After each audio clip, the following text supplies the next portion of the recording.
from the opening of today's launch window for the Artemis 2 mission.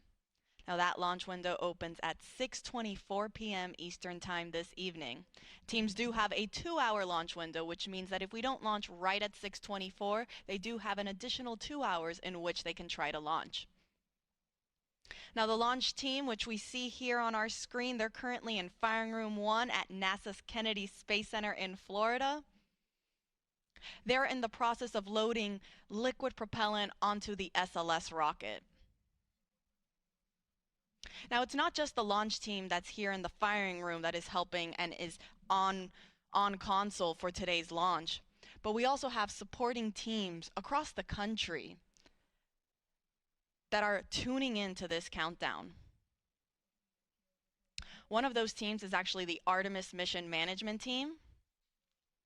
They recently just got here on console. They have a separate section and room. If you actually look, it's to the right-hand side of our launch director and assistant launch director, Charlie Blackwell Thompson and Jeremy Graber, respectively. Over there on the right-hand side where you kind of see that glass enclosure structure, in there is where our Artemis mission management team will sit for the duration of today's countdown. Now, they just recently arrived on console. And apart from the mission management team, we also have the mission control team at NASA's Johnson Space Center in Houston and the SLS Engineering and Support Center at NASA's Marshall Space Flight Center.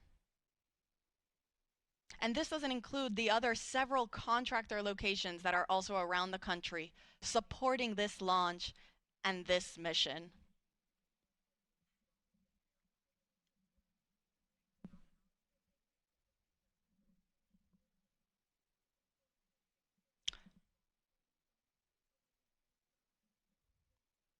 So again, you have our prime main launch team that is here in Firing Room 1, Charlie Blackwell Thompson. You see there she's wearing a green blazer. She's our launch director leading this team. But then there are also supporting teams that are also assisting the launch team throughout today's countdown. That includes the Artemis mission management team, the mission control team in Houston, and the SLS Engineering and Support Center at NASA's Marshall Space Flight Center, in addition to several contractor locations that are located around the country. Now, as we mentioned, we are currently in our propellant loading operations for the SLS rocket. Teams are currently in fast fill for both core stage liquid hydrogen and liquid oxygen. The core stage is the first stage of the SLS rocket. Here's a great graphic where you can see where we currently are at in our tanking operations. And you'll see above the core stage, we have also started our loading operations in the interim cryogenic propulsion stage. This is the second stage of the SLS rocket. Now, we have not started loading liquid oxygen yet. I'll report out when that is underway. But in the meantime, we are good with we are in the process of loading liquid oxygen and liquid hydrogen on the core stage and liquid hydrogen on the upper stage. I'll report out when we are now starting our liquid oxygen operations on the upper stage.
Welcome back. This is Artemis Launch Control. We're currently 8 hours and 1 minute and counting from the opening of today's launch window for the Artemis 2 mission.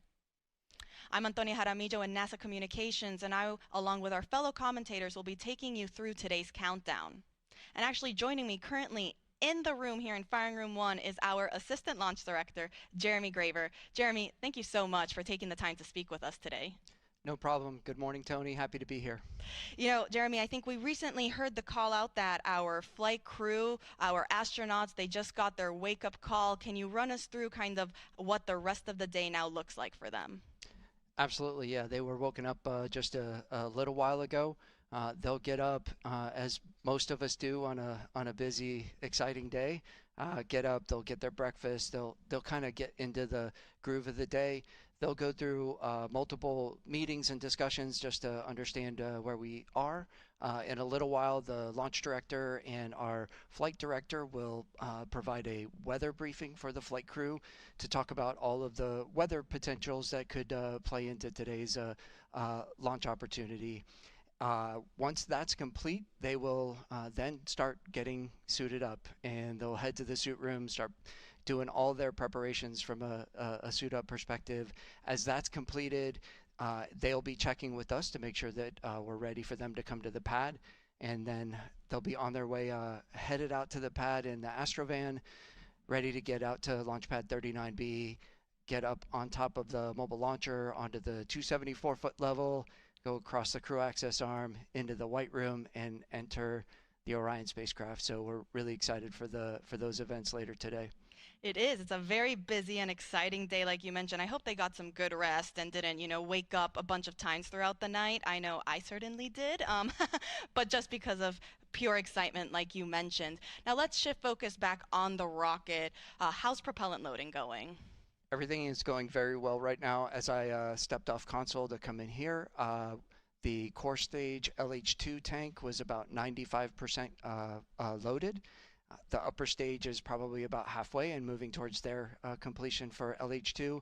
The liquid oxygen side of the core stage is in fast fill as well, and proceeding well, and we will be getting into the upper stage LO2 loading in a little while. So all things moving per schedule and working towards that plan for the day. That is great news, and actually I think we just heard that they got the go for transitioning into that liquid hydrogen on the core stage 2 topping. So like you said, we're getting very close. Absolutely. That is exciting, so can you tell us a little bit then about those upcoming milestones once we finish that propellant loading on all 4 tanks? Yeah, so it's absolutely critical for us to get into what we call stable replenish on all stages, and what that means is the liquid oxygen and liquid hydrogen tanks on both the core stage and the interim cryopropulsion stage, or ICPS, are fully loaded, and we are just maintaining that level of loading, and that's a very quiescent configuration for us, and that's required for us to be in that configuration to then be allowed to send the flight crew, our closeout crew, which is there to assist the flight crew getting on board Orion. We need to be in that stable replenish configuration to be able to send those crews out to the launch pad. And as we send those crews out, that is really our press and our push to launch. We'll get the crew on board. They go through a number of checks, communication checks, system checks, and then our closeout crew's job is to back out of the crew module, close all of our hatches, get us in configuration to be able to then the closeout crew to leave the pad, and that puts us in the configuration to allow us to proceed through the rest of launch countdown as we proceed down to our final hold at T-minus 10 minutes, where we do all of our launch polls and determine that we are ready to pick up with what we call terminal count, which is from T-minus 10 minutes down to launch at T0, and really excited to get to all of those milestones as we proceed through the day. We are all very excited. We're rooting for you guys, watching along. And as you mentioned, the reason to get to all stages replenished first is because that's the point we're at the safest configuration to send people back to the launch pad, correct? That is absolutely correct. It is a very stable configuration. It's the safe configuration that we require to ensure that we're ready to send those crews out to the pad. Jeremy Graver, thank you so much for taking the time to speak with us today. We're rooting for you, wishing you the best of luck, and we'll let you get back on console. Excellent. Thank you, Tony. Appreciate it. Go Artemis. Go Artemis. All right, and so just to quickly recap, we are now in our topping phase for liquid hydrogen on the core stage. We are still in fast fill on the liquid oxygen side for the core stage, and also fast fill for the upper stage liquid hydrogen tank. I'll report back once we have entered our topping phase for liquid oxygen on the core stage.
This is Artemis Launch Control. We are currently 7 hours and 47 minutes and counting from the opening of today's launch window for NASA's Artemis II mission. That launch window opens at 6:24 p.m. Eastern Time this evening. Now the teams do have a 2-hour launch window, so that means if we can't launch right at 6:24, that's okay. They still have an additional 2 hours in which they can attempt to launch. Now currently the Artemis launch team, which you see on your screen there, they are in the process of loading cryogenic or super cold liquid propellant onto the SLS or the Space Launch System rocket. The teams actually just reported that we have completed loading liquid hydrogen onto the core stage of the rocket. Now the core stage is the first stage of that SLS rocket. There's a great graphic representation of where we currently are in our tanking operations. So as you see, we are at 100% level for the liquid hydrogen tank on the core stage. So that means we are now, the teams are just going to be constantly replenishing that tank as some of that liquid starts boiling off into a gas due to the temperatures as it starts warming up. So teams will therefore replenish it constantly to maintain this 100% flight level. Now, as you can see, right above the hydrogen tank sits our liquid oxygen tank. That's currently 70% of the way filled. And then on our upper stage, or the interim cryogenic propulsion stage, this is the rocket stage that sits on top of the core stage. We are currently in our fast fill operations for liquid hydrogen on that upper stage. Teams have not started liquid oxygen for the upper stage, and that is totally normal. That is part of the countdown. We aren't scheduled to start our upper stage liquid oxygen loading operations until we start getting into, so we get much further into our loading operations for the liquid oxygen tank on the core stage.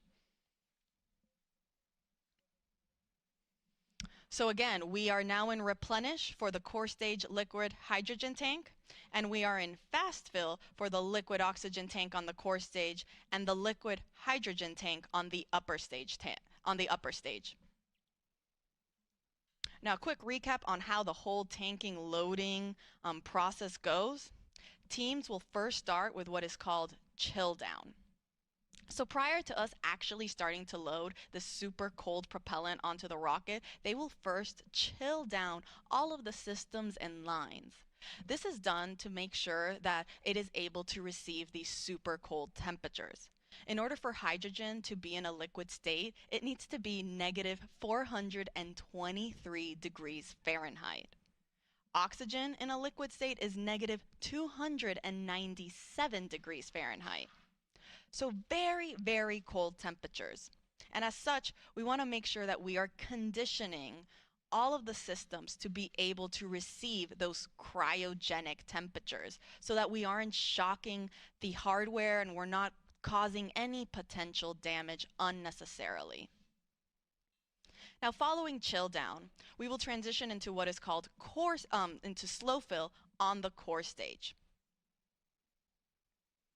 Now, slow fill, as the name suggests, refers to slowly starting to feed that propellant onto the rocket. This officially marks the start of our propellant loading.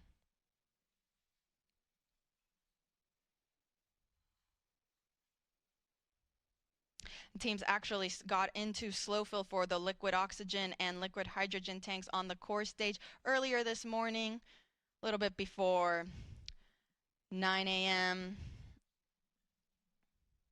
Following slow fill is then when we transition into fast fill. This is where we stay for the majority of our tanking loading operations.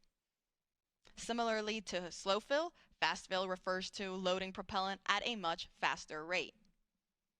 And that is currently where the liquid oxygen tank state is in. We are in fast fill for liquid oxygen tank on the core stage.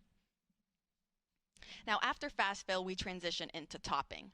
This is the last little bit that is needed to fill the tanks to 100% level. Hence why we're topping it off. Following topping, we are now at 100%. And so now we transition into replenish mode. Replenish just means we're going to be constantly replenishing these tanks so that we make sure we are again at 100% flight level.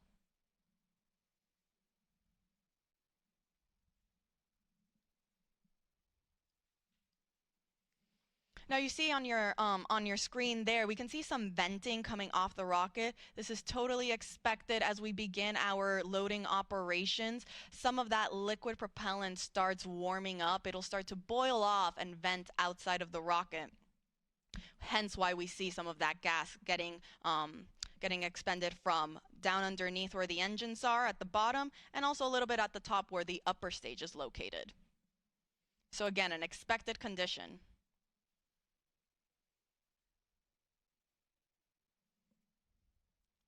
Now let's take you through the rocket a little bit. See up there on your screen, we have the Orion spacecraft. Underneath there is the Orion stage adapter. The Orion stage adapter is what houses our secondary payloads, or these scientific CubeSats. They're shoebox-sized scientific experiments that will go to space following separation from the upper stage and the spacecraft. It's also the smallest section of the SLS rocket at only 5 feet. Underneath the Orion stage adapter sits the interim cryogenic propulsion stage, or that second stage. Underneath there is our core stage, or the first stage of the rocket.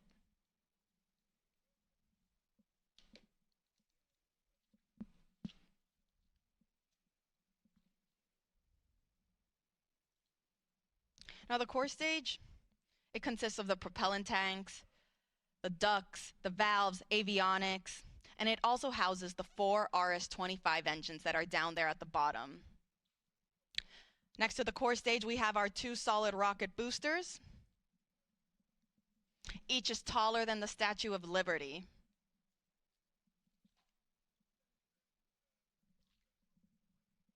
Now on those rocket boosters, you can see our NASA worm.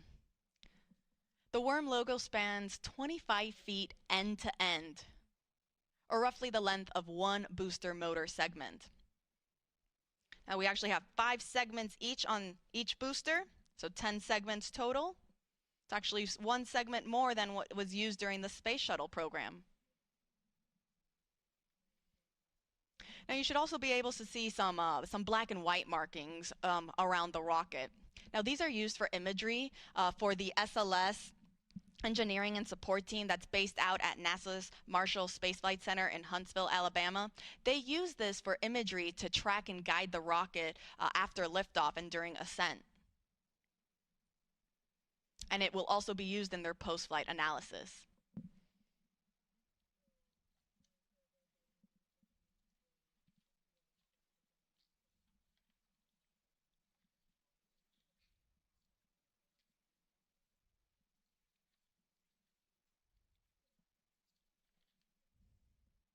Now the orange color of the core stage is the thermal protection system, or that spray-on foam insulation. Now this provides the thermal protection for every part of the rocket.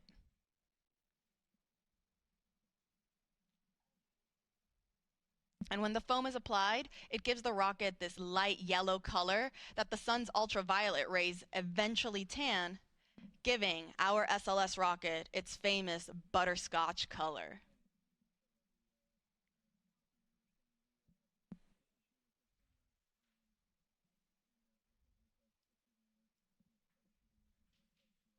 So again, to quickly recap, we are in replenish mode for the core stage liquid hydrogen tank.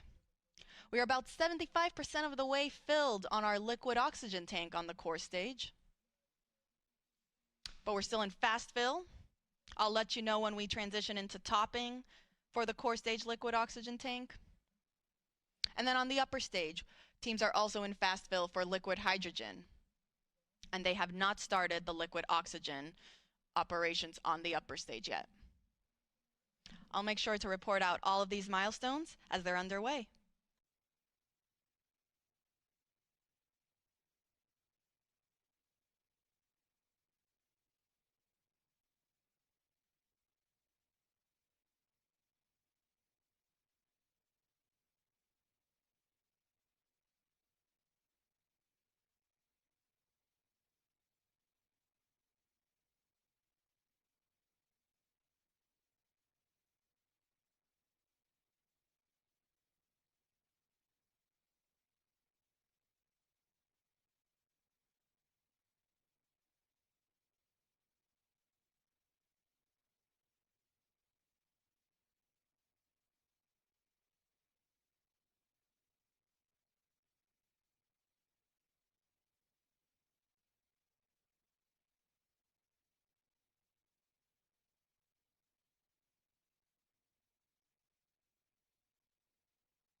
This is Artemis Launch Control. We are currently 7 hours and 30 minutes and counting from the opening of today's launch window for the Artemis 2 mission. That launch window opens at 6:24 p.m. Eastern Time, and teams do have a 2-hour launch window, which means that if we don't launch right at the beginning at 6:24, they do have an additional 2 hours in which they can attempt to launch. Our launch team is currently in Firing Room 1 at NASA's Kennedy Space Center in Florida and are in the process of loading cryogenic or super cold liquid propellant onto the SLS or the Space Launch System rocket.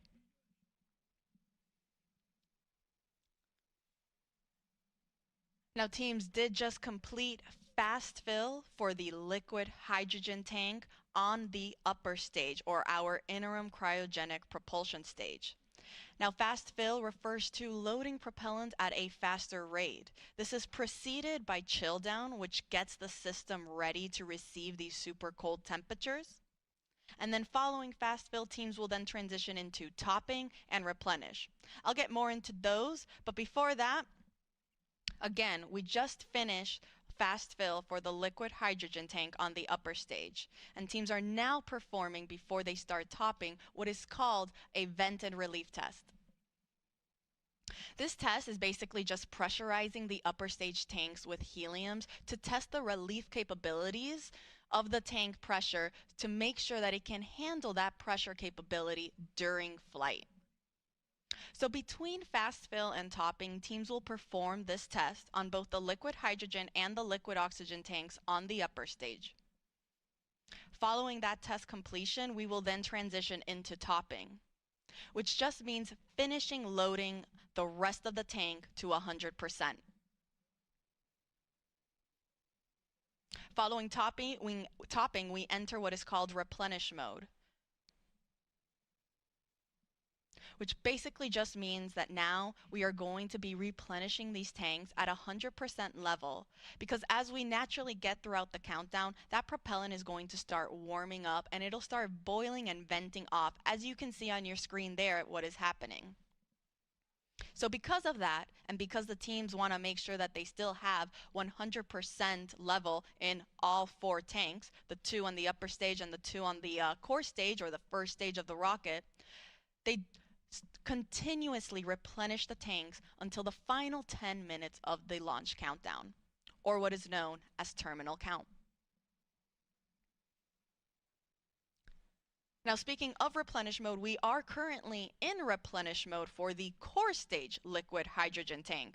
So we were just talking about how we finished fast fill on the upper stage liquid hydrogen tank. We are also then in replenish mode for the core stage liquid hydrogen tank. On the liquid oxygen side, we are still in fast fill for the core stage liquid oxygen.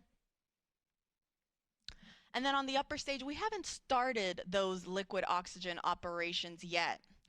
The teams want to wait until we are a little bit further along in the core stage liquid oxygen loading operations before we transition into that upper stage loading operation.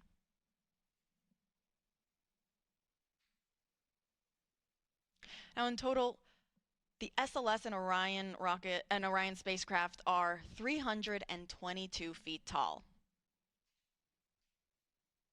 At liftoff, SLS produces 8.8 million pounds of thrust.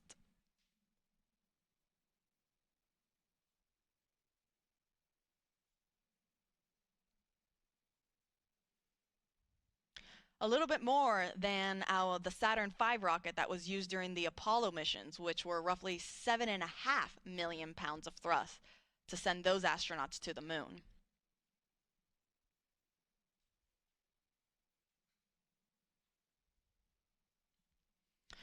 With our SLS rocket, though, you don't just have those liquid fuel tanks that are fueling the rocket, but you also have 2 solid rocket boosters that are attached on either side. You see there on your screen right there?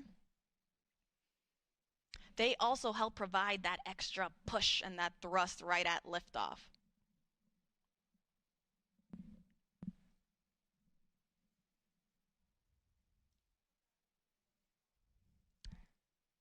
Now, Let's go up a little bit on the rocket, go back to our upper or our second stage, our interim cryogenic propulsion stage. For those that have been following us along since Artemis 1, you might remember that the interim cryogenic propulsion stage for Artemis 1 provided the big push to send the Orion spacecraft on its way to the moon. For Artemis 2, however, it's going to be a little different. And the reason for that is because Artemis 2 is NASA's first crewed test flight, meaning we are sending astronauts on board this rocket for the first time.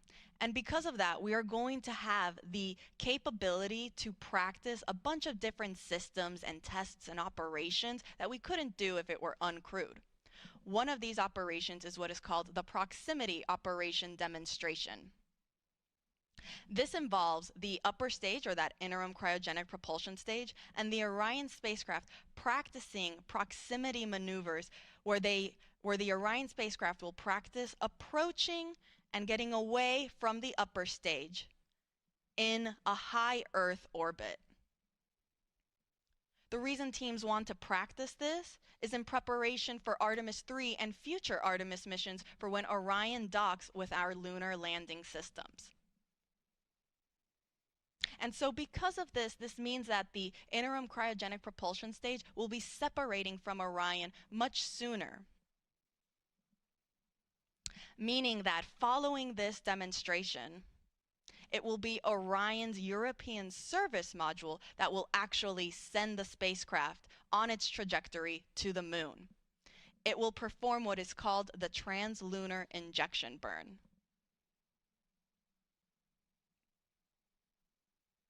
Now, this proximity operation is scheduled to happen during the first day of flight, so pretty soon. And NASA will be providing you with 24/7 live coverage, starting right now as we have been going through our propellant loading operations, and we will continue throughout the course of the entire mission, including all of the splashdown operations.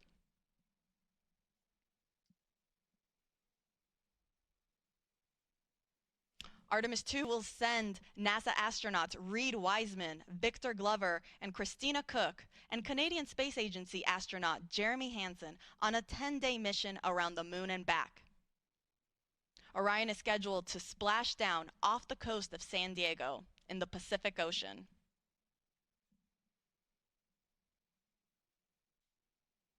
So to quickly recap, teams are in the process of performing a vent and relief test on the liquid hydrogen tank on the upper stage, following finishing their fast fill operations. Again, this test is to just test the tanks that they can handle the pressure that will be happening during this first day of flight. Following this test, we will then transition into our topping phase on the upper stage liquid hydrogen tank, and it'll then transition to replenish.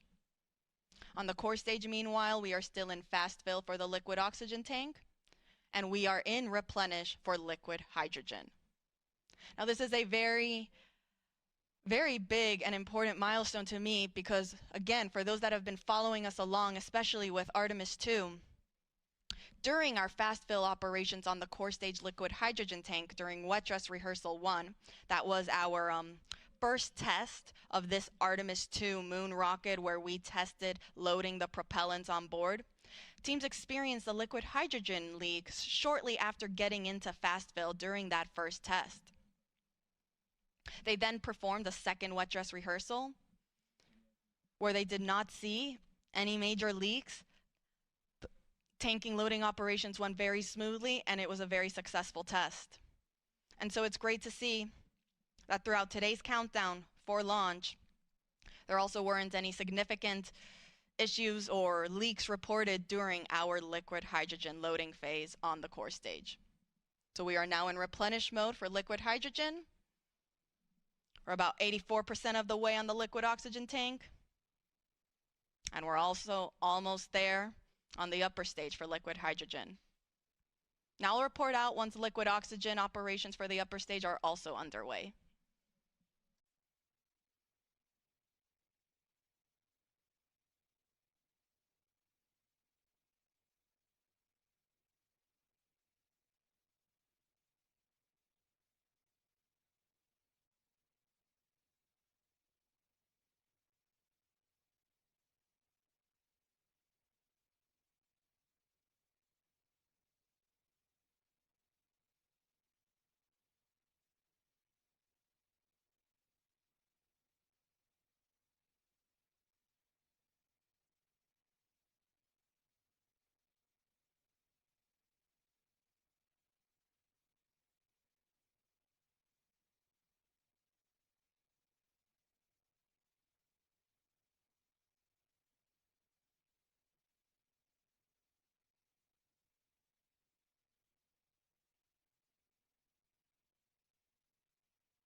Welcome back. This is Artemis Launch Control. We are currently 7 hours and 9 minutes and counting from the opening of today's launch window for the Artemis 2 mission. Our Artemis launch team is currently in the process of loading liquid propellant onto the SLS or Space Launch System rocket. Teams just reported out that we are in our topping phase. For the upper stage liquid hydrogen tank, this means we are almost at 100%, if not pretty much there on that upper stage tank. The upper stage is the second stage of the SLS rocket. Here's a graphic representation where we can see where we're currently at in our tanking operations. That means we have now finished loading our liquid hydrogen on both the core stage and the upper stage. As I said, we're in that topping phase to get us to 100%. And afterwards, we'll then transition into replenish mode to stay at 100% level. You can see on the core stage, we are already at the replenish mode, if you see that 100% level right there.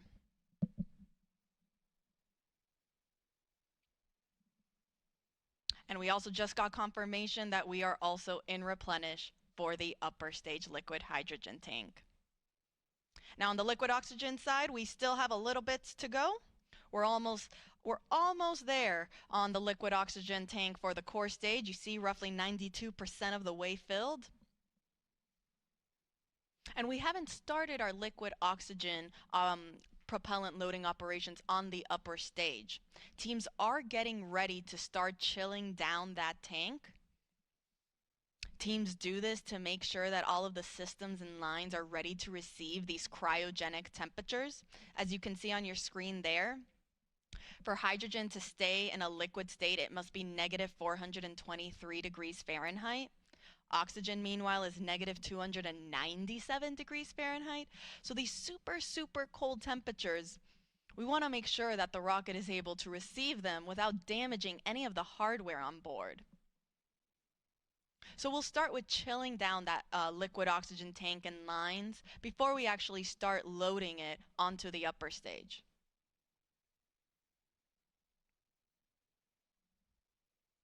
I'll report back once that step is underway.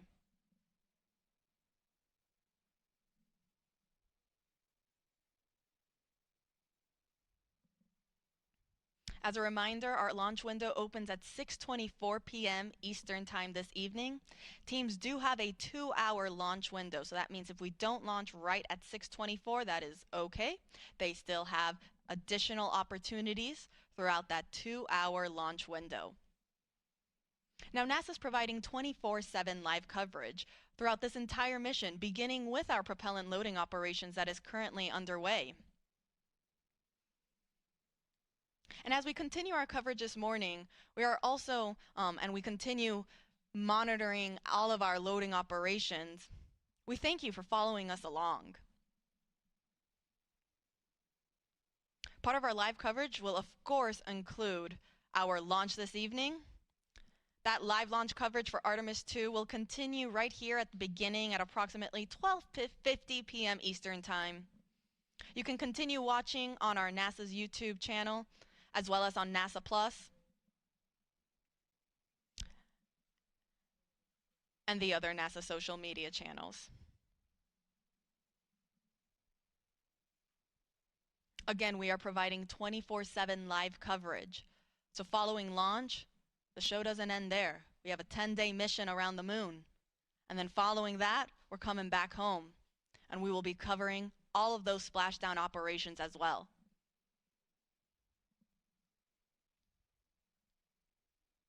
Artemis 2 is a test flight. It is NASA's first crewed Artemis mission. We will be sending NASA astronauts Reed Wiseman, who serves as the commander, Victor Glover, the pilot, and mission specialist Christina Cook. And then we're also sending Canadian Space Agency astronaut Jeremy Hansen, who serves as the other mission specialist for this mission.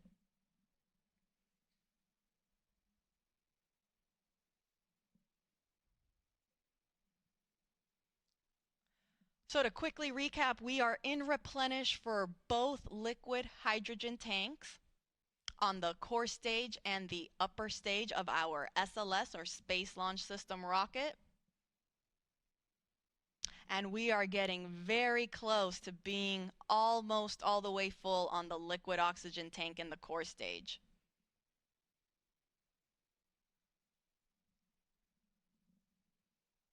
I'll make sure to report out once we start entering topping for the liquid oxygen tank in the core stage. Again, that refers to the last little bit that is needed to get us to 100%.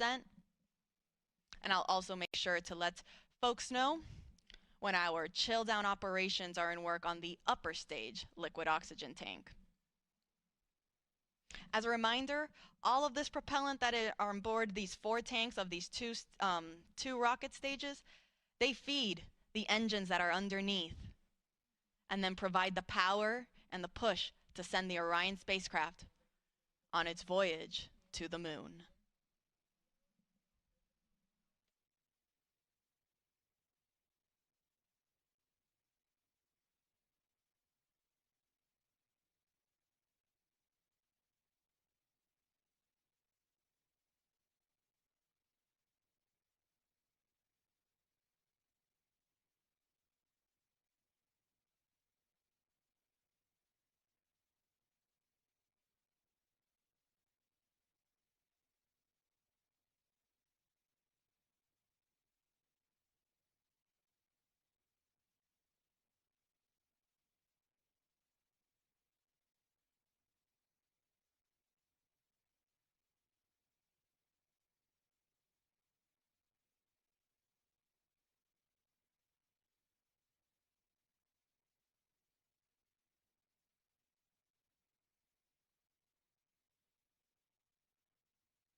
This is Artemis Launch Control. We are currently 6 hours and 49 minutes and counting from the opening of today's launch window for NASA's Artemis II mission.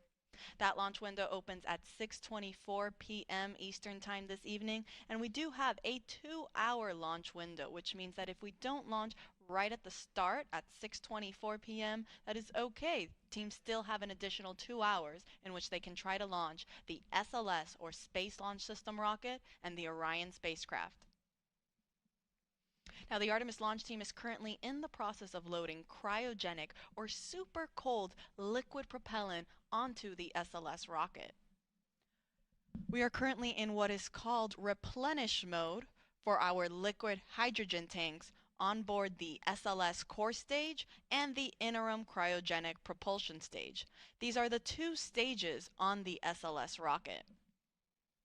Now, replenish mode means that we have finished loading hydrogen on board both of these rockets. That means they are at 100% level. And teams are just constantly replenishing the tanks to make sure that they stay at 100%. Since, as throughout the countdown, that liquid propellant will start boiling off as it starts warming up, and it will then be vented out and released from the rocket, which you can see there on your screen.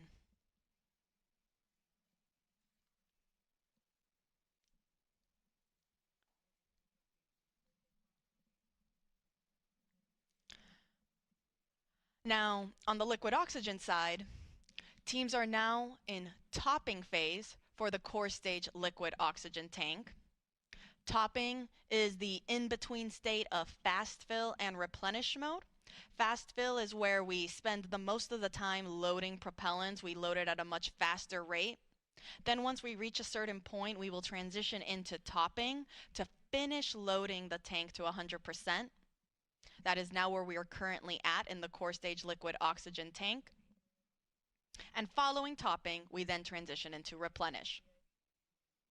So we're in core stage liquid oxygen topping. We're in topping for the core stage liquid oxygen tank. And we are in replenish mode for both tanks on the liquid hydrogen, on the core stage and the upper stage.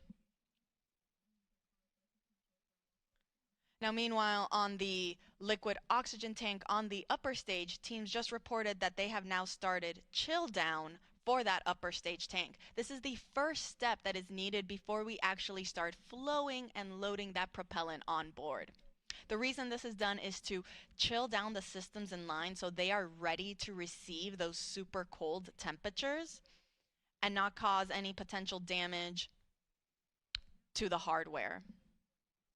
For reference, oxygen needs to be negative 297 degrees Fahrenheit to be in a liquid state, and hydrogen, negative 423 degrees Fahrenheit. So very, very cold temperatures that the rocket is dealing with right now.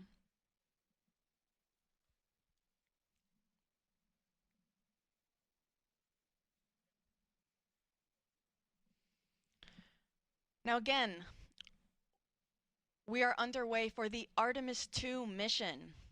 This is the second Artemis mission in NASA's Artemis program. Artemis 1 was an uncrewed test flight. Artemis 2 will be the first crewed test flight. This will be the first time we send astronauts on board our Orion spacecraft. We'll be sending our commander Reed Wiseman, our pilot Victor Glover, and mission specialists Christina Cook and Jeremy Hansen on a 10-day mission around the moon. Now, from the rocket side, there aren't that many changes from Artemis 1 to Artemis 2. Most of the major sections of SLS really remain unchanged. Some of the differences are more in the details to really just provide our astronauts with a better ride in space. Some of those include some optical targets that are now on the upper stage as visual cues during the proximity operation demonstration. This will be a test for the astronauts to practice maneuvering Orion and practice approaching the upper stage while it's in a high Earth orbit. Another improvement for SLS was an improved navigation system. Also, communications capability between the ground stations and the U.S. Space Force Space Launch Delta 45, which controls the eastern range. That is responsible for kind of helping dictate when we are allowed to launch here off the Space Coast in Florida.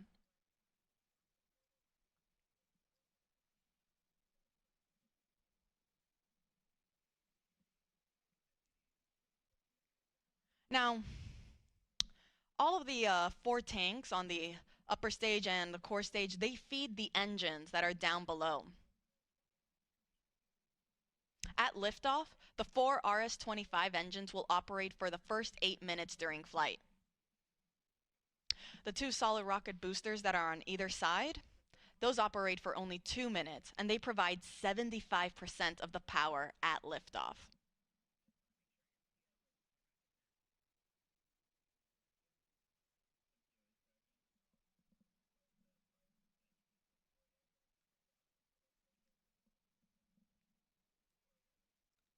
So to quickly recap, we are in replenish for our both liquid hydrogen tanks. We entered topping for the liquid oxygen tank on the core stage. That means very, very soon we'll be in replenish mode for that tank as well. And we are in our chill down operations for the liquid oxygen tank on the upper stage. Pretty soon we will be entering fast fill. I'll report out when that is underway.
This is Artemis Launch Control. We are currently 6 hours and 38 minutes and counting from the opening of today's launch window for the Artemis II mission.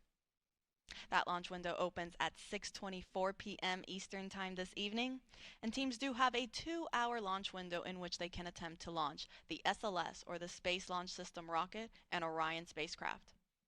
The Artemis launch team is currently loading cryogenic or super cold liquid propellant onto SLS. We are currently in replenish mode for both liquid hydrogen tanks on the 2 stages of our SLS rocket. We're still in our topping phase on the core stage liquid oxygen tank. That means we're just finishing it up. You can see there it looks almost all the way full. And following that, it will enter into what is also into its replenish mode as well. The liquid oxygen tank on the upper stage, meanwhile, is now in fast fill. So that means all 4 tanks are now receiving propellant.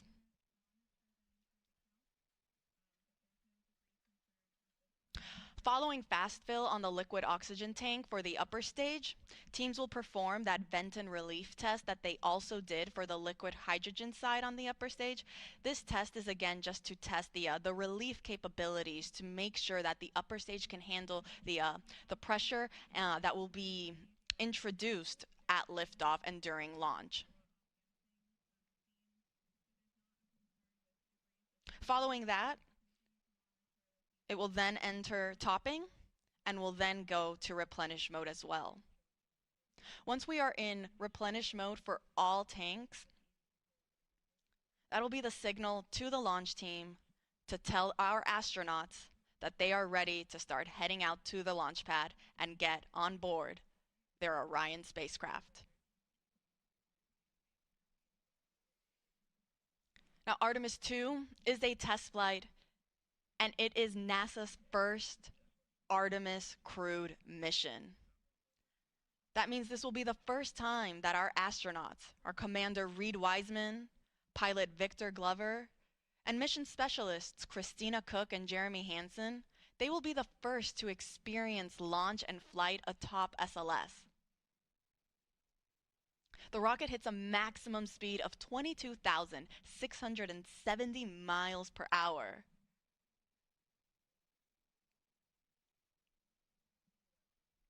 And our astronauts will get to experience the entire ride.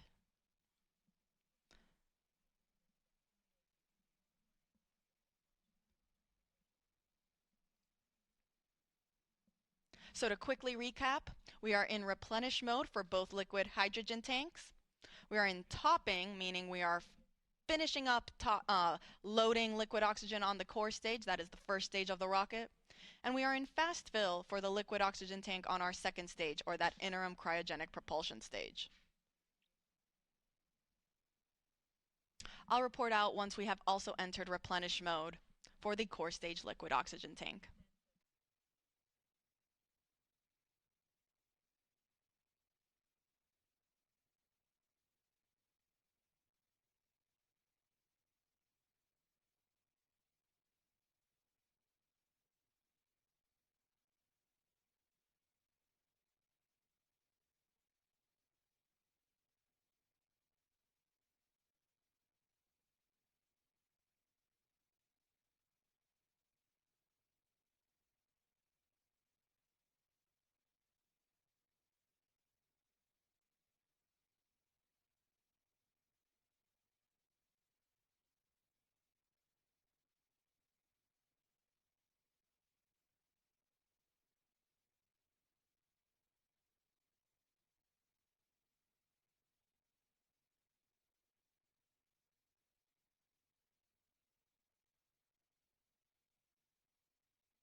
This is Artemis Launch Control. We are currently 6 hours and 22 minutes and counting from the opening of today's launch window for the Artemis II mission. The launch team is currently in the process of loading cryogenic or super cold liquid propellant onto the SLS, or the Space Launch System rocket. We're currently in replenish mode for both liquid hydrogen tanks on both the first stage and the second stage of the rocket. And then on the liquid oxygen side, we are in fast fill for the liquid oxygen tank on the upper stage. And then we are getting ready to get into our replenish mode for the liquid oxygen tank on the core stage. We are still in that topping phase, finishing loading the propellant tank to 100%,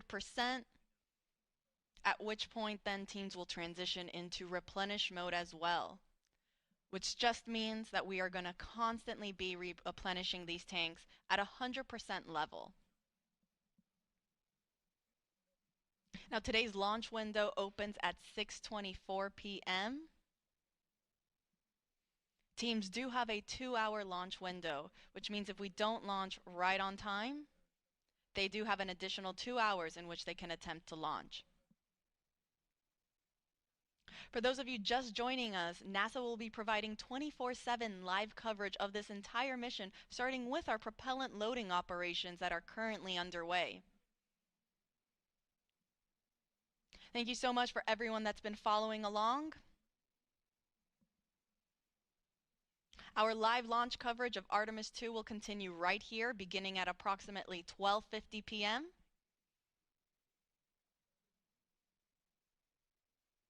where the rest of my NASA commentators will be chiming in on how the rest of today's countdown goes.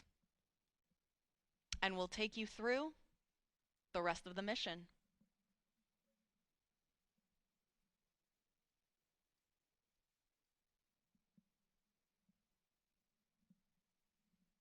Now, Artemis II is a test flight. It will be the first mission that sends astronauts on board SLS and Orion. You can see a photo on your screen there of our Artemis II crew. We have our commander, Reed Wiseman, on the right-hand side.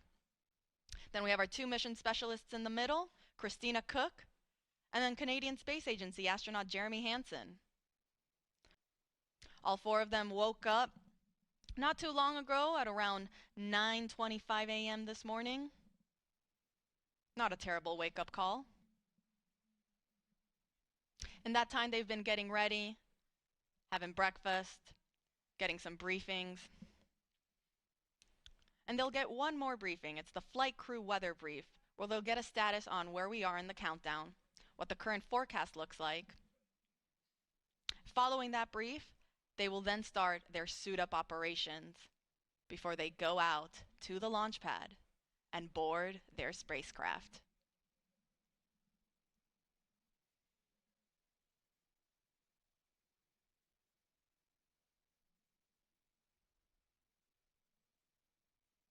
And teams did report that we have now entered replenish mode for the core stage liquid oxygen tank. So we are now in replenish for both liquid hydrogen tanks on the core stage and the upper stage. And we are also in replenish mode for the core stage liquid oxygen tank.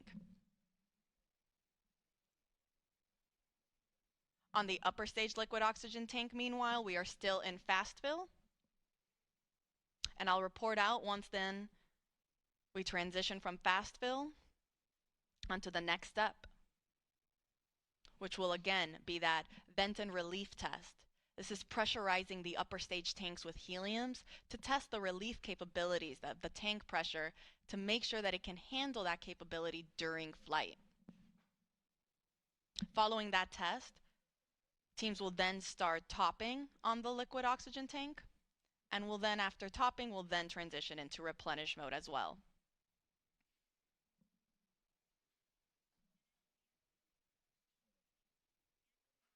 I'll report out when that's underway.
This is Artemis Launch Control. We are currently 6 hours and 8 minutes and counting from the opening of today's launch window for the Artemis 2 mission.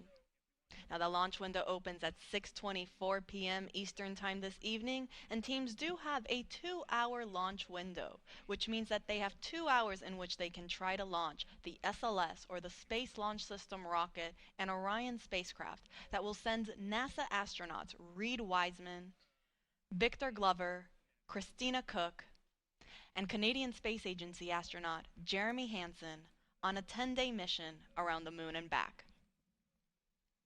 Now, the launch team is currently in the process of loading cryogenic or super cold liquid propellant onto the SLS rocket.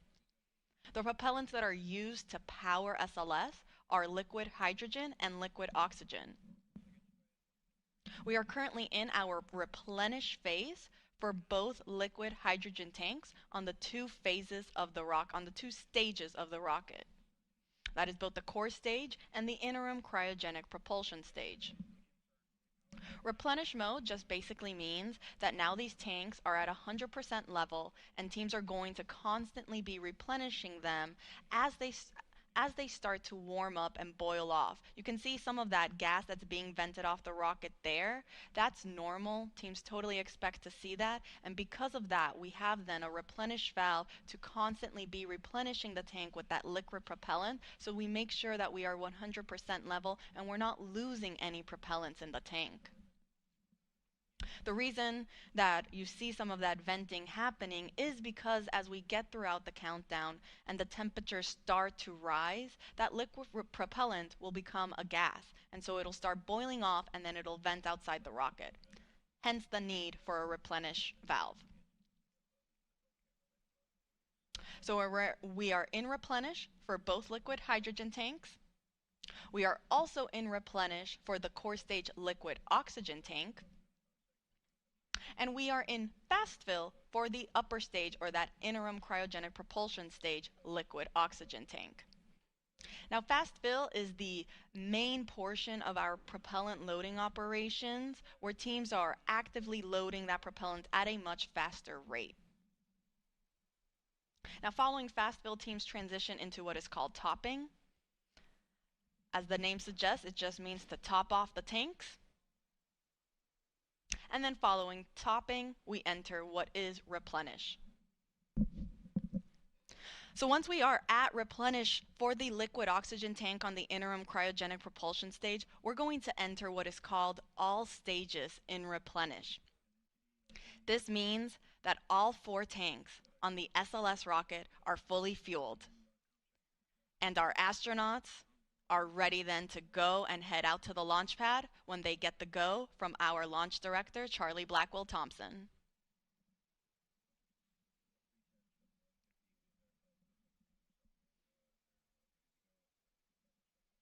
Now, coming up shortly, our astronauts will be joining in on a flight crew weather brief with our launch director, as well as with the flight director in Houston and the launch weather officer. They'll provide a quick status on how the forecast looks for the rest of today's countdown, as well as where we currently are in our countdown operations.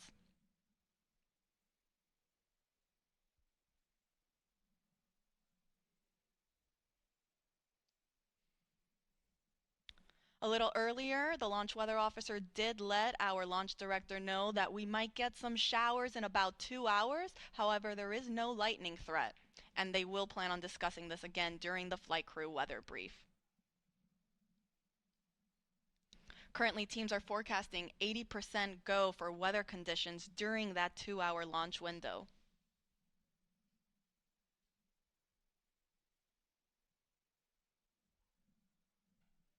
So again, to quickly recap, we are in replenish mode for both liquid hydrogen tanks. We are also in replenish mode on the liquid oxygen tank on the core stage. That is the first stage of the SLS rocket. And we're in fast fill for the liquid oxygen tank on the upper stage.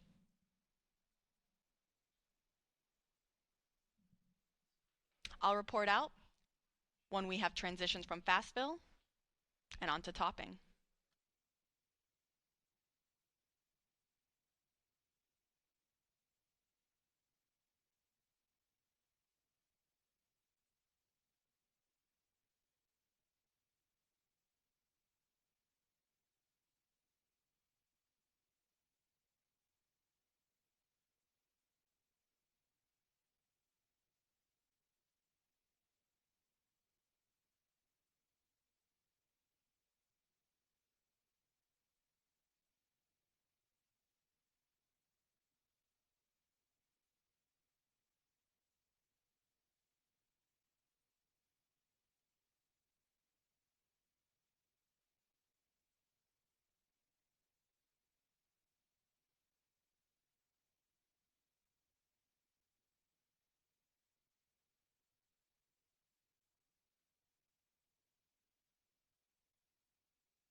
This is Artemis Launch Control. We are currently 5 hours and 42 minutes and counting from the opening of today's launch window for the Artemis 2 mission. That launch window officially opens at 6:24 p.m. Eastern Time, and teams do have a 2-hour launch window, which means that they have additional opportunities if they don't meet the beginning of that window.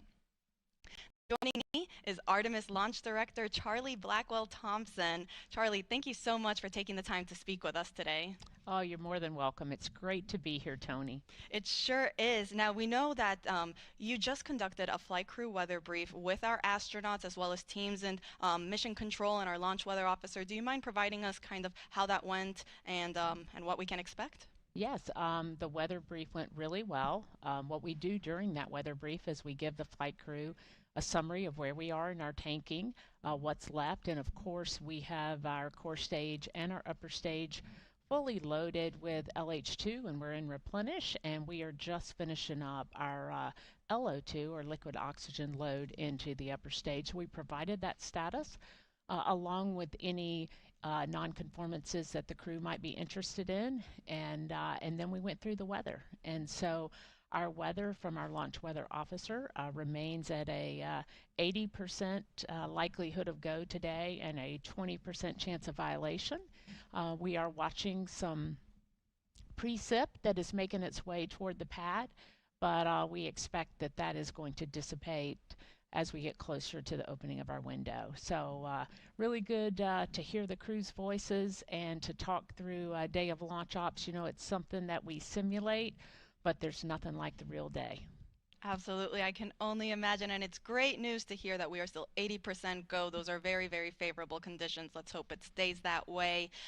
You mentioned we're getting closer to reaching what is called all stages in stable replenish. That means that we will have all 4 tanks at 100% flight level. Charlie, can you walk us through then what are some of those upcoming milestones once we reach all stages replenish? Absolutely. So one of the big milestones when you reach stable replenish on all stages is you begin to send the closeout crew into the pad, and so we're just a few minutes away from getting into that, and we'll deploy them to the pad and they'll start getting ready for the flight crew.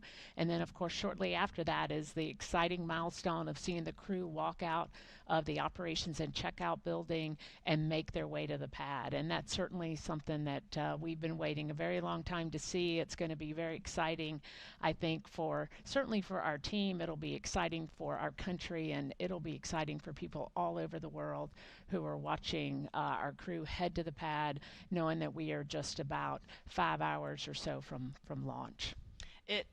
You couldn't have said it any better. This is very exciting for the entire world. We cannot wait for that moment when we see our astronauts depart their crew quarters and head to the pad.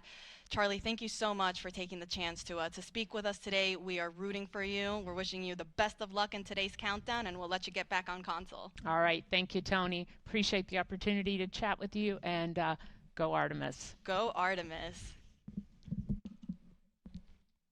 All right, so to quickly recap, we are in replenish mode for both liquid hydrogen tanks, and we are getting ready to also hit replenish mode on the liquid oxygen tanks for both of those. We will report out when that is underway.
This is Artemis Launch Control. We are currently 5 hours and 37 minutes and counting from the opening of today's launch window for NASA's Artemis 2 mission. Now, the launch team is currently in the process of loading cryogenic or liquid propellant onto the SLS rocket. You see our launch team there in Firing Room 1, and you actually can see our NASA administrator, Jared Isaacman. He just joined the room to greet our launch director, Charlie Blackwell Thompson, and our assistant launch director, Jeremy Graver. Now, to quickly recap, we started our propellant loading operations at 8:35 a.m. Eastern Time. That was after we had chilled down the core stage systems lines, and after we had been given the go from our launch director to start our tanking operations. So after 8:35, we started again slow fill. A little bit after that, at 9:25, our astronauts got their scheduled wake-up call. Following slow fill on the core stage, we then transitioned into fast fill. Once we were in fast fill for the core stage, we then started our upper stage loading operations. We started first with hydrogen. Started chilling down the liquid hydrogen tank on the upper stage at roughly 9:36 a.m. and then we got into fast fill at 9:51 a.m. Following that, we entered then our topping phase on the core stage liquid hydrogen tank. Topping refers to finishing off that last little bit to get to 100%, and then we transitioned into replenish. We did the same thing for the core stage liquid oxygen tank, as well as for the liquid hydrogen tank on the upper stage.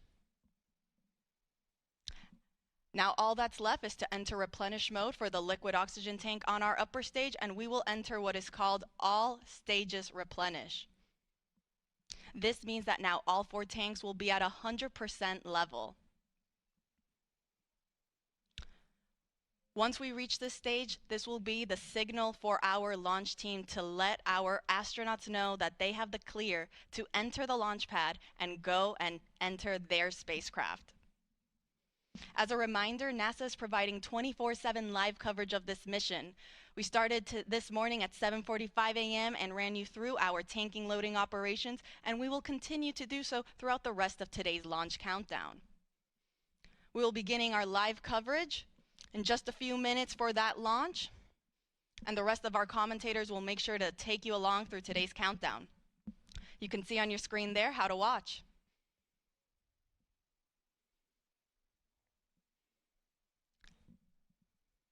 And as our launch director just recently said when she came on air, let's go Artemis 2.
Can you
Apollo 11, the mission that landed on the moon in 1969, that was called from the exact same firing room. NASA then upgraded the LCC to support shuttle missions, and now Artemis. You can see there a shot from when we supported shuttle. Now with Artemis, the primary launch team for today is in firing room 1, but there is actually support staff in firing room 2 as well.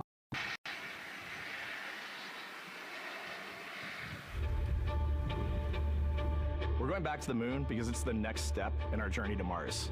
We need to go explore the moon. There's vast regions of unexplored areas with the coldest, darkest places in our solar system. This is a test mission, and when we get off the planet, we might come right back home. We might spend 3 or 4 days around Earth. We might go to the moon. That's where we want to go, but it is a test mission, and we are ready for every scenario as we ride this amazing space launch system and the Orion spacecraft. But another reason we're going back to the moon is to fulfill NASA's mission, which is to explore the unknown in air and space, to innovate for the benefit of humanity, and to inspire the world through discovery. And when we succeed and when we accomplish the things that we set out to accomplish, that inspiration not only can set up new things to happen, but it also is a reminder in tough times that we're capable of doing great things when we work together. The thing I love about the moon is that it's not just a beacon for exploration and this platform of possibilities for incredible missions like this, but it has benefits. That's actually why we're racing towards it. Those benefits are really wide in nature. You have everything from innovation, technology development, not only for future missions going deeper into the solar system, but technologies that come back to Earth. You have inspiration, a whole generation of people starting this pipeline of STEM workers and manufacturers and operators that are excited to see what you can do when you work hard and you come together as a team. When I think about the 4 of us flying around the far side of the moon, seeing that Earth rise, taking images and video and sending them back to you, the feeling that I have inside is hope. We know that Artemis 2 is not the solution for humanity on planet Earth, but it is a contribution in the positive column. We hope that just for a moment that people will pause and say, wow, it's extraordinary when you look back upon the Earth with over 8 billion people, and you see this concrete example of what humanity can do, this extraordinary thing when we set big goals and we work together to achieve them. Now, Kennedy's launch control team takes us to liftoff, but then mission control at NASA's Johnson Space Center in Houston takes over. That's where we have our Gary Jordan embedded with that team. Hey, Gary. Hey, Megan and Nicole, it's great to be joining you from here in Houston, Texas. I'm in NASA's Mission Control Center, where the Artemis 2 Ascent flight control teams, led by Flight Director Judd Freeling, recently started their shift to monitor the Orion spacecraft integrity, the Space Launch System, and the crew to make sure all criteria is met to commit to today's launch and the mission ahead. The team you see here in this room today has been training extensively to prepare for the highly dynamic phase of flight that begins shortly after engine ignition. Teams here will be monitoring the flight of the Space Launch System, Orion, and of course the Artemis 2 crew on board as they make their way from the Kennedy Space Center into Earth orbit. The lead console positions will be in this room, called the White Flight Control Room, a room which traces its legacy to the Space Shuttle program, with the first shift supporting STS-70 in 1995, more than 30 years ago. Each console represents an expert in a particular discipline, whether it be communications, propulsion, crew health, life support systems, or trajectory, and each of these individuals has a support team in other rooms, each ensuring that no data point is left unchecked, no procedure is missed, and combining efforts as one Artemis team to ensure crew safety and mission success. After liftoff, Mission Control Houston will be staffed around the clock over the next 10 days until the spacecraft is safed for the recovery teams and the crew is extracted from integrity and brought aboard the recovery vessel. The roar of a powerful Space Launch System liftoff is just the beginning. The mission is, of course, a test mission, and the first with humans on board Orion and in deep space. The crew's job is to put the systems and capabilities of Orion to the test, taking us closer to a sustained presence on the lunar surface. It's great to see the crew gathered around the table. Megan, with that, we'll toss it back to you as we continue to monitor from here in Mission Control Houston. Back to you. Thank you so much, Gary. Yes, a pre-flight tradition that we have seen with our crewed flights and our astronauts, the card game, Nicole. Yeah, you know, this is a fun time for the crew. Kind of relax a little bit, play a card game with the chief. You can see Scott Tingle there is the dealer today. Looks like they're playing high card wins. So Victor won, he's out, now Jeremy's out. You know, there are two schools of thought on this game. Either you want to get rid of all your bad luck or go out on a high note. So it looks like the crew chose we're going out on a high note. And, you know, I think one of my favorite parts when I talked to Reed about this is he was just excited to play a game with his old boss from Naval Test Pilot School. So once again, his boss today. Yeah, and I love this part of the tradition because this is when, again, you usually see them like, yeah, laughing, but very focused still. But when they get to this table, laughs, high fives, smiles, just really a brief moment of levity in what can be and will be a very long day for them. Yes, you know, it's a long day. There's a lot of preparation that goes in today, and so they're just, I think, at least for us, it was a nice brief moment of some relaxation, a couple laughs, you know, a moment to take a few deep breaths and reflect on the mission ahead, and then, you know, get some high fives as well. And so with their bad luck dispelled, some good luck from Scott Tingle, it seemed like there, right? Yes, definitely. It's actually a really fun tradition. You know, I think that card game is more steeped in tradition than anything else. Every crew has played that same card game. As you said, Nicole, the primary reason for why they're there to suit up, to do communications checks, to do pressure checks all done, and now it seems like Reed had some words for the team in that room. Yeah, you know, this day can't happen without thousands of people, right? And so the suit room is a great example of that. You've got all of the suit techs, and you've got your support team there, everyone who has made this day possible. You know, they've been working with the suit team for years at this point, getting ready. So some fist bumps to the group. Again, the suit team are the folks dressed up in those white, very snazzy outfits. Special outfits that we can talk a little bit more about later. But each crew member was assigned their own suit technician. So as you said, working very closely with the same person to make sure that the crew felt comfortable and ready in these suits as they lift off from Kennedy Space Center. Right, and you know, each suit is slightly different, each person is slightly different, and so these suit techs know each individual super well. They know exactly how they like to get into the suit, exactly where things might get caught, or, you know, small adjustments that might need to be made. So they know their suit techs well, and their suit techs know them very well. And so as we take a couple of pictures here, we really hope that you are learning a lot about the suits and the process of checking them out for a mission. But imagine the opportunity to get a hands-on demonstration from people who helped design these suits. Take a look.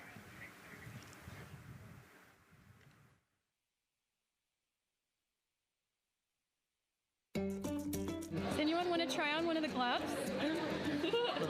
I love showing the kids the suit. I love how excited they get about space. Oh! So that would be... It just goes in there? We got to bring some stuff for them to actually put their hands in, and some of them were very excited because they want to be astronauts when they grow up. I would love to be an astronaut. That would be incredible. I'd like to be like an engineer that like maybe designs the suits. Whether it's the calm, the orange color, every aspect has an important function for our astronauts in space. It's going to be amazing seeing astronauts up close to the moon again. And that was a special event at Johnson Space Center. What we just saw there, obviously a big part of why this mission is so important to NASA, really just an opportunity to inspire everyone, especially kids, right, Nicole, to dream big and be curious. Oh man, yeah, the kids are so important, right? I love talking to kids. You know, they are the future of spaceflight. They are the Artemis generation. And, you know, if we could just inspire even one of them to go on to be a scientist or an engineer or maybe even an astronaut someday, that's a win. And now let's turn our focus to the rocket for a little bit. Powering liftoff will be, again, NASA's Space Launch System rocket right behind us. And to learn more about SLS, let's go to Megan Carter, who's at Kennedy Space Center's Visitor Complex at an exhibit dedicated to Artemis and the future of spaceflight. That's right, Megan. I am so excited to be over here at the Visitor Center, but not just because of launch. I get to introduce you to the moon board. This is obviously a very complex mission, lots of moving parts and pieces, so the moon board is going to allow me to break some of those things down for you just a little bit more in depth, starting with that SLS rocket. Now, the SLS, or the Space Launch System, very big, very powerful. It is going to be producing 8.8 million pounds of thrust at launch, and like I mentioned, very large. As you can see here, going to stand about 322 feet tall with Orion there on top, just a little bit taller than the Statue of Liberty. Now, there are many components that make up this rocket, so I'm going to point out just a handful that you're going to hear about a lot throughout this broadcast, starting with our boosters. These two twin solid rocket boosters are going to be very powerful. They are going to burn for the first 2.5 minutes of flight, and each one is going to stand 17 stories tall. They weigh in at about 1.6 million pounds each. Now, I am going to jump back out and I'm going to show you a little bit about our core stage. That's going to be known as the backbone, essentially, of our rocket, and it is made up of around 5 components, starting with this engine section down here. This engine section is where our 2 propellants are going to be funneled down through our pipelines, and they are going to be mixed at 2 different temperatures, very complex processing, and they are then going to go on to feed that fuel to our 4 very powerful RS-25 engines. These are going to produce about 500,000 pounds of thrust each at launch, and they will burn for 8 minutes. All right, now jumping up here, we are going to take a look, because I just mentioned those propellants. Obviously, we do need fuel, and that is why we have around 535,000 gallons of that liquid hydrogen. That's approximately about the same amount that you could fill an Olympic-sized pool, just to give you an idea. And then we're also going to have that liquid oxygen, and like I mentioned, there's going to be about 200,000 gallons for that one, and they are going to be funneled down through those lines that you see here on the side. All right, jumping up real quick, this is going to be our upper stage. That is where our core avionics are going to be stored, essentially the brains of the spacecraft. And then jumping out super quick, let's see if we can zoom in here, and we can. Those propellants I talked about are going to be stored at cryogenic temperatures. That means thousands of degrees below Fahrenheit, so they have to be kept very cold. And that, all those bumps and ridges there that you see, those are actually going to be an insulation spray that's going to help keep that rocket nice and cool, keep the propellants ready to go, and get us set up for success. Now, obviously, that was a very quick overview of our rocket. I have so much more to show you here on our moon board, but for now, I'm going to turn it back over to you, Megan. Thank you, Megan. A very impressive demo of the moon board, but also an impressive system, obviously. She mentioned 4 RS-25 engines on the core stage, and actually we have one right behind us here, used during the shuttle program, and I got to get a closer look at it with Space Launch Systems Engines Deputy Manager Philip Benefield. Okay, so Philip, in terms of size, shape, and function, what we see here behind us, exactly what we see on the pad. Absolutely, Megan, absolutely. So this is the RS-25 engine. Impressive. We have 4 of these on the bottom of the SLS rocket to propel the SLS rocket in Orion into low Earth orbit. And we've been seeing views of the pad throughout this broadcast, but you mostly only see the bell here. What's happening over here? Right, so this is generally what we call the power head section of the engine. So the purpose here is that it takes in the propellants from the vehicle tanks, the liquid oxygen minus 297 degrees, super cold stuff. The liquid hydrogen even colder, minus 423 Fahrenheit. There's 4 turbo pumps on the engine that pressurize that propellant up to 9,000 psi in areas. It is all directed into the main combustion chamber, where it is burned into hot gas that then is accelerated out the nozzle to produce thrust. When you say hot gas, what are we talking about? We're talking 6,000 degrees Fahrenheit gas. Wow, so we're talking really cold as liquids coming in to the combustion chamber, and then it comes out as really, really hot gas. How do you design, how do you engineer something to control both extremes? Absolutely, it's very technically challenging. One of the main things here with the nozzle is that since you have the 6,000 degree Fahrenheit gas coming out, you have to cool that nozzle so it doesn't melt. And so the way the nozzle is constructed with these 1,080 coolant tubes. And so each of these coolant tubes flows a small amount of hydrogen. It keeps it cold. and so it doesn't melt during operation. Wow. I mean, all of the science that you're talking about, it is truly amazing that you guys designed this for shuttle, and yet you've reconfigured it, retooled it to be able to now support Artemis. What do you think about that? Yeah, I think that's really amazing, the fact that we were able to use the heritage hardware on the Space Launch System.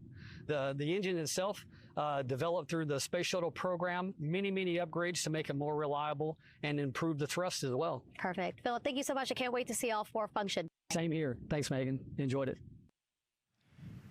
And again, another idea and way that we are learning from what we've built upon and figured out all into this moment. Yes, with so much more thrust and capability, like we said, we learn all those lessons from previous missions, and we get to involve them here today.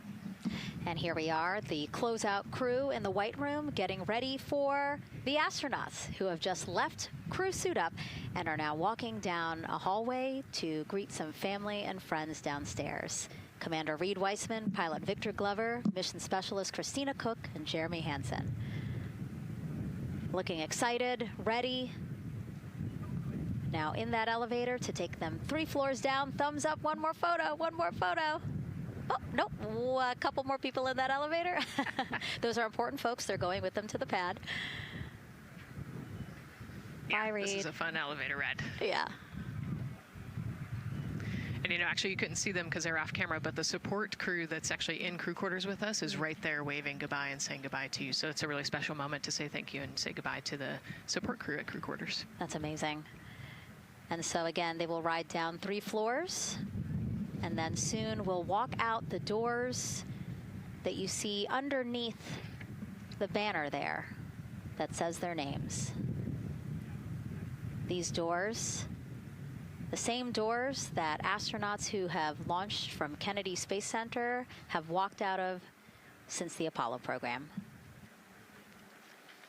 Yes, and you can see another tradition is putting your patch on that archway as well. So I'm sure they did that over the last couple days. They did. It's actually it's so hard to see because there's so many of them, which is also great, but it's on the door frame on the right-hand side, the very bottom. Awesome. Great crowd here.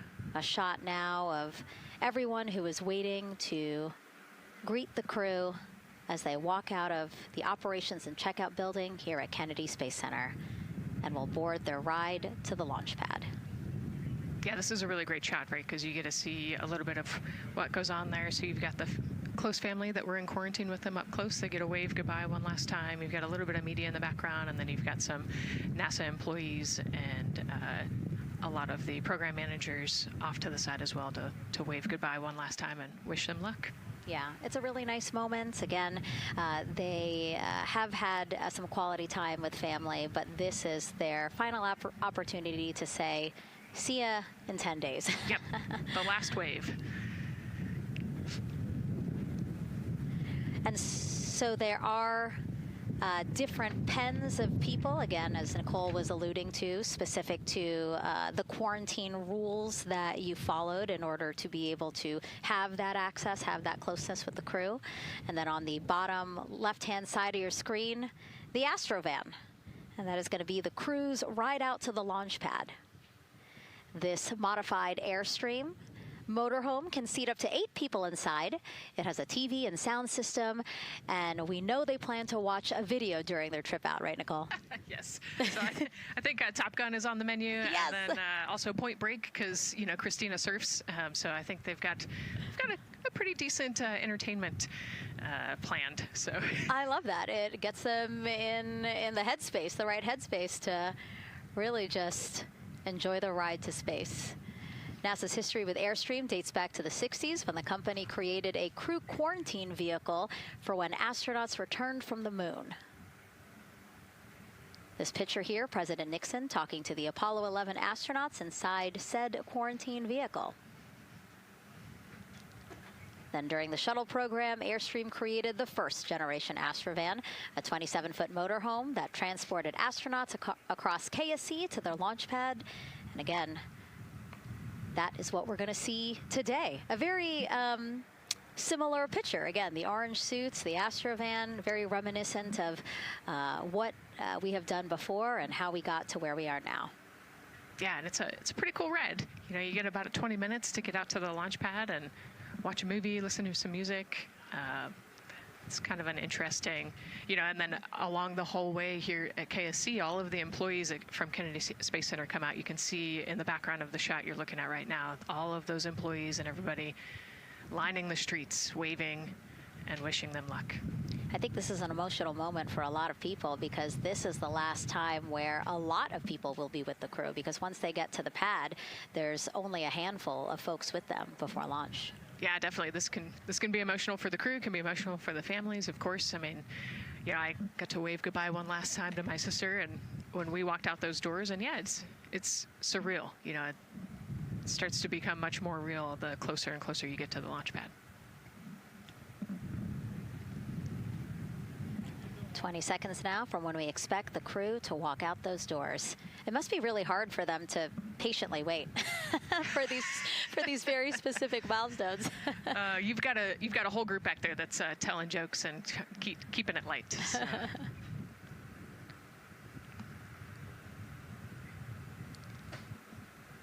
And here they are, NASA's Artemis II crew. Commander Reed Weissman, pilot Victor Glover, and mission specialist Christina Cook and Jeremy Hansen taking their first steps outside for their historic test flight. To a wonderful applause from the crowd, they're looking really excited Some and big really smiles. ready. I love that. It's a great day for us. It's a great day for this team. A few words from Reed. Great day for us, the team, he said. Thumbs up, more thumbs up. Of course, a lot of pictures. We hear some camera shutter clicks back there.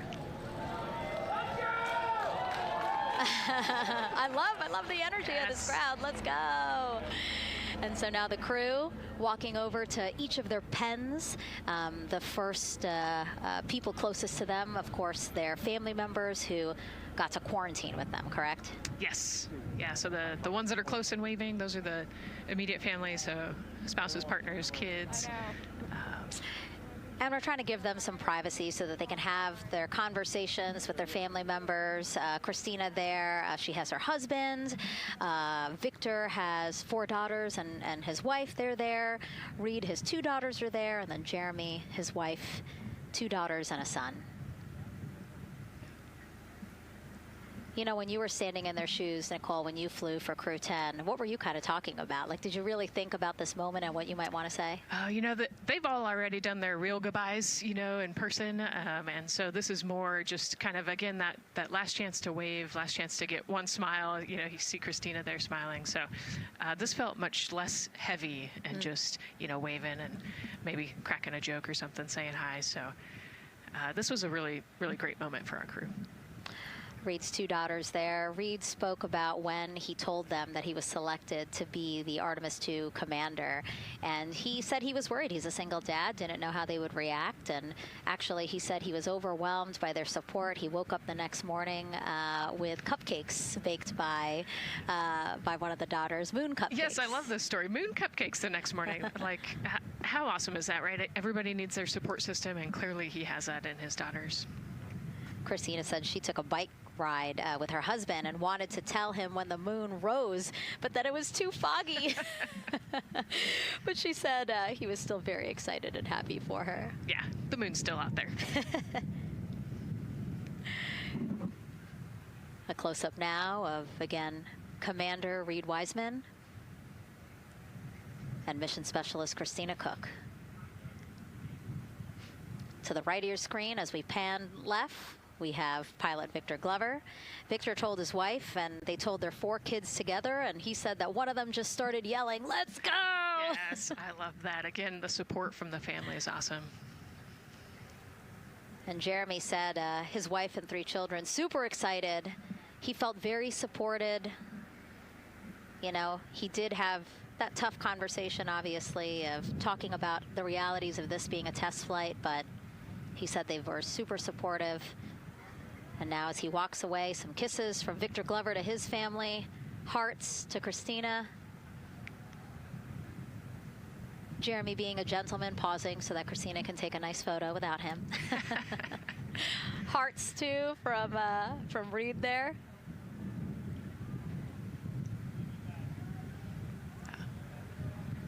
Hearing Victor saying, "Love you guys," saying that to some of his crew members there. Woody. Some more applause from the group.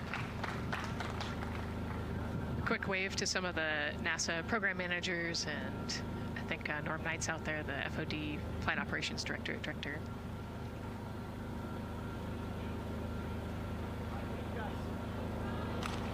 You heard Reed there saying, "Thank you guys," as the crowd picks up again with their applause, and the four of them step into their Astrovan.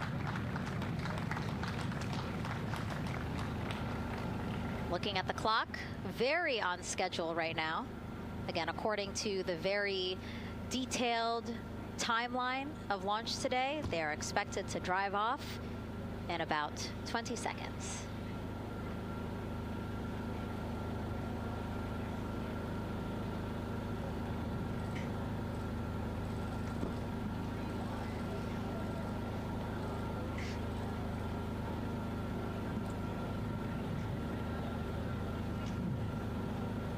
So far, we're marching toward the launch smoothly.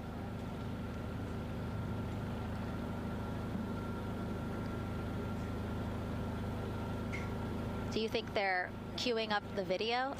Definitely. And that's why they haven't left yet? They're like, we can't go without Gotta get our your point snacks and movie break. ready. Yeah. Where's the popcorn?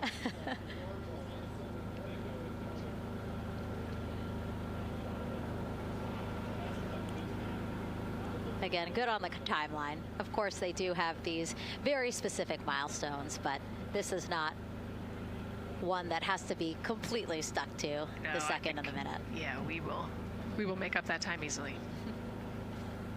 They will get a full security escorted ride out to the launch pad. It's a quick trip, 15, 20 minutes.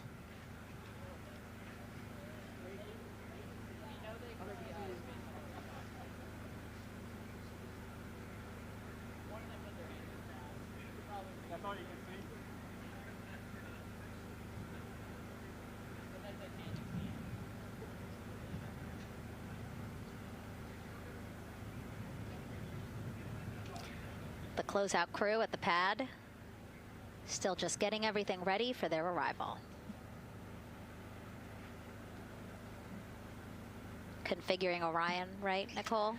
Yes, so they're probably laying out the seat restraints and getting all of the umbilicals set and ready to go so that when the crew gets there, they can ingress and start getting strapped in and connected to the capsule. And in our smaller box there, we have a shot of our administrator, Jared Isaacman. Bouncing around quite a lot today, was in the firing room right after the crew weather brief, saying to the crew that they are good for them to start suiting up, and now here to wish them well as they drive out to the pad. Yes, he's so invested in this mission. I love it. You know, he's been an active participant today, and exciting to see him there at the walkout.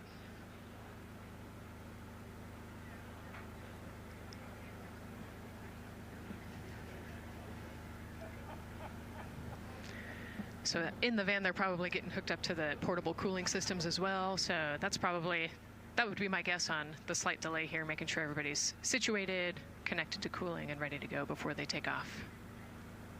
Right, because the orange boxes, we didn't talk about it when we were in the suit-up room, but if anybody noticed, there are these orange boxes, and that's what provides the cooling to those thermal garments. And so those boxes have been staged inside of the Astrovan so that once they got there, they can connect up again so that they're cool and comfortable on the way out. Right, so they were off cooling from the walkout, you know, said hello to their families in the 80-degree weather here in Florida today. So it can get really warm in the suit quickly if you're not careful. So we want to make sure everybody's comfortable before we drive off. And then when they get to the pad, of course, and strapped into Orion, then they don't have any need for those cooling boxes anymore. They will get that cooling through Orion, through the different lines and umbilicals that they'll be connecting to there. Yep, that's exactly right. The Orion capsule and its environmental control system will take over once they're connected to the umbilical.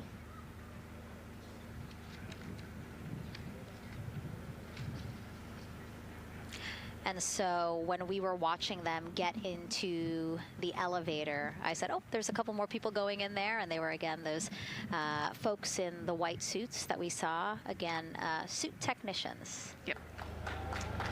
And there they go. And off they go. Reed, Victor, Christina, and Jeremy now on their way to Launchpad 39B, where they will fly to the moon, something no human has done in over 50 years.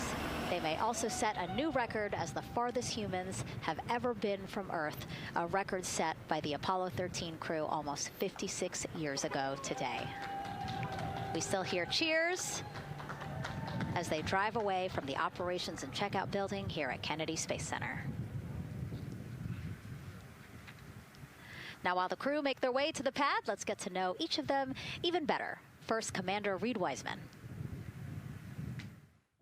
The moon, to me, it's the thing that connects me together with all the other humans in my life. I remember being a little kid lying in bed at night and just looking out at the moon in whatever phase it was in, and I was thinking, man, my friends that live like 20 miles away, they can probably look out and see that same exact moon. And then when I was in the Navy and I would look out at the moon and I'd be halfway around the planet, and I would think, man, my brother can see that moon where he is, and he's halfway around the planet from where I am. To me, it's a connection of life on Earth. We can all look up and see that moon, and it's always changing. The moon is never the same 2 days in a row. I love that. My name is Reed Wiseman. I'm the commander of NASA's Artemis II mission around the moon. I grew up in a little town just north of Baltimore, Maryland, about 20 miles north of the city. There was a National Guard base nearby my house, and there were A-10 aircraft that would fly over every now and then. I just would look up at them and be like, man, I want to be up there. I want to go do that. And then my brother went to the Naval Academy, and I would go every year and watch the Blue Angels fly during commencement, and that just started to grow and grow and grow. For a while, I wanted to join the Air Force, and then I realized Navy flies as well, and they fly from ships in the middle of the ocean, and that was it. Like, done deal for me. That is exactly what I wanted to do for my career. Flying is freedom to me, especially when you're in a jet aircraft coming off of an aircraft carrier in the middle of the Pacific Ocean. Nearest land is over 1,500 miles away. So when you come off of that aircraft carrier, you are truly just alone with yourself out there. It is a magical experience to be out there all by yourself in an aircraft over the Pacific. It's free. I think anybody who accomplishes something that they set their mind out to, there's no one thing that does it for them. It's a combination of everything. I mean, the way my parents raised me, the way my brother and I, the way our relationship developed over time, my friends, being in the marching band, going to college, setting my own course, learning how to live on my own, being mentored along the way, being, kept on the path to success, but being given the freedom to, make excursions and fail every now and then and regroup and carry on. I think all those things come together in the end to get you where you are. I've had to overcome, I'm a human being. I've had to overcome a lot of fears. I'm pretty scared of heights. I joked about that on the International Space Station, but it turns out I'm only scared like at the edge of a building. When you're up on the International Space Station, even though you're 250 miles up, I never had that feeling of falling or that I was, at risk up there. I just kind of loved the feeling of floating and looking down at Earth. There have been challenges all throughout my life. By far, the biggest challenge was losing my wife in 2020 to cancer, and now raising two daughters who are grown up now, but that's been the biggest challenge by far I've ever had to face. It is not easy being an only parent, trying to work a full-time job, and raising two kids is something that I think about every single day. I'm very proud of the work I've done. I haven't always done it well, but I've always shown up and tried as hard as I possibly can. And now Artemis II pilot Victor Glover and his journey to this history-making moment. I do wonder what it's going to be like when we are really far from Earth and can see it. The sensation of being so far away from everything that you know. I had that sensation on the space station the first time I got to sit in the cupola for a really long time. So I can only imagine what that's going to be like from 200,000 plus miles away. My name is Victor Glover, and I'm the pilot for NASA's Artemis II mission around the moon. When I was in 4th grade, I was 10 years old, and that's when the Challenger accident happened. And it helped me understand how the general public felt about the astronaut corps, right? Like, these are the people that we want to be, and that just gave me an easy thing to strive toward. The biggest fear that I've had to overcome in my life is doubting myself. Going to college when no one in my family had gone to college was a huge risk. I had more confidence in my athletic ability than in my academic abilities. I could play football with those college students that I saw on TV, but my classmates that I saw in the lab and around the University Union, I didn't know if I had what they had. I think addressing that self-doubt was a part of, swinging for the fence and trying to go get an engineering degree, not just go to college, but get an engineering degree and then go do something challenging and technical like flying. Apollo is known for sending humans to the moon. Artemis has an opportunity to continue the Apollo story, but I actually think it's important for this story to stand on its own. Artemis is a new program, and we're trying to do new things. And it's great to compare and contrast. When you look at our spaceship, you can see parts that were designed, built, and integrated in another country. When you look at our crew, you see that our crew is international. There are also men and women. And I just think that comparing and contrasting makes the story even richer. The piloting role specifically, I will have an hour and a half or so where I get to fly the spacecraft by hand. We haven't flown that many spaceships. And so the ability to fly one actually in space on a test mission is just a really unique opportunity. I can't tell you how I'm going to feel when we fly by the moon and see the moon up close and the Earth from 250,000 miles away, but I don't use the word excited because I'm focused. What we do, this is very serious and it's very risky, and we are all intimately familiar with that risk. And so if we go out there and we're successful and we can pass that baton on to Artemis 3, that's something to really be excited about. Great to hear from Reed and Victor in their own words about how they feel about this mission and their role in it as the convoy turns this corner here onto the road where the vehicle assembly building is, and where the group that we showed you earlier today, ready with their flags. Wow, that group has expanded exponentially. Love this. Yes, this is great. So many people. Flags, oh my gosh, I love it. Oh, this must feel so special to the crew to see all of these people here to wish them well. Yes, this is heartwarming. Look at how many people there are. Everyone is so excited about this mission. Signs, people have made signs. I feel like the Astrovan has slowed down a little bit, to really take in the moment. Wow. That's amazing there. Again, crowds continue going as we are now passing the historic vehicle assembly building. This is where the Space Launch System rocket was assembled and stacked with Orion. Its history, of course, goes back to the Apollo days, but today it is home to the Artemis missions to the moon and beyond. Gosh, still people lining the route. Yep. I love that. I do too. It leaves me kind of speechless, you know, just to see all the support, all of the people who want to know that they're thinking of them, they're with them, and the fact that this crew specifically has always said we are going for all by all. This must be really special to them. Yes, and that's just here on Kennedy Space Center. Imagine the rest of Florida right now. Yep. Mission Specialist Christina Cook, who holds the record for the most consecutive days in space by a woman. Let's take a look at what she has to say about this mission. I tell a story, which is one that my dad told me before the Apollo missions when he was just a very little boy. He was looking up at the moon with his mom, and his mom said to him, "Don't worry, Ronnie, we'll never get there." Fast forward maybe 70 years later, it's his daughter that's actually going there. And I think that long arc is something that we can all learn from. The idea that the seemingly impossible becomes possible if you just believe in it and are willing to work hard and come together to achieve it. My name is Christina Cook, and I'm a mission specialist for NASA's Artemis II mission around the moon. When I look back at my dreams as a kid, I definitely never thought I would actually get here. I was very pragmatic. Even though I'm a dreamer, I knew that the odds were way against me again, so I might as well do something I'm loving in the meantime. I definitely loved science and math in school and, did pretty well in those things, but I also loved being active. I was always outside. I loved things that made me feel small. I loved looking at the night sky, oftentimes between the pine tree branches, or I loved the ocean. North Carolina also has mountains, and when we go there, I just love the vastness of all of those things. I loved how they made me feel and what they made me think about, and the vastness of the universe and how much out there was to learn.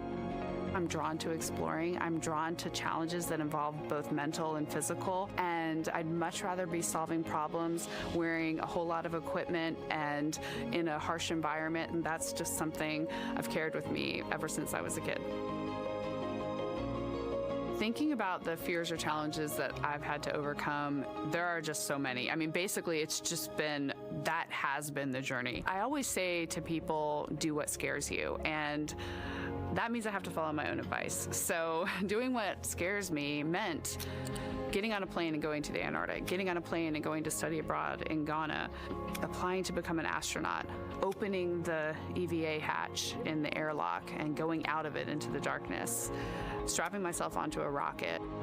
And so for me, I think that no matter what the challenge, recognizing that if people believe in you and you believe they believe in you, the challenges seem always a little bit easier. To me, the moon, it represents history. It is a witness plate. Everything that's ever happened to the moon is still written on the moon. Every single person has looked at the moon their entire lives. We see the same moon. That's something really special. It's just the epitome of a symbol of something that's in each of our hearts, but that's also represents exploration and reaching.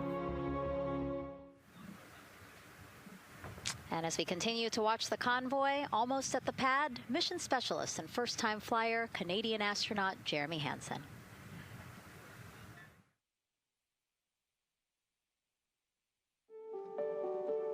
I have this very distinct memory of seeing an image of an astronaut standing on the moon. It's burnt in my brain because I went back to it so many times in my childhood, and I would look at that image, and I know it had a huge impact on me that humans had walked on the moon. My name is Colonel Jeremy Hansen. I'm an astronaut with the Canadian Space Agency, and I'm a mission specialist on NASA's Artemis II mission around the moon. My elementary school years, I grew up on a farm outside of London, Ontario. I spent as much time as I could with my dad on the farm. I learned the value of hard work, for example. If I wanted to go to work with Dad, it was going to be a long day, and I was going to have to not complain, or I wasn't going to get to go the next day. I had a treehouse. I had a vivid imagination. And I changed my treehouse into a spaceship. I made all these dials and controls. I had circuit breakers for switches that I found in the barn. And I was exploring space in my imagination. The most important thing I did to get to where I wanted to go in life, which was flying fighter jets and eventually becoming an astronaut, is I shared those desires with other people. And it turns out, just like you don't go to the moon on your own, if you could, I would have done it a long time ago in my treehouse as a kid. You have to go as a team. I think the biggest impediment to achieving my goals was, of course, myself. And I think that's a common human experience. There are many times where just little things would get in my way, and my immediate interpretation of that was, well, now that goal's out the window. You know, people must have lifted me back up, and somewhere in the back of my head, that persistence came through. And I think that's a common human experience, to doubt ourselves. I've come to this, I guess, realization that I believe that we all have gifts to contribute, and the goal is to figure out how to use your energy towards adding positively to humanity's existence on this planet. But I love it when humanity sets big goals, like sending humans to the surface of the moon with an eye to eventually going to Mars, because when we do that, we can bring together genius from not just even in one country, but around the world. I've also learned from my indigenous mentors that they refer to the moon as Grandmother Moon. So you've probably heard of Mother Earth. They use Grandmother Moon because Grandmother Moon is responsible for the water in their community, just like the moon moves the water around the planet, affects the tides. And I think that's a really beautiful thing for us as we go back to the moon, to think about all the different cultures around the world and how they view the moon differently. And that's really neat because we all share that same moon in the night sky. What's really neat, too, was that drive to the launch pad, that point of view to see what the crew is seeing as well as their Astrovan rides up the pad slope and are now on the surface, about to walk up to their vehicle. Yeah, you know, we talked about how tall this rocket is earlier. Wow. Look at that. Yeah, look at that point of view, yeah.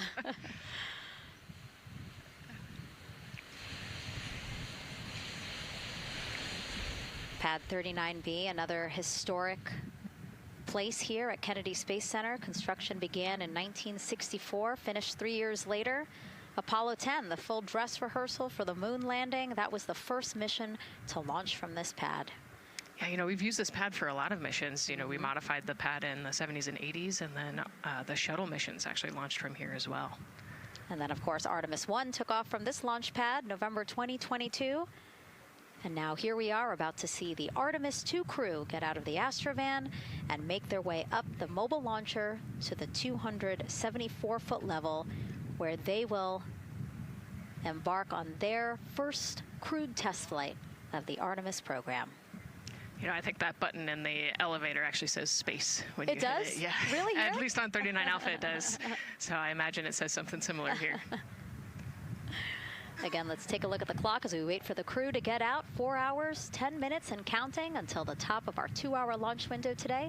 Let's head back across the street to Daryl, who's following the launch team every step of the way. All right, thank you, Megan and Nicole. And here inside Firing Room 1, we had a nice moment.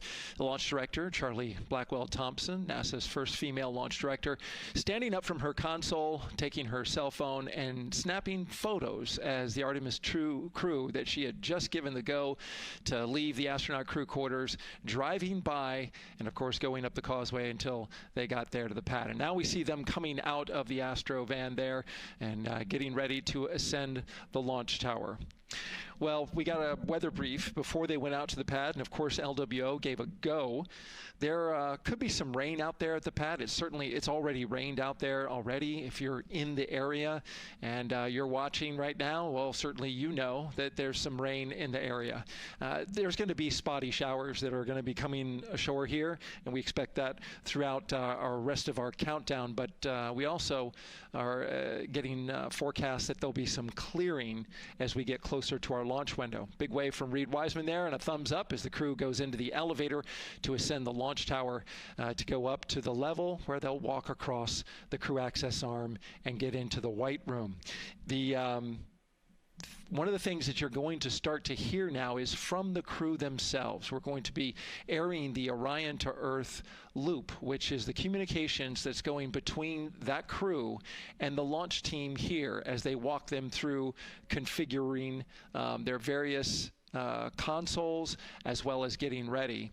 A nice moment here, and I'll just pause to just look and see as the crew walks across the zero deck, as they call it, which is the deck that's right there even with the engines, and they're taking a moment to go over there and stand up and gaze up at the 322-foot tall SLS rocket.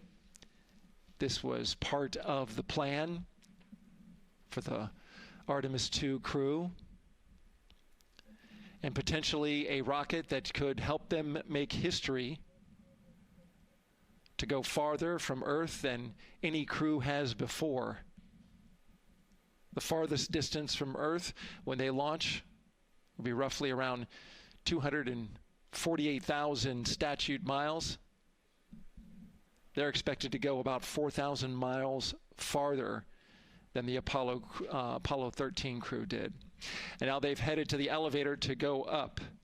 Again, I was talking about the loops. You're going to be hearing from the crew as they discuss with the launch team getting various systems ready to go. And then closer to liftoff, we'll hear the operational launch team loop brought forward ahead of the critical pre-launch polls and then the start of terminal count. And that should be right around L-25 minutes, right before the NASA test director gives their poll and the launch director gives her management poll, which happens at L-17 minutes. Right now, a lot of focus is on, of course, the closeout crew. They've made the way for the crew to get inside the spacecraft now and walk across that crew access arm, and there they are. They have been working on a tight timeline, but they are ready to go, and they are ready to receive the crew and start putting them inside their Integrity spacecraft. That's it from the firing room. We'll send it back to Megan and Nicole. And Launch Director Charlie Blackwell Thompson, again, we mentioned her a second ago. Her team have been training extensively for this moment since Artemis 1 launched in November 2022. Today, they have a message for Reed, Victor, Christina, and Jeremy.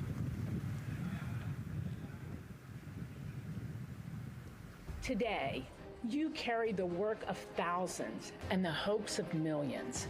Every test, every simulation, every long day and night have led to this moment.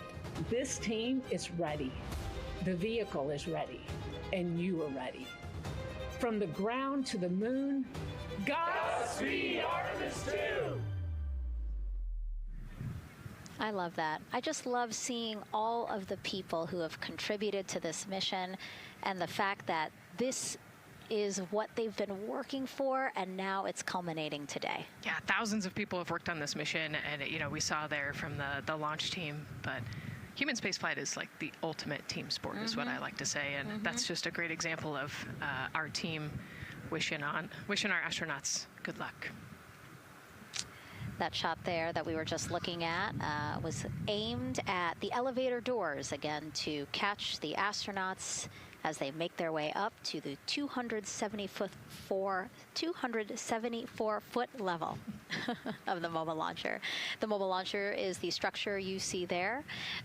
It is not only a way for the crew to obviously access Orion, but also provides the fuels, communications, all that to the rocket. And now we're watching the crew walk across the crew access arm, getting a beautiful view of Kennedy Space Center. From 274 feet. Woo. Nicole laughs because Nicole is also, like Reed, does not like heights. Do not like how open that crew access arm is. But Reed made it across, so that's good news. It looks like they really enjoyed it. You know, they didn't just walk straight past. Christina and Victor, we definitely saw. Some thumbs up there, looking out, yep, that crew access arm. And then Reed, he knows where that camera is. Taking the opportunity to, again, just tell folks, hey, we're doing good. Ready for it. Yeah. And it looks like they're actually probably signing their patch. Yeah, there's a wall with patches there, and so each crew signs when they get up for their launch. And so this is probably actually the first time a crew is doing this in the White Room of Launchpad 39B. Don't quote me on that, but I think the signing started with the commercial crew program. So there's a lot of that in the White Room over at 39A, but again, this is 39B. Yep. And so now in this room here, the White Room, again, we will see the crew don or put on their communication caps again, their helmets, their gloves, and remove coverings that they had on their shoes. Yeah, so they want to protect the suits while they're walking out and up to the White Room, and now they'll finish reassembling those suits. Put the boots on, put the gloves on. You can see they're working their comm caps now, and they'll work the helmets eventually as well. And so as we watch this process unfold, why don't we take a couple of questions from you guys? What is the most difficult thing about preparing for a flight? Nicole, that question's obviously for you. Ooh, this is a great question. You know, I think we get such good training. You know, this crew's been training for years. And so they know this rocket and this capsule inside and out. They know all the dangers. They know how to react to anything. So I actually think, you know, preparing your support system and your family, I think launch day is actually tougher for your family than it is for you. And you know, we've heard the crew talk about the difficult conversations that they've had with their family to prepare for this historic test flight. And so I think, you know, the closer and closer you get to the rocket, the fewer and fewer things from Earth you keep. You know, they left their suitcases at crew quarters this morning. They left their cell phones, their laptops, everything. And so you are just a human in a spacesuit about to get on a rocket with all of your loved ones watching. And I think that can be probably one of the most difficult parts about today. And while you were answering that question, Nicole, we did get a chance to check. Yes, this is the first time a crew has signed the wall of the White Room, again, here at pad 39B. Let's take another social question now. all launch windows happen to be in the evening. How come? Obviously referring to the April opportunities specific to Artemis 2. Right. You know, this is a complicated answer. I don't know that I would have the exact mechanics behind it, but it has a lot to do with orbital mechanics and where we are in terms of the Earth and the Moon relationship. And, you know, like we said, we're trying to get on that free return trajectory. And so it has a lot to do with when we can do the perigee and apogee raised burns and the translunar injection. So there's a lot of math that goes behind these launch windows and why they shift and move and why we just so happen to be in the evening for the April launch windows. Yep. You did answer it well. All right. And before we asked you guys a question, who would you take to the moon with you? Would that be a bestie, a pet, family member, or seasoned astronaut? Overwhelmingly seasoned astronaut. So, Nicole, you and I are going to the moon. Was that your answer as well? That was totally my answer. Again, like I thought my husband would not like that answer because he'd want to come along too. But I think if asked, he would also say seasoned astronaut. So that's fair. Yeah, like we said, there's a lot of training that goes behind it. These guys can react to anything that comes their way. And so, yeah, if you don't have all that training, maybe you do want someone that's a little bit more experienced. Yep. So correct answer, everyone. And now we have another question for you. What do you want to know about living in Orion? What the crew eats, how the crew sleeps, how to fly the vehicle, or how free time is spent? Another great question. Ooh, yes, I'm excited to see what they say. Yeah, so head to NASA's Instagram or Twitch accounts to vote, and we'll share the results as soon as possible.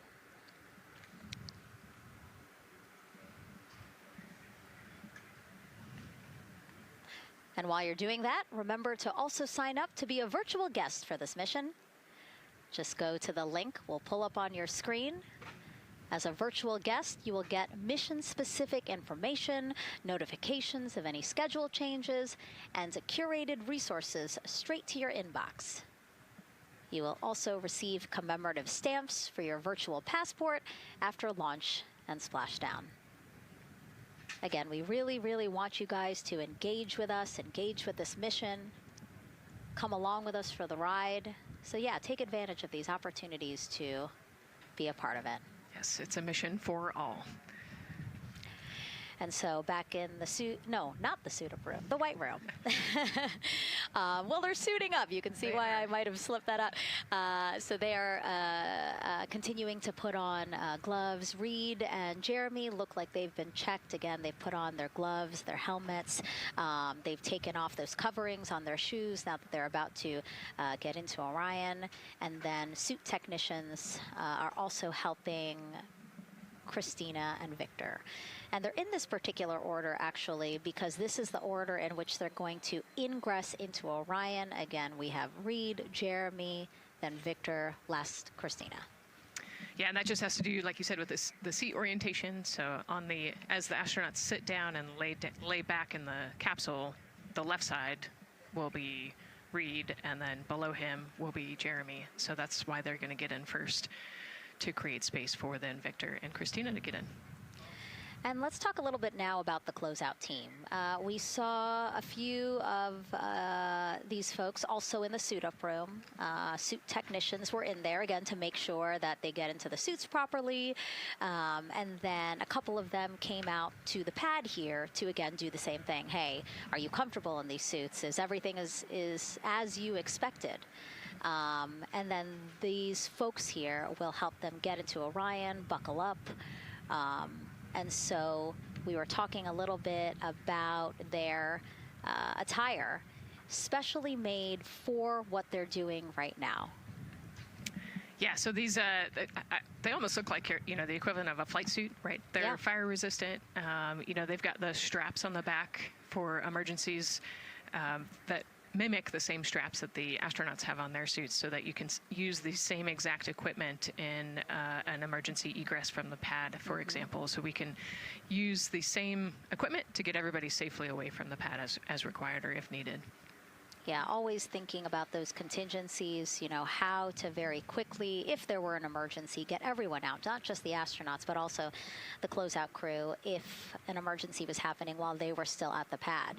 And so those suits, flame retardant, Also, when we see them crawl into Orion, you will notice that they are on their knees quite a bit, so built-in knee pads. Really a thoughtful design for the purpose that they're serving today.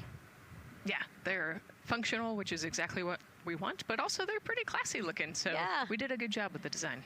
I was going to say, you know, they actually look like, you know, the outfits that car racers wear, right? Yeah. And then when I said that to the lead of the closeout crew, he's number one if we do see him, Taylor Hose, he said, well, actually, we are kind of like a pit crew, you know, like they're very quickly moving through the operations so that not a lot of time, not more time is spent at the pad than is needed, because this is a fully fueled rocket, Nicole. Right, yeah, we want to minimize the time that we have more humans up in the White Room, but also safely and efficiently get the astronauts ingressed into the capsule, and so that's their main job. That's so yeah, I like the pit crew analogy, works great.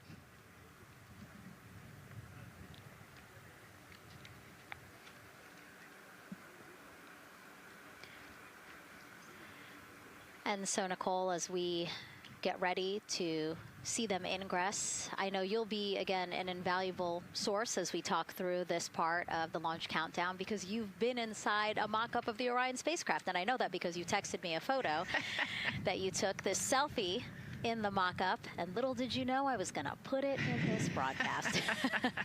Yeah, this was actually a really wonderful opportunity. Last week, our flight control team at Johnson Space Center hosted an open house of the Orion mock-up there in the space vehicle mock-up facility.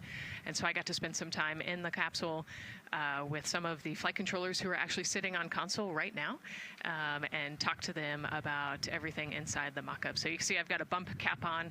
It's like a small hard hat. There are a lot of, you know, metal corners and things, and we are still squishy humans at the end of the day. And so they want you to be careful while you're moving around in there. But I got to see, you know, how the crew will ingress.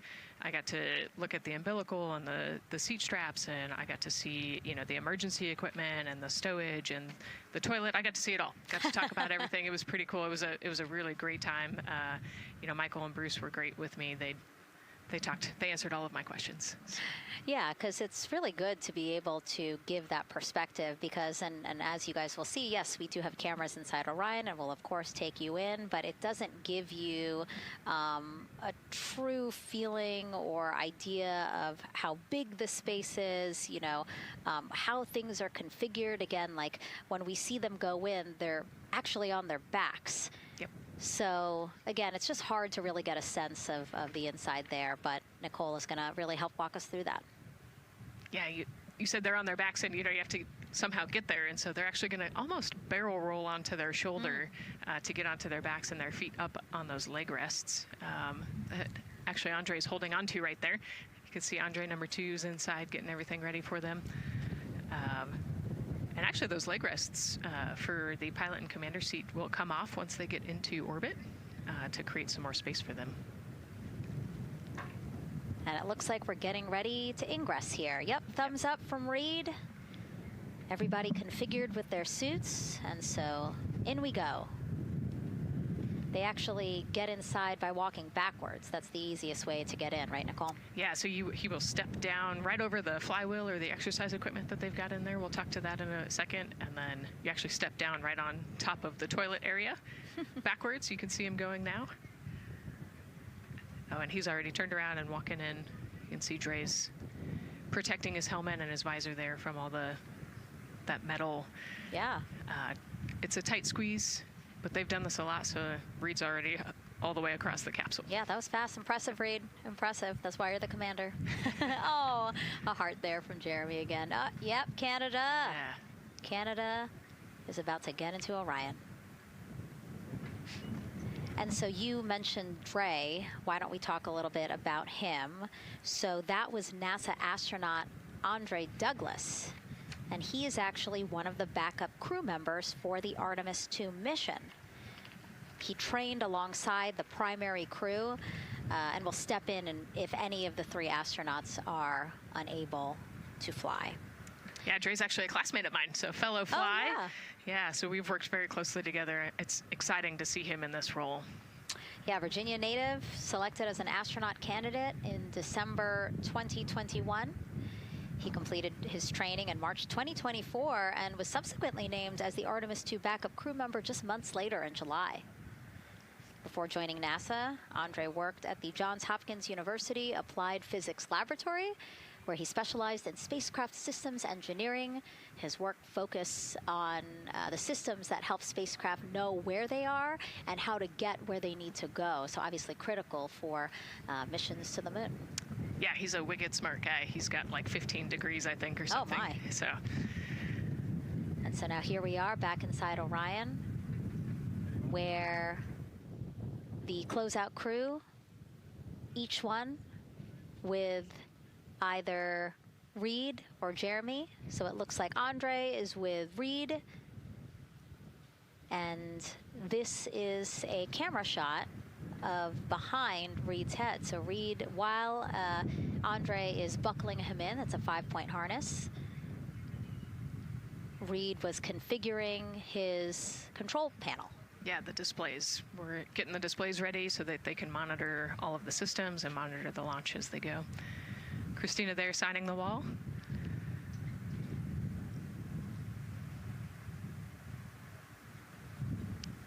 Got to put away the pen. The pen could be foreign object debris or FOD, which is bad for NASA. We definitely want to make sure that we keep track of everything and we know where everything is, because the smallest thing could prevent us from launching or affect the equipment out there. Yeah, and you'll actually see that most of their tools will be tethered as well, so nothing can fall through a crack or drop.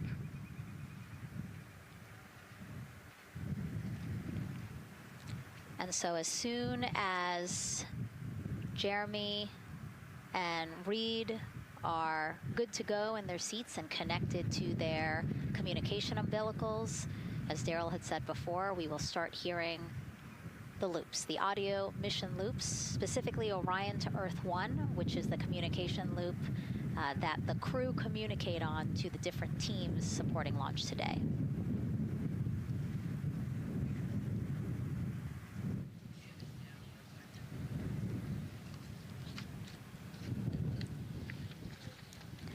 And as we said when we were in suit up, after they do communication checks, again, suit leak checks to make sure that nothing went wrong between the suit up room and here, and also to specifically connect them to the Orion systems.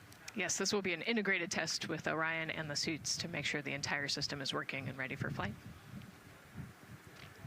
And so you'll notice Reed and when Victor sits down, Reed and Victor are the only ones with the display panels in front of them. Jeremy and Christina will actually share a personal computer device, and that will be on Jeremy's leg, and that's how they'll continue to follow along with telemetry and data. Yeah, it's actually pretty cool. This is one of the technology demos that we're doing, and so they're going to plug into the system, and it'll be a screen repeater on that, that device for them so that they can see what the pilot and commander are seeing. OTC at MS2 is online for sound checks. This is OTC. Repeat. MS2 ready for comm checks. The MS2 ready for comm checks. MS2, OTC, Orion to Earth 1, comm check. OTC, it's MS2. Have you loud and clear on 1. You're welcome, sir.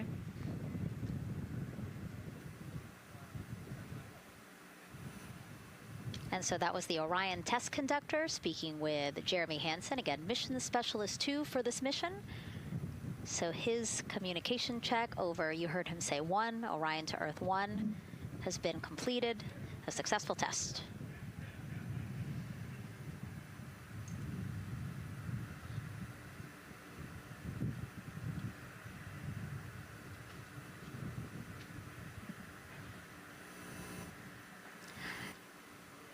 The rest of the crew here waiting in the white room. Again, as Nicole was saying, a little tight there for all of those folks. So Christina and Victor will wait until Reed and Jeremy are done getting buckled in.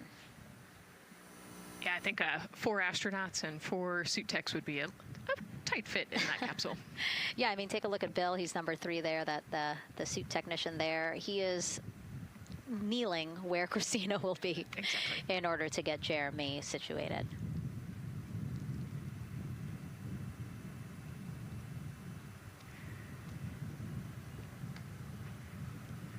OTC asked, commander's ready for comm checks.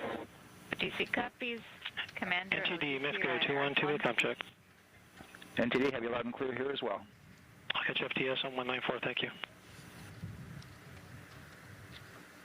Commander, OTC Orion Earth 1. OTC, CDR has you loud and clear. Good comm. Welcome, sir. And there you have it, a successful comm check with Commander Reed Wiseman. And so... And CDR, NTD on Orion Earth 1 for comm check. It's Gary Bush, I got you loud and clear, NTD. And good to have you on board. Good luck today.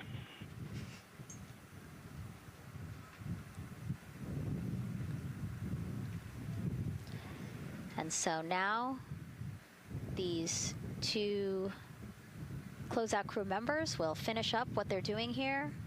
Again, Nicole, walk us through what is happening here. They're connecting umbilicals, is what we said. Yeah, they're strapping them in, so they're getting their restraints connected. It's a 5-point harness with a quick release, and then they're connecting the umbilical, which has actually 4 different connections. So it's got the air in, air out, the water for cooling, and then the comm as well, the communication cable. So they're going to make sure that all of those connections are good to go, make sure the crew's receiving the cooling and the air, and then we heard the comm check as well. So they're just making sure the umbilical connection was good to go, getting them strapped in and ready, and then they will move on to Victor and Christina.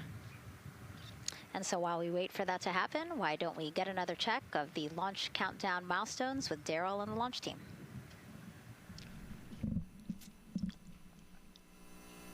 All right, welcome back into the firing room 1 here, where some of the launch team is having some pizza that was brought by the administrator. That was nice of Administrator Jared Isaacman to bring that by for the launch team to enjoy. We're L-minus 3 hours and 44 minutes and counting, as you can see the crew ingressing into the spacecraft. There are a number of things that are happening on the timeline. Of course, the closeout crew, they liken themselves to like an F1 pit crew, working quickly, methodically, carefully, as they go through their procedures to get the astronauts ingressed. Overall, there's a little bit of timeline pressure, right? There's only a certain amount of time, as you see the astronauts going into Orion, only a certain amount of time that they can spend on their backs. They will be there for a few hours, right? So we're sitting at 2:40 p.m. Eastern time, and the window opens at 6:24 p.m. Eastern time and runs until 8:24 p.m. Eastern time. So 4 or 5 hours or more on their backs, and then they'll hopefully lift off for a launch. So of course the crew is mindful at the time. They don't want to slip into the window if they don't have to, and so they're keeping a tight lock on the margin, the amount of time that they're working there. And there's a heart from Christina Cook. Great to see that as she gets ready to get into the Orion spacecraft, one that they named Integrity. It certainly fits this crew from what I've observed. Now, right now, the rocket's tanks, they're in what's called replenish mode. So another factor for this closeout crew is, and the crew themselves, this is a fully tanked, almost ready to go rocket. It's got all the propellant it needs to go to the moon. It's just a matter of getting the astronauts in, getting them configured, and getting all the systems, the high energy systems, bringing them all online in order to launch this rocket. As they sit there, there is propellant boil off that's happening. All tanks are at 100%, but the propellant, which is liquid oxygen and liquid hydrogen, those two propellants are minus 423 for hydrogen and minus 297 for the liquid oxygen. They are boiling right now. They've been boiling the entire time and they've been in the tank. And that is vented out, as you can see.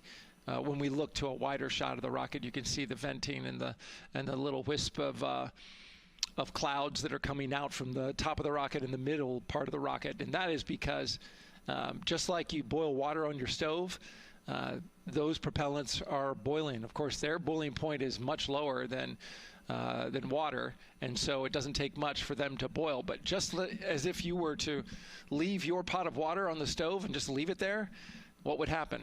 Well, it would completely boil off, and all the water would be gone. Just, basically turned into water vapor inside your house. Well, it's the same case here. So we are continually replenishing the rocket with propellant, liquid hydrogen and oxygen, running from those propellant lines that you see there going into the rocket. So that continues to go well. Overall look from the launch team here, this has been a very smooth countdown so far. The cryo tanking went exceptionally well, and the launch team is really in a good mood right now. Cautiously optimistic, understanding that with a system this complex, you can have something unexpected happen. But to this point, the firing room is really encouraged by what they've seen so far, and are especially excited to see these astronauts getting inside the spacecraft. L-3 hours and 40 minutes and counting until we open up that window for launch. For now, we'll send it back to Megan and Nicole. Thank you, Daryl. And, he mentioned that the crew decided to name Orion Integrity, and it was not something they came to easily.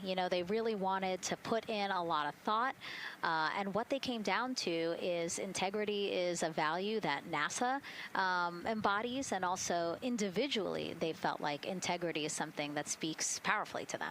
Yeah, and I think the other part of integrity, it just represents the humility and the professionalism behind the entire team that built this rocket and got us here today. And so it's a fitting name for this capsule.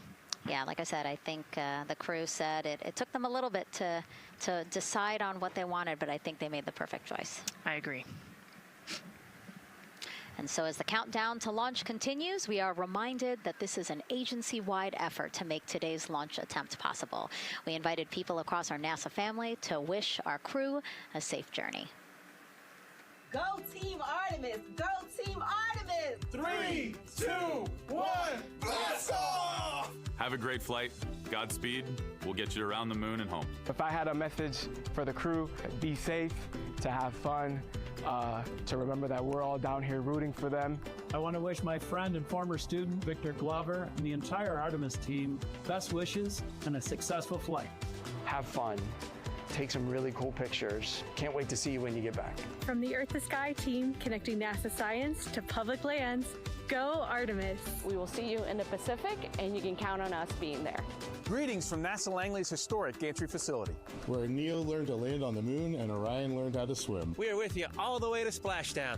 Let's go fly from the Orion Human Engineering team. Woo! Like a full moon, your future is bright. Have a safe journey from the multimedia team in Cleveland, Ohio. We hope to see you guys back safely in San Diego, maybe singing some karaoke. Yeah, right, maybe. He knows exactly what he wants to do. After he's like, yep, karaoke. I love that people submitted videos. This is something that we actually asked as part of the broadcast. We were like, you know what, I think it'll be really fun. And the overwhelming amount of people who wanted to record something for the crew was really heartwarming. Yeah, this is the first time in over half a century that we're sending people back to the moon, and everybody is excited about it. Kindergarten to congressmen and all over the world, everyone is ready for today and excited to see this launch. And so here we are again, still inside Orion with the closeout team, putting some final touches on, it looks like Victor's configuration there. Again, making sure that his harness is set and that he's connected to cooling, he's connected to communications, and he's connected to any other umbilicals that he needs to be connected to for Orion. Again, we are sharing so much information with you, and we hope you find it educational and fun. But we do know you guys still have some questions, so why don't we take another one now? Tell us what the moon is like! So cute. That wasn't a question. That was a demand. Nicole, you tell her what the moon is like. Oh man, that was so cute. Oh man, the moon is really cool, right? So it's a lot of like gray and white and kind of shades of gray. It is something that doesn't have wind or rain or rivers or an atmosphere. And so we like to say Christina said it earlier, it's the witness plate to the universe. And, you know, it has all these impact craters because it's not protected. Things hit it all the time. Meteoroids, asteroids, all sorts of things hit the moon and create these impact craters. That's part of what we want to go and look at and learn about on the moon. It can tell us a lot about the age of the universe and the age of the moon. You know, it's 4.5 billion years old, and we can learn a lot from just looking at the regolith or the dirt that is on the moon. Well, thank you for that question, and thank you for that answer. She was cuter, Nicole. I agree. And then earlier today, we wanted to ask you, what do you want to know about living in Orion? And we told you to pick between what the crew eats, how they sleep, how they fly the vehicle, and how free time is spent. And the winner, most of you wanted to know how to fly the vehicle. And we are going to be doing that. Yes, we are. You know, that's a great question, and actually part of what we're going to go do. So the rocket is fairly automated, right? There's a countdown, and the whole system knows when it needs to ignite the engines. But we are going to do some manual piloting throughout this mission. Once they launch and they separate from the ICPS, they're actually going to do a rendezvous and proximity operations demonstration. So what does that mean? They're going to take that portion of the rocket and they're going to try to fly closely to it. And so they will actually take manual control of the Orion spacecraft and try to get nice and close to the other portion of the rocket that had just separated. And so you can see actually a little bit in the view that you have right now. So for Reed, the left-hand person, his right hand, there's a kind of a joystick, if you will, on the right side, and then on the left side there's something similar. And so they've got, you know, translational and rotational hand controllers in order to command the rocket in different axes. Yeah, it's really exciting. I mean, Victor said it himself, like one thing that he's really looking forward to is piloting Orion manually. So we'll get to see that during our continuous coverage. Again, we are covering this entire mission. We started with tanking, and we will go all the way through splashdown, so you will see what Nicole was just talking about, that proximity ops demonstration, where the crew will pilot Orion manually. And so, speaking of their 10-day mission, why don't we take a closer look at the crew's home away from home for the next 10 days. Here's Megan Carter again from the KSC Visitor Complex. All right, thanks, Megan. Yeah, it's getting real out there, so I am going to bring you back to the moon board so I can show you just a few things about the Orion. Obviously, it is going to be very compact, sitting up there on top of the SLS rocket. Very compact, like I mentioned, over 355,000 pieces. So let me show you a couple key components, starting with these 3 fairing panels right there. When the rocket blasts off, obviously it is going to get very fast. It's going to get hot on Orion Earth 1 for and windy, and so we have these 3 fairing panels in place to help protect our astronauts. I am also going to take you into a little bit closer look and talk about the LAS, or the Launch Abort System. This is the one piece that is going to be in place to protect the astronauts should something happen to go wrong in the first few minutes of launch. They can actually hit those abort motors, and these can activate within milliseconds, basically faster than you can even blink, and that is going to pull the crew and the crew capsule away from any danger. Now, obviously, we hope that those are not needed, and if that is the case, then about 3.5 minutes into flight, the LAS and those fairing panels will actually activate and jettison away. They'll fall away from the rocket, because at that point, the crew can actually abort the spacecraft safely by themselves.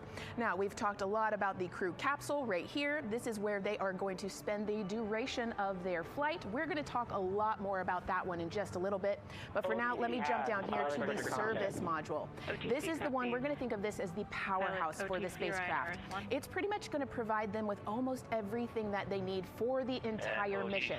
Temperature control, removing the carbon dioxide, providing them with oxygen, so much more. You can also do course corrections and things like that. So super quick breakdown, but as you can see, all of these components together are going to make the spacecraft one that is built not just to fly, but to protect, sustain, and bring those astronauts home.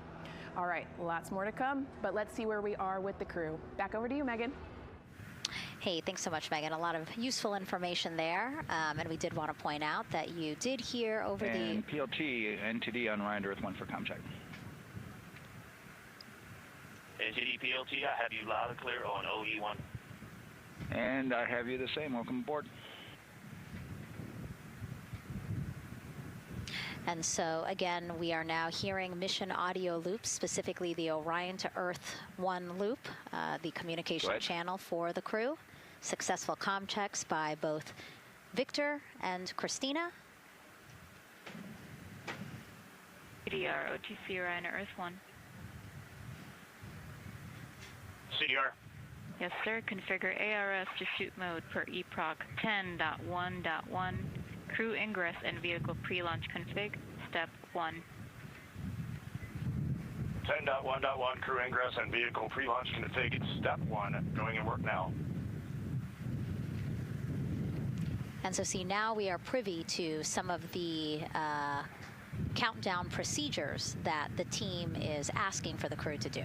Yeah, so they're going to work through some of these procedures and finish the ingress portion, as you heard in that procedure. So this is where the crew's going to start building their nest, if you will, running some procedures, getting the capsule ready for humans to be on board. And now look at the clock, 3 hours, 30 minutes and counting until the opening of our 2-hour launch window, and we are pretty good on time. We are as we are expecting in terms of when ingress will be wrapping up soon.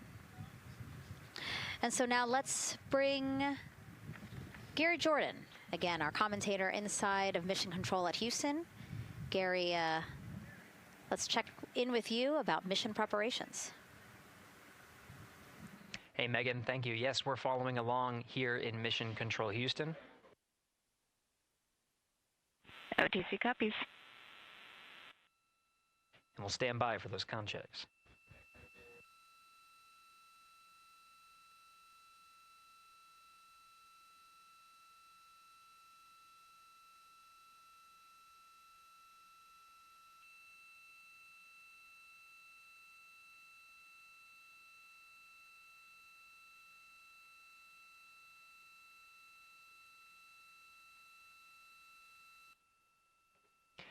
And again, we're waiting for those comm checks. We did confirm from our IVA officer here in Mission Control Houston that all 4 suits have plugged in umbilicals. And CDR, NTD. Go ahead, NTD. Yeah, Reed, we're ready to proceed with the voice checks if you and everyone else is.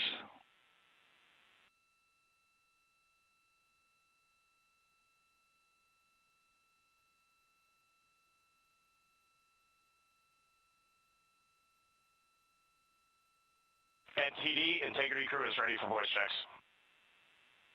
I copy that. And integrity for the entire crew, comm check on Orion to Earth 1. CDR. PLT. MS1. MS2. Good comm check by all. NTD moving to Orion to Earth 2.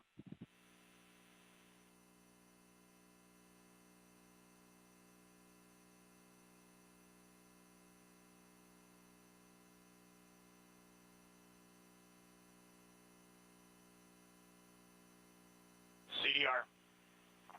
PLT. MS1. MS2.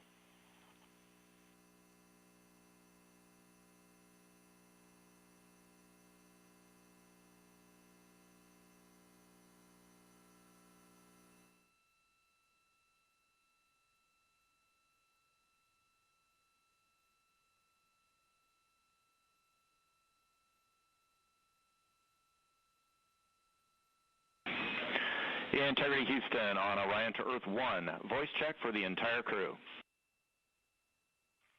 CDR. PLT. MS1. MS2.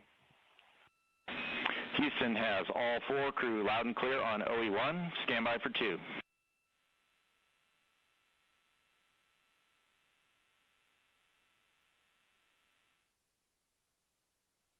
Your initial word was broken stand.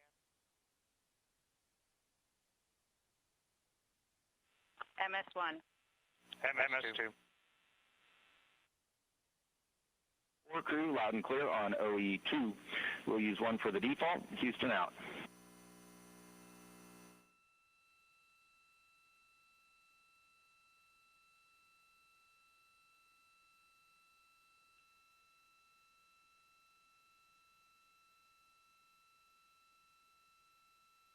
And CDR entity?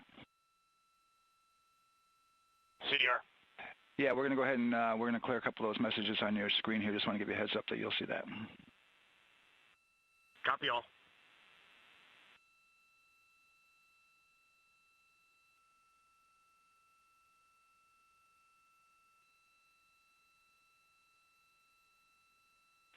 CDR, OTC, Orion to Earth 1. CDR. Yes, sir. Perform crew suit leak checks per 10.1.1. Crew ingress and vehicle pre-launch config steps 2 through 4. Annunciation of LCC O-ARS-001 will occur. 10.1.1 crew ingress and vehicle pre-launch config steps 2 through 4 going in work now.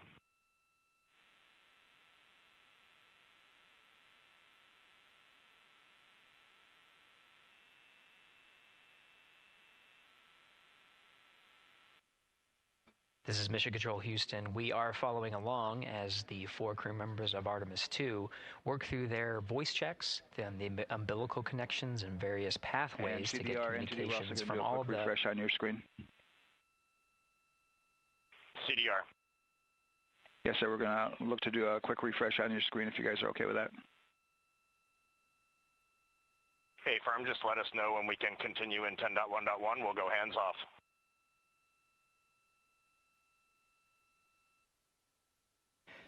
.1.1 referring to the procedures that they have through the various phases of ingress and some of the checkouts needed to prepare for today's launch.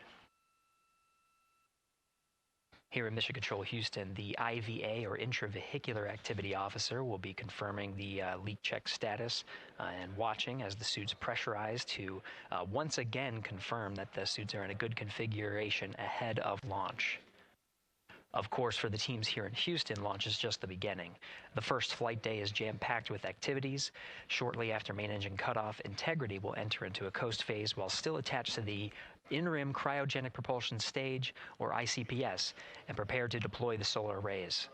With power being generated, Integrity prepares... Go ahead, MTD. With that refresh, and you got to go to proceed with your 10.1.1. Picking up 10.1.1, step 2.3 through 4.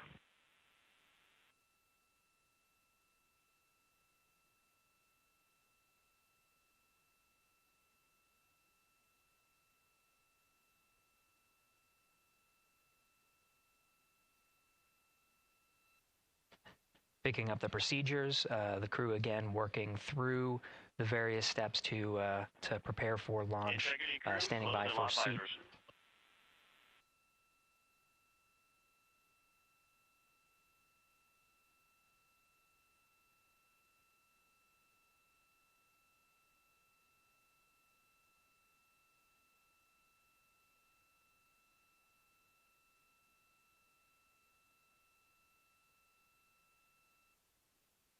This is Mission Control Houston. With visors closed, the pressurization tests can commence. We'll stand by for word of a good leak check on all 4 of the crew member suits for the Artemis 2 mission. Again, this is the very beginning of a very busy flight day for our 4 crew members After launch, they have a series of burns to prepare for. The first major burn being the perigee raise maneuver that allows them to continue in low Earth orbit, and the next being the apogee raise burn that puts them in a high Earth orbit. This is an orbit that takes them around the Earth for nearly a day, 23.5 hours to be precise, and allows the teams, including the astronauts and the flight control teams, to check out critical systems ahead of committing to the next day's translunar injection. But before they even call it a day, Integrity will separate from the ICPS, and the crew will command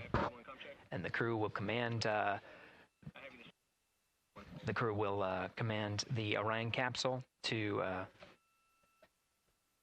separate from the ICPS and turn around and approach the upper stage, but not dock.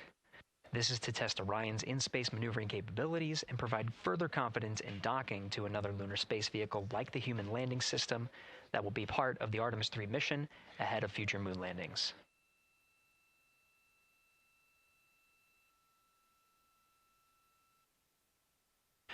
These are just a few of the highlights of the very first of 10 flight days as we await for confirmation of good leak checks inside the capsule Integrity. And there's a lot more to this mission. A reminder that this is, of course, a test flight. The purpose here is to demonstrate procedures, systems, and life inside Orion on a mission around the moon for the first time, and give further confidence in the capabilities that are charting a return to the lunar surface.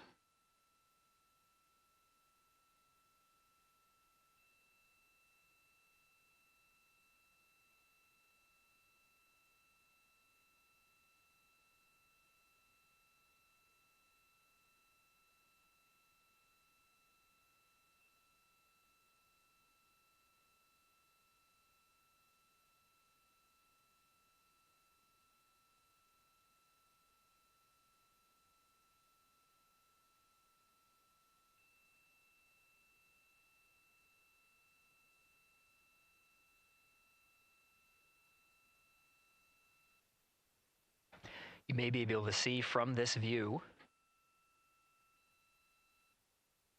the suits themselves inflating. This is, again, a pressure check,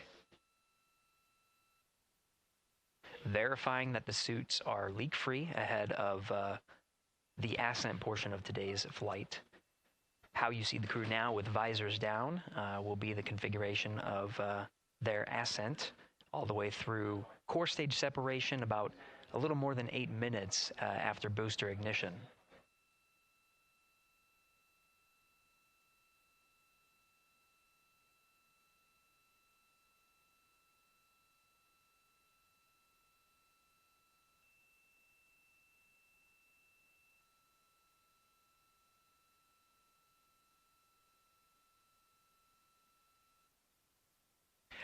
All right, here in Mission Control Houston, we are continuing to follow along, standing by for confirmation of good leak checks. In the meantime, there are no showstoppers here in Mission Control Houston, and we continue to monitor the countdown to launch. Megan, we'll send it back to you over at the Space Coast.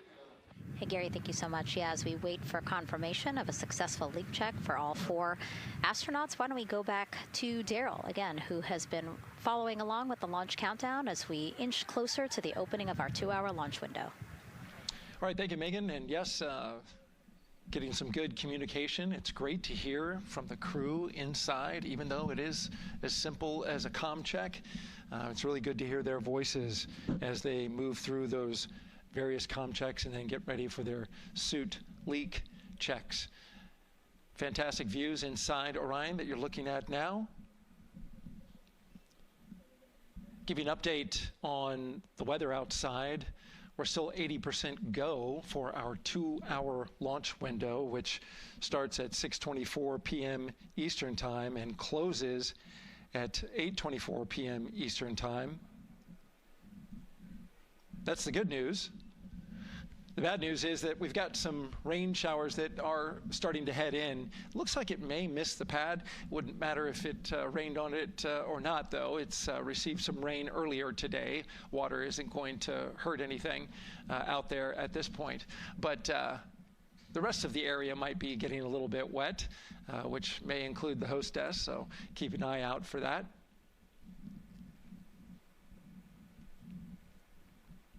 As we're watching with the astronauts inside the Orion Integrity spacecraft, you'll be hearing more and more from them, especially Christina Cook, who is mission specialist number 1. She not only is going to be making history. All crew, visors open, suit loop leak check complete. OTC. Okay, there you heard the suit leak check complete. They check those suits for leaks in astronaut crew quarters. They check them again inside the spacecraft. As you can see, the closeout crew, our astronaut support person moving around, turned off the camera, and so now we're looking from outside the Orion spacecraft, looking towards, oh no, let's see, get oriented here. Well, there we go. Back inside, we've got the view. But basically what I was saying about Christina Cook is that she will have the role of reading. CM is ready for closeout, performing video sweep using drag-on camera. OTC.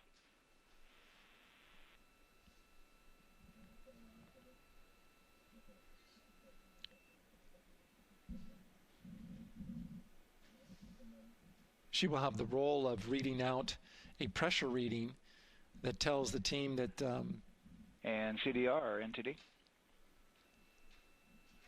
Go ahead, NTD. Yeah, we're going to do another cleanup on those suit leak check messages that we got from since we're done with that now. Integrity copies. Yeah.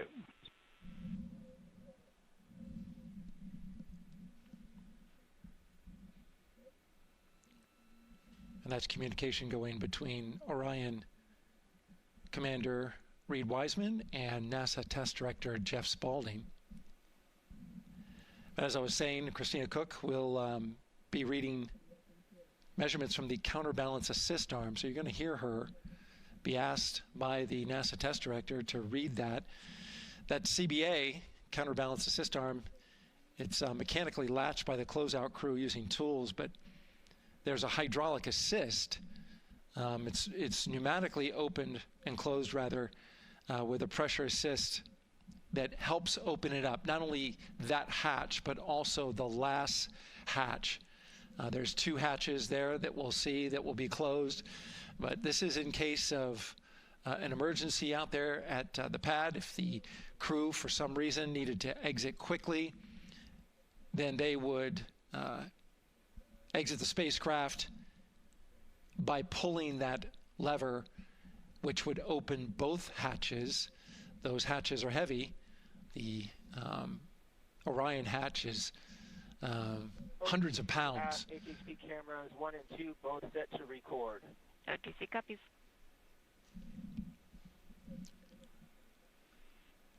And just an update on the launch countdown, continuing to monitor the team's communications here in Firing Room 1. Everything going really smoothly so far. We don't have any significant open constraints to launch at this time, so we continue counting down. And for now, we'll send it back to the host desk with Megan and Nicole. Thank you so much, Daryl. And so we heard some of the communications over Orion to Earth 1, and it sounds like we are now moving into the hatch prep and closure phase. We will now start to see the closeout crew getting out of Orion soon so that they can start getting ready to, again, close up Orion, close the 2 hatches, and then get out of the pad. Yeah, the closeout team will take the hatch seals off, and they'll inspect the seals, make sure everything's ready to go, and then do a few last-minute configurations before they close that hatch. And then, like Daryl talked about, then Christina will have a role in looking at the CBA there. So. Yeah, you might have heard them say over the loops again that drag-on camera. So basically, it's a camera that they can move around, and you might have seen it in a couple of our shots already. But they will take that camera and literally go and inspect the seal that. There's 2 seals, actually, 2 seals that go around the entire area of the hatch just to make sure that everything looks good. And that camera feed is being directly shown to NASA teams who need to monitor that. Yeah, they want to make sure there's not a single hair or piece of dust on those, make sure that there's no damage and everything's ready to go so that the seal, they will do a leak check on this hatch seal as well. Make sure it passes. Yeah, and we'll know they're doing that because we will actually see one of the closeout crew members with a hand pump, and they will pressurize pressurize, again, just the seals, and they have to see if it will hold pressure for just a minute. And if it does, then they will go ahead to pressurize the entire Orion spacecraft. And then that, again, is to make sure that the spacecraft is holding the right amount of pressure. And that one's a lot longer. It'll take them like 8 minutes. Like it takes time to pressurize it, then they have to hold pressure, and then it takes time to depressurize it. Right, and they want to measure the difference in pressures at the beginning and end of that and make sure that it holds the right amount of pressure so that when they get to the vacuum of space, obviously the capsule holds its pressure. Yep. Okay. Well, again, as we continue to watch operations that are happening at the pad inside of Orion, why don't we go over to Banana Creek? It's one of our viewing locations here at Kennedy Space Center. They will have a spectacular view, and we actually have NASA's Leah Martin there chatting with a big group of people surrounded by a lot of folks on bleachers there. Hey, Megan, yeah, tons of people out here today, thousands of people gathering at Banana Creek to enjoy NASA's next big mission and humanity's next great leap today. It's a gorgeous day, and I'm joined here actually by some people who are probably the only people on center who are a little bit more excited than me to see this rocket lift off. Where are you from, and why are you here? So we're from the University of Tennessee, Knoxville. We're a group of 7 aerospace senior engineering students traveling here with Josh Dobbs, former quarterback of the University of Tennessee, with his extraordinary Dobbs Foundation. Now, you were actually telling me a little bit earlier, you're here local, you're from Orlando. What's it like being an aerospace engineer and then having the opportunity to come back here to the Space Coast and see this mission lift off today? It is absolutely amazing. I feel like the little 9-year-old girl inside me is so excited. Like, I'm from around here. I grew up watching launches in my backyard, and so this seems like such a full circle happy moment for me.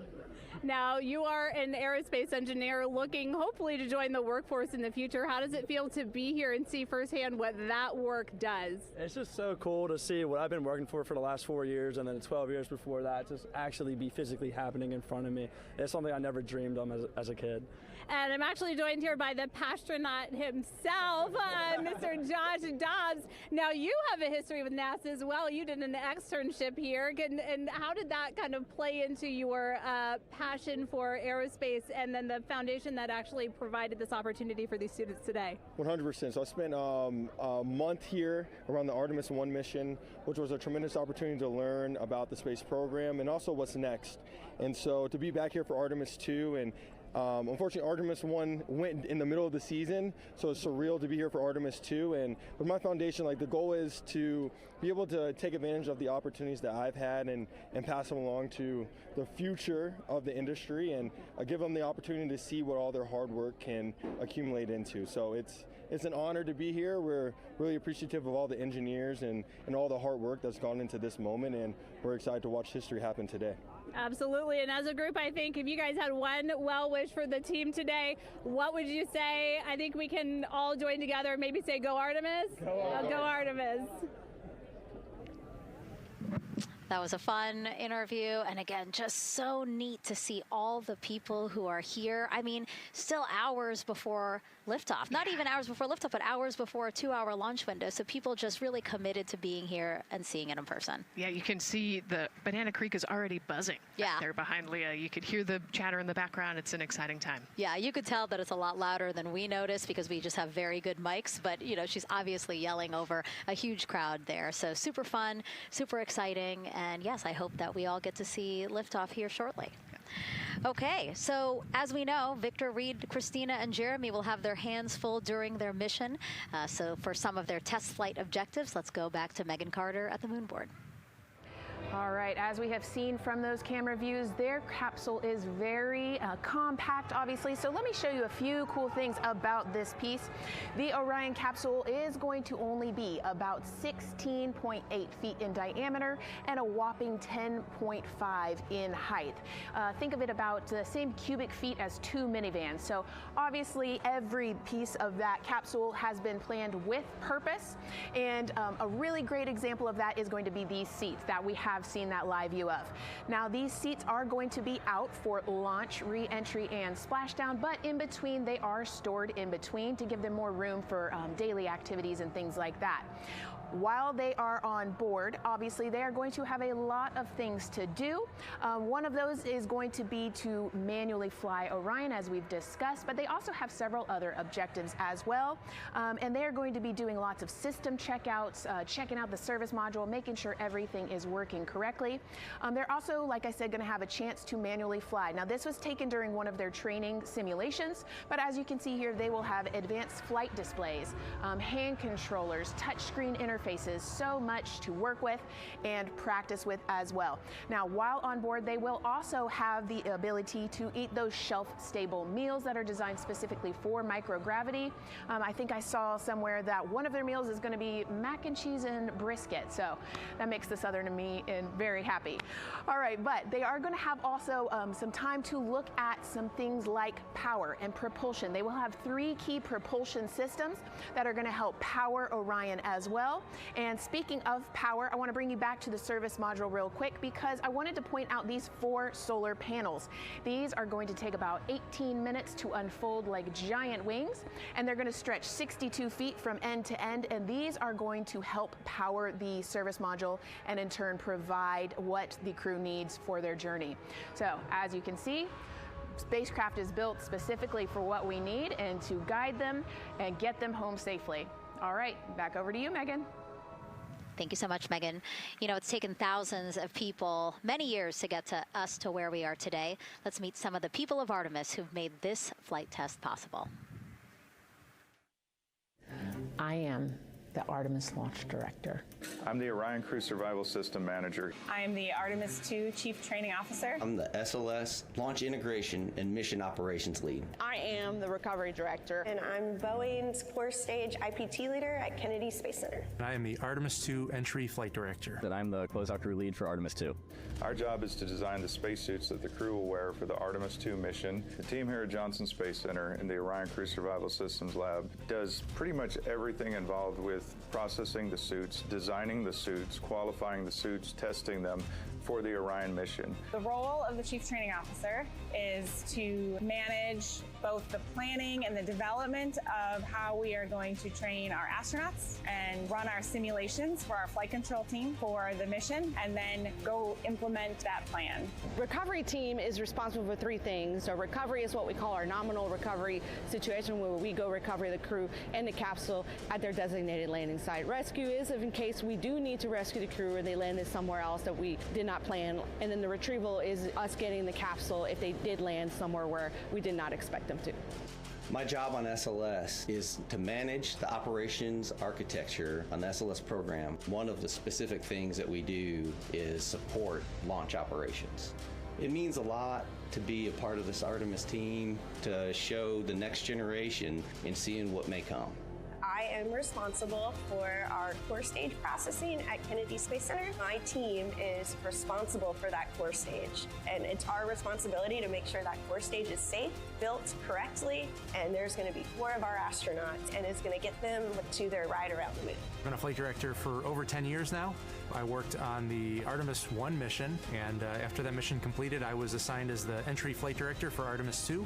I can't wait to see the hatch open after splashdown. That's when we know that our mission will be complete and the crew will have safely returned to the moon and back to Earth.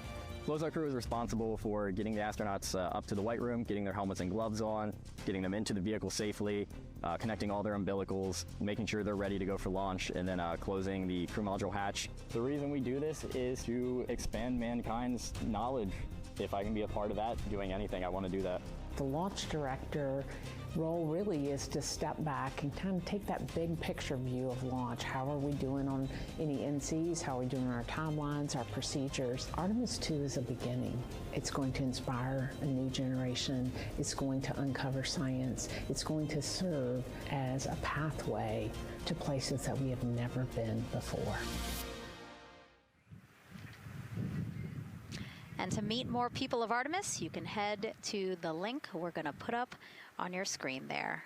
just, again, really nice to see all the faces that have put in the work, the time, the hours, the dedication to get us to today. Yeah, so many professionals that worked so hard on this mission.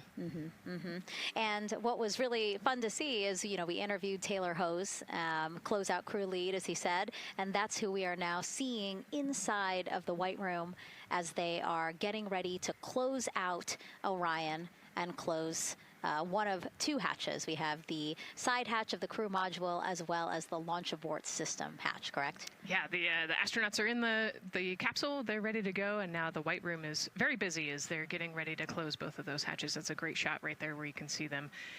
Almost looks like they're doing that hatch seal inspection that we talked about.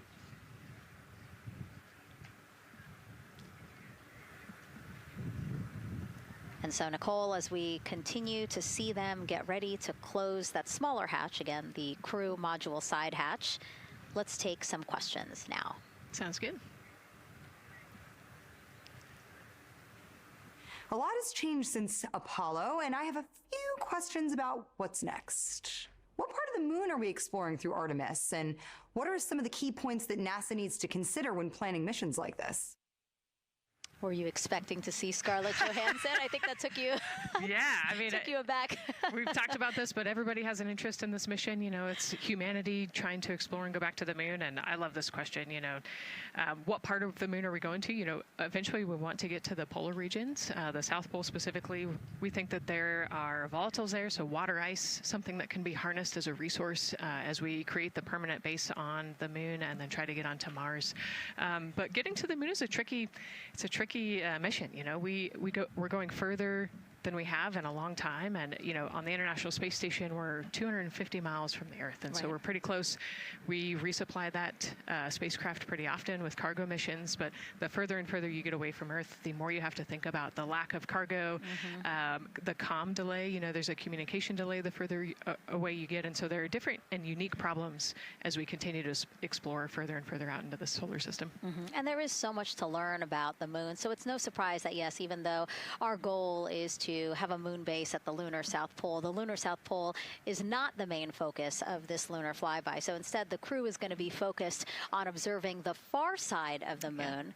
So this is actually an animation of what teams expect the moon to look like if the crew launches today. So this is, of course, the side that faces the moon, and this is the far side of the moon, which when, again, the crew does their lunar flyby on flight day 6, we are expecting this will be their view. What an amazing view and an opportunity. Yeah, you know, there's so much to learn from this particular mission, because obviously we're not landing with this mission, and so they actually potentially could see the South Pole and kind of scope out what our landing regions look like in the context of the entire moon. But also they're going to see parts of the lunar surface that have never been seen before by the human eye, and so they're going to take these detailed notes. They're going to record themselves talking about what they see.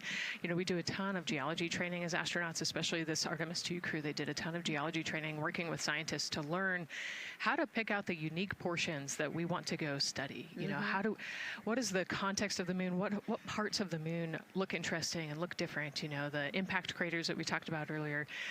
So really trying to take all the pictures, take all the observations, write down, talk about their observations, and record as much data as we possibly can for the researchers back here on Earth.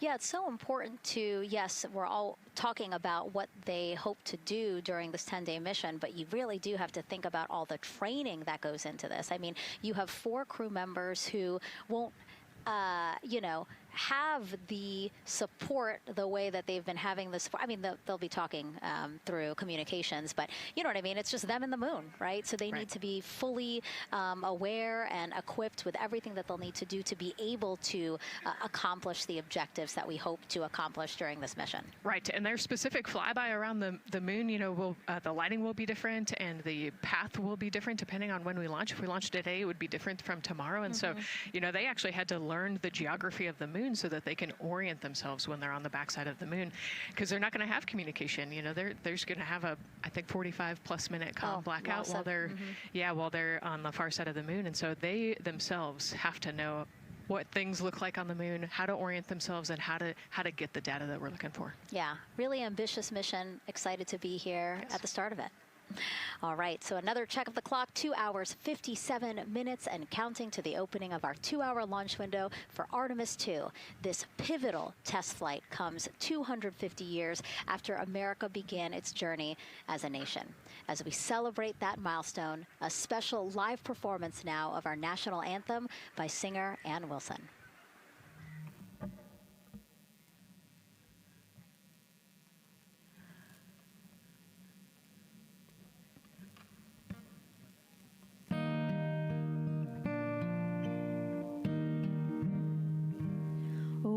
Say, can you see by the dawn's early light what so proudly we held at the twilight's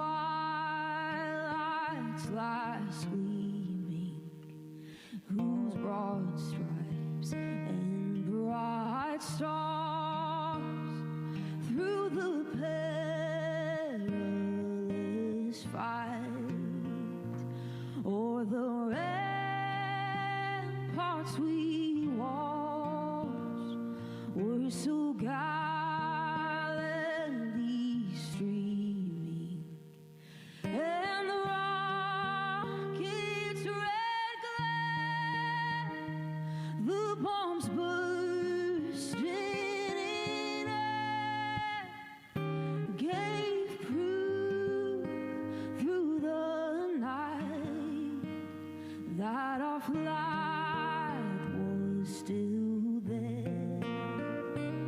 Oh, say does that star-spangled banner yet wave o'er the land of the free and the home of the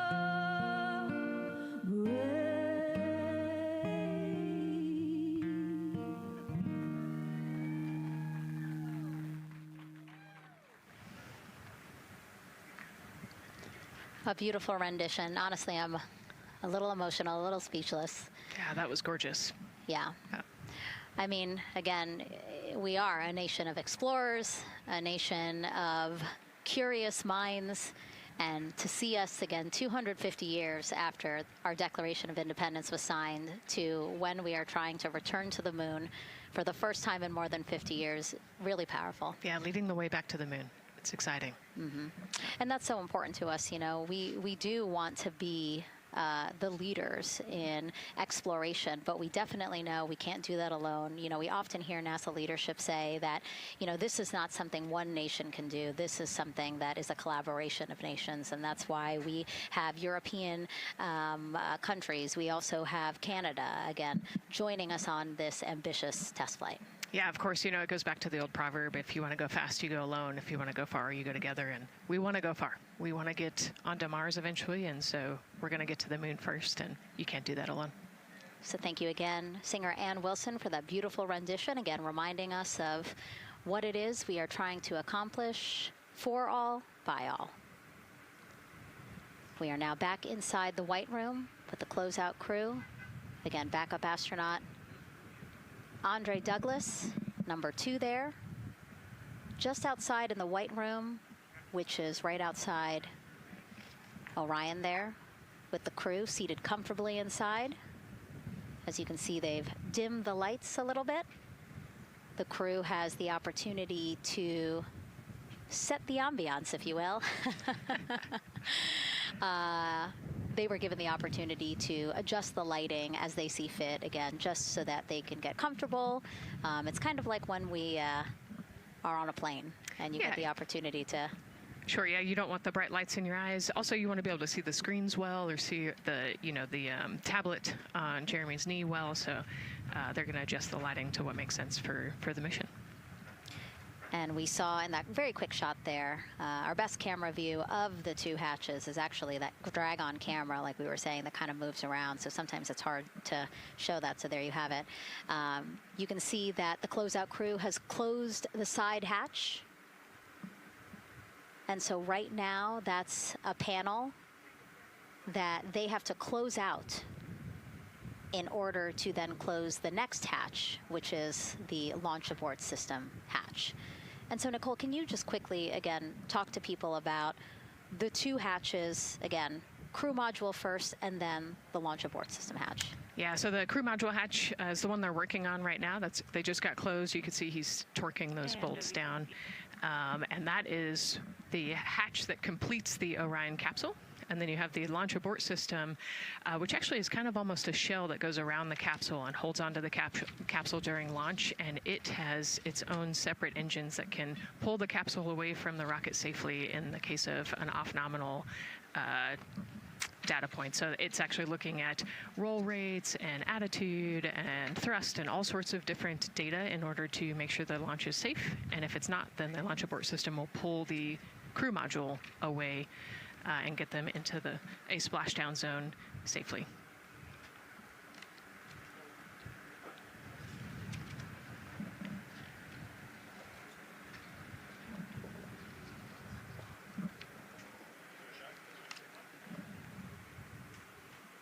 And as we wait for the crew to complete closing that side hatch of the crew module, let's head over back to Banana Creek, where we have Leah Martin standing by with the person who designed this mission's zero gravity indicator, named RISE. It was second grader Lucas Yee from California. Hey, Leah.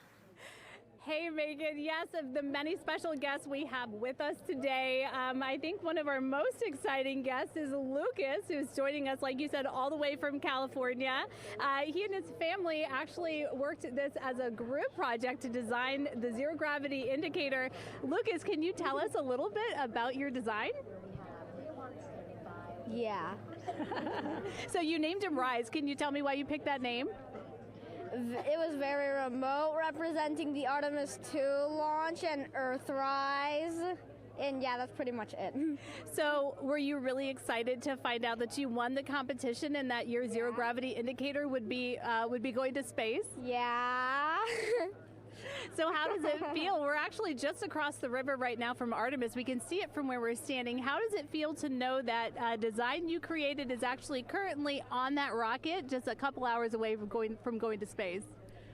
Really, really, really, really, really, really, really surprised and very happy. And very happy. Now, Mom, you were telling me on the way over here that it was kind of hitting you what was happening. Tell me a little bit about that. It's definitely very surreal to be here in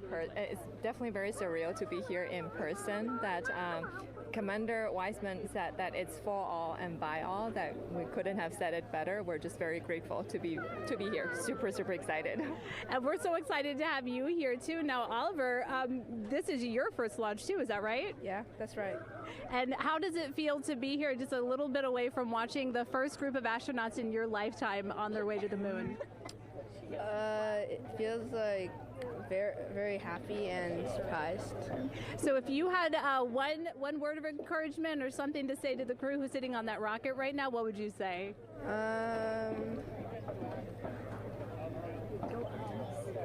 What? Go Artemis.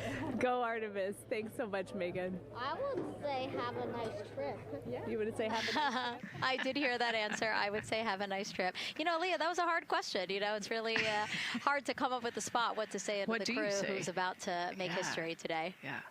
And so the Artemis 2 crew, again, ZGI, Zero Gravity Indicator. It's a plushie, a soft toy that is brought in to the spacecraft with astronauts so that it can be a visual indicator for when we have reached the weightlessness of space, right? Yeah, you saw a little replica there that Lucas had, and then in some of the views in the cabin view, you could see it swinging and hanging earlier. So I think actually Jenny was the one who installed it into the capsule. Oh, really? Yesterday, yeah. So. Oh, we have to unpack a lot here. We got to talk about Jenny, who we will get to here in a second. But then, yes, we will also go back into the capsule so that we can show you where the ZGI is now.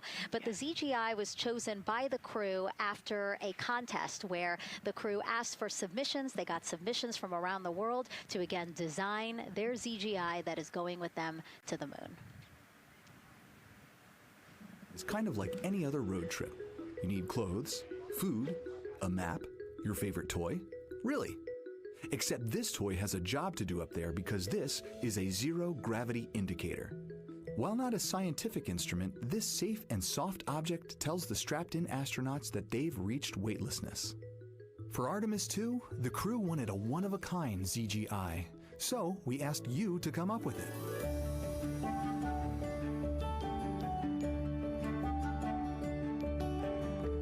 Thanks everyone for sending in your entries from around the world. Over 2,600 of you submitted. And we loved seeing all of your contributions. It was a really difficult decision because each design had a unique quality that stood out to our crew. In the end, we were able to narrow it down to a top 5 from Finland, Canada, Peru, and 2 from the United States, Kansas and California. In the end, we went with one called Rise. It was a design inspired by the Earthrise photo taken on Apollo 8, which is very special to our crew.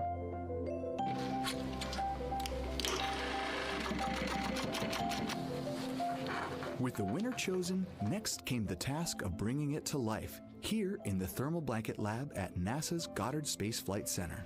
This lab specializes in custom materials to protect sensitive spacecraft equipment and is perfect for creating a ZGI that meets the rigorous safety standards of NASA. Because you have to be concerned with whether the thread's going to outgas or if it will hold up, if it's flame retardant. This is the Rise ZGI doll. All I have left to do is to close the opening here and hand sew the hat on, make sure its stuffing is stuffed in there, and we have our pocket here for the SD card. And on that tiny SD card will be millions of names submitted to virtually join the crew aboard Orion. Got Rise. Not the real one, obviously, but this is a replica. I mean, so clever for Lucas and his family to design.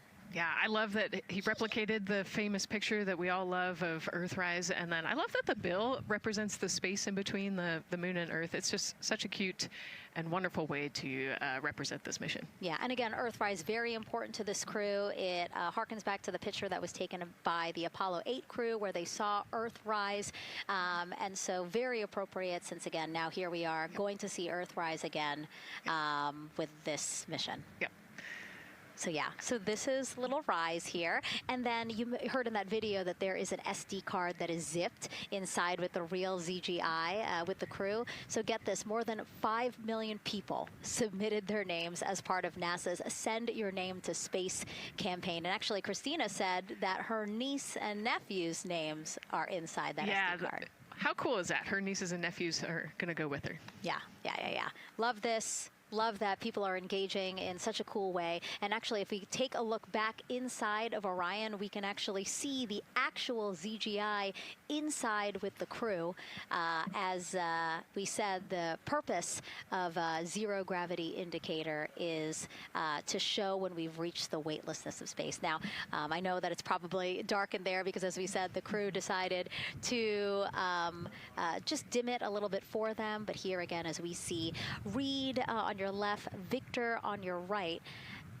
Below Victor, or next to Victor, again, because they're on their back, it's a little weird. It's a little hard to explain their orientation. But between basically Victor and Christina is where Jenny Gibbons has placed the zero gravity indicator. And Jenny, who, again, Nicole just brought up, Jenny is one of the backup crew members. So we mentioned how Andre is the backup crew member for the NASA astronauts. Jenny is the backup crew member for Jeremy. Yeah, Jenny's one of our Canadian astronauts, and yeah, so she's been also helping with preparations for today and helping get the white room ready, get the capsule ready, and she's actually going to be a Capcom for Artemis 2 as well. Yeah, she's from Calgary, Alberta, completed astronaut training in 2020, mechanical engineer, combustion scientist, and actually before becoming an astronaut, she was an assistant professor. So again, another very well-accomplished person on the team. And I know the Artemis 2 crew has really enjoyed working alongside both Andre and Jenny. Yeah, actually, Jenny was our EBQ mentor when I went through our AskCanner initial training, so she helped us with all of our spacewalk training, which was kind of cool as well. Okay, and there we have Andre again, number 2, with the rest of the closeout crew team there. why don't we get another check with Daryl and see how the launch countdown is going.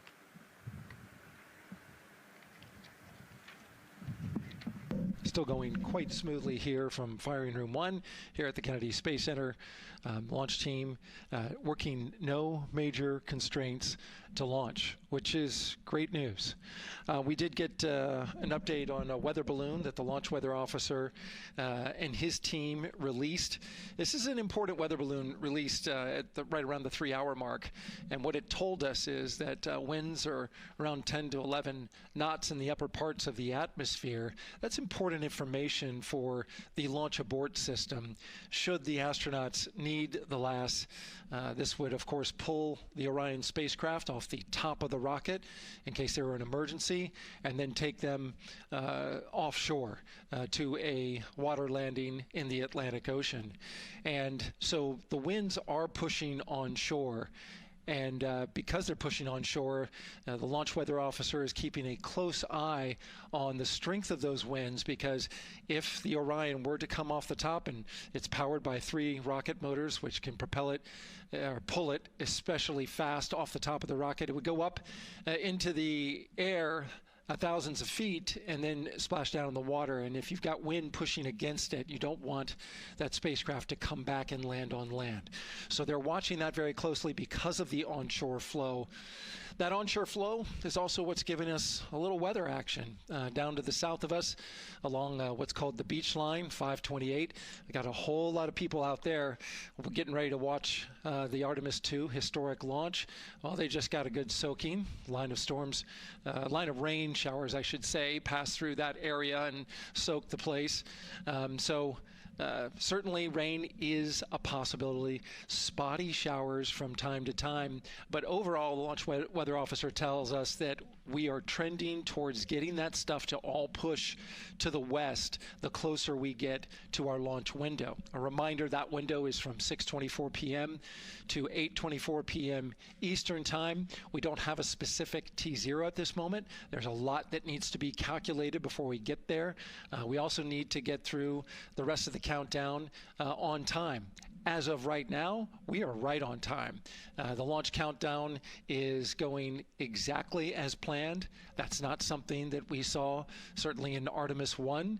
There was a lot of flexing in the timeline during those 3 launch attempts back in 2022.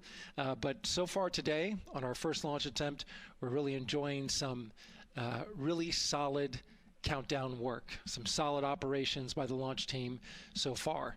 And to quote our friend Lucas, who created Earthrise, we all really like that. We'll send it back to the host desk. Thanks so much, Daryl. Yes, we really like that, and we really like Rise and Lucas. So thank you for that. That was really cute. Okay, so again, here we are in the big box here. We have our full view of the rocket, looking glorious on there with, again, some clouds, but still weather is good for launch today. And then we have the closeout team continuing to do work in the White Room.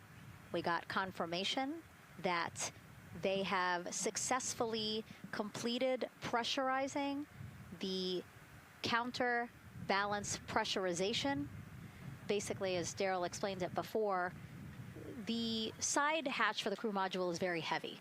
So in order to open it, there needs to be pressure applied to it, and that's what we just completed, right? Right, that's exactly it. So the CBA, that counterbalance assembly that we're talking about, has to be pressurized. It's a pneumatic system to help. So in the case of an egress, Christina's the one that has to open that hatch. So once she gets it unlatched and unlocked, then that pneumatic system will help move the hatch. It weighs a lot, and so the average human cannot open that hatch by themselves. And so that's why we want to make sure that the system is pressurized, that it's not going to leak, and that it is ready to go in case they need to open the hatch. So that is complete, and now what is happening are the seal leak checks.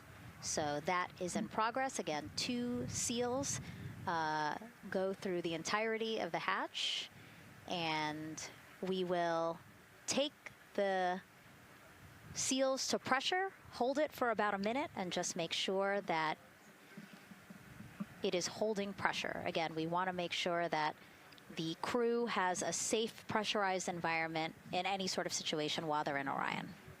Yep, that's right. So we're going to take a look at it. We're going to take a look at the starting pressure, and then after a certain amount of time, we'll take a look at the ending pressure, and then there are certain tolerances that we will accept for flight.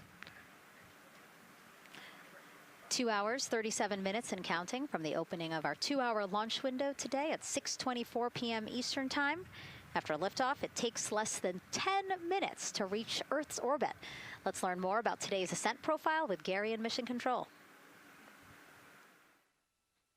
Hey, Megan. We are monitoring here in Mission Control Houston. Flight controllers are looking at data from integrity in the Space Launch System during the countdown.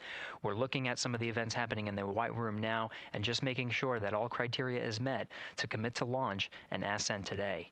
It's the team you see in this room that would be looking after ascent, which is a very dynamic phase of flight. And after solid rocket booster ignition of the Space Launch System, it's this team that takes over control of the mission. There are voices you'll hear upon ascent, calls being relayed between Stan Love, the Capcom you see here in this shot in Mission Control Houston, that's the voice from this room, and the Artemis 2 crew on a communications channel aptly named Orion to Earth.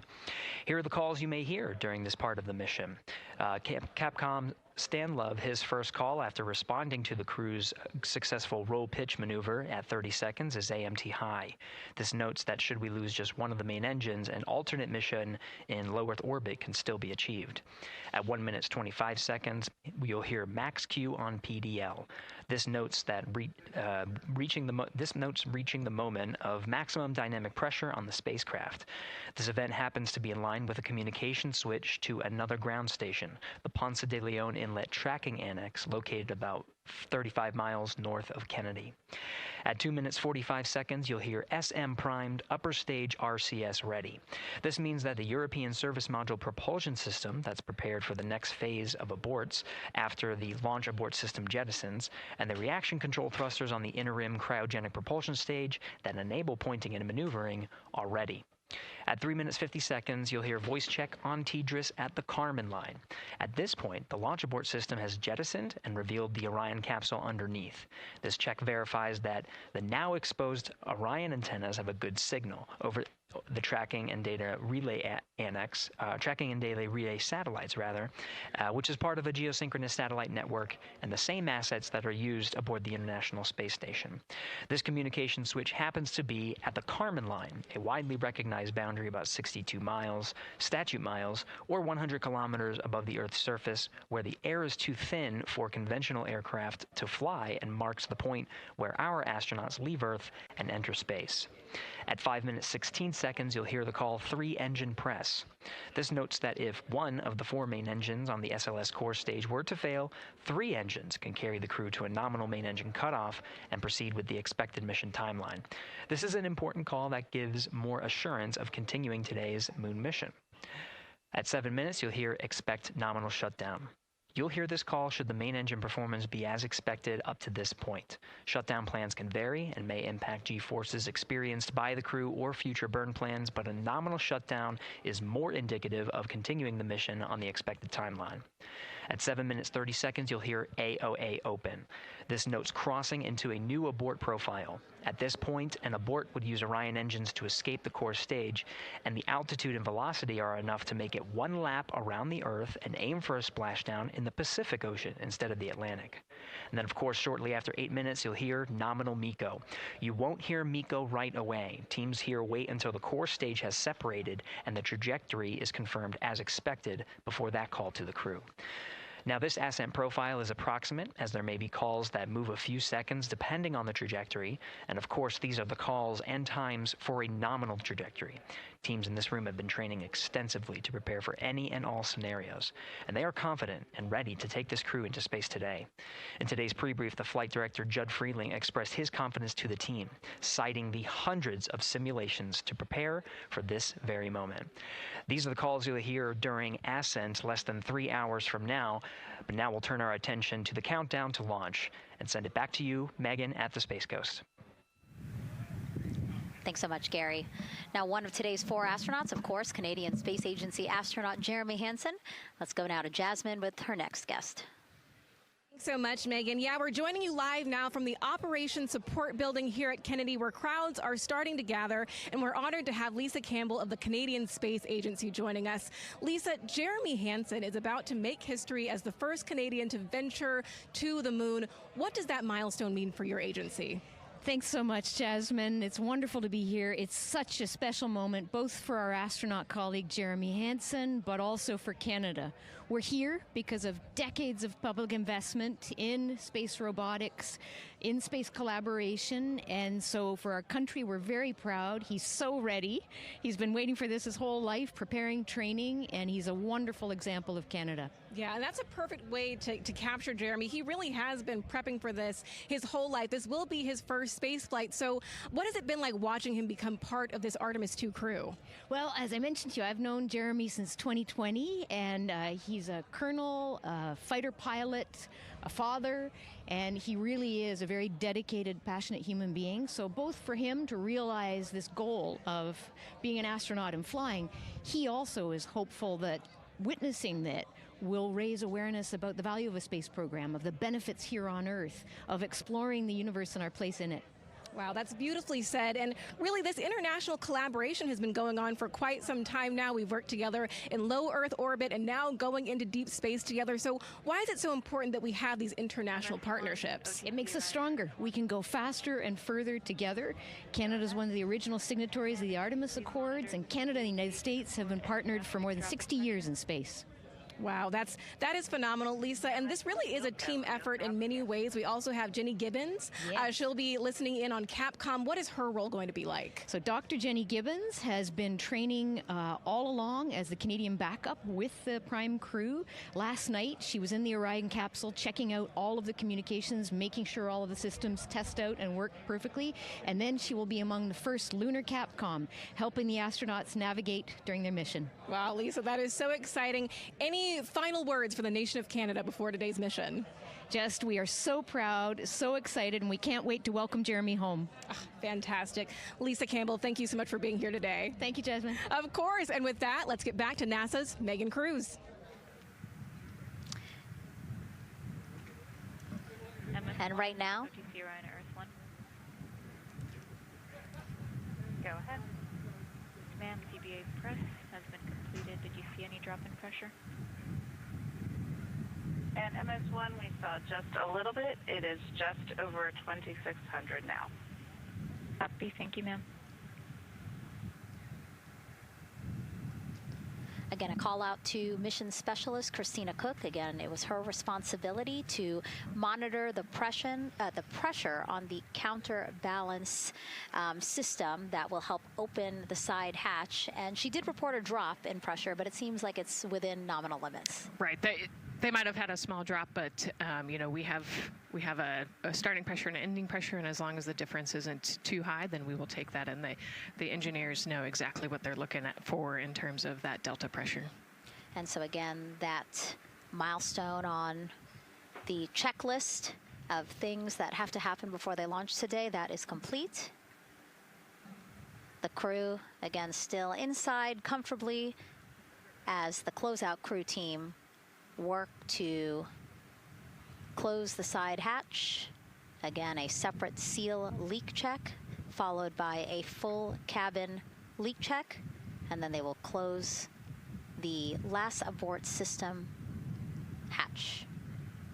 Lots to do still in the White Room and marching down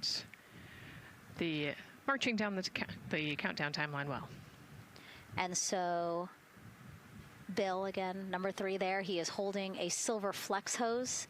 That hose is what will be connected to Orion in order to do that cabin leak check. So again, it does seem like we continue to march down through the milestones in this countdown.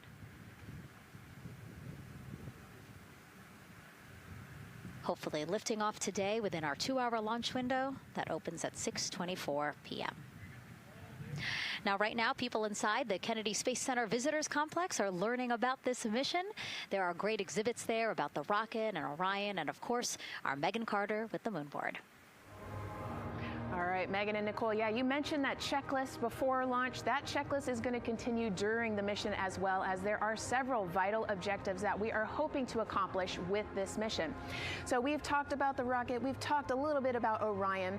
Obviously during Artemis 1, we had that test flight and there were no humans on board. That is our one big difference for this one, and we are going to have that crew this time. So what are they going to be up to during this mission? Let me tell you just a little bit. Now, for Artemis 1, like I mentioned, we were really focused on the SLS, making sure it had the power and capabilities that we needed. We were also checking out the Orion spacecraft in deep space environments, making sure that it was good to go. Now for Artemis 2, we are going to be taking the testing for Orion to the next level by adding that human component. So those test objectives are going to start even before launch. Like you mentioned, they are out there making their way through that checklist. But these objectives are going to start now, and that includes safety. So one really great example of safety is going to be something called the egress baskets. They're out there in the spacecraft, obviously, and should a situation happen to come up, they are going to have something called the egress baskets they can get in, and those are going to zip line them essentially down to the ground within seconds to safety. Another great example of those safety procedures are going to be the LAS, or the launch abort system that I mentioned earlier. Just a reminder, that's the one that can pull the crew and capsule away from any danger within a few minutes of into the launch. Now, those are just a couple quick examples, but our recovery teams have been training extensively, quite a lot, to make sure that they are ready and prepared for any challenging situation that could possibly arise. All right. Several other objectives that we are going to be looking at are also going to be communication checkouts. That is going to be vital. I know we talked a little bit earlier about all the maneuvering that they're going to be able to do, but we want to make sure that they have full communication ability from space to ground so that we can fully support them here.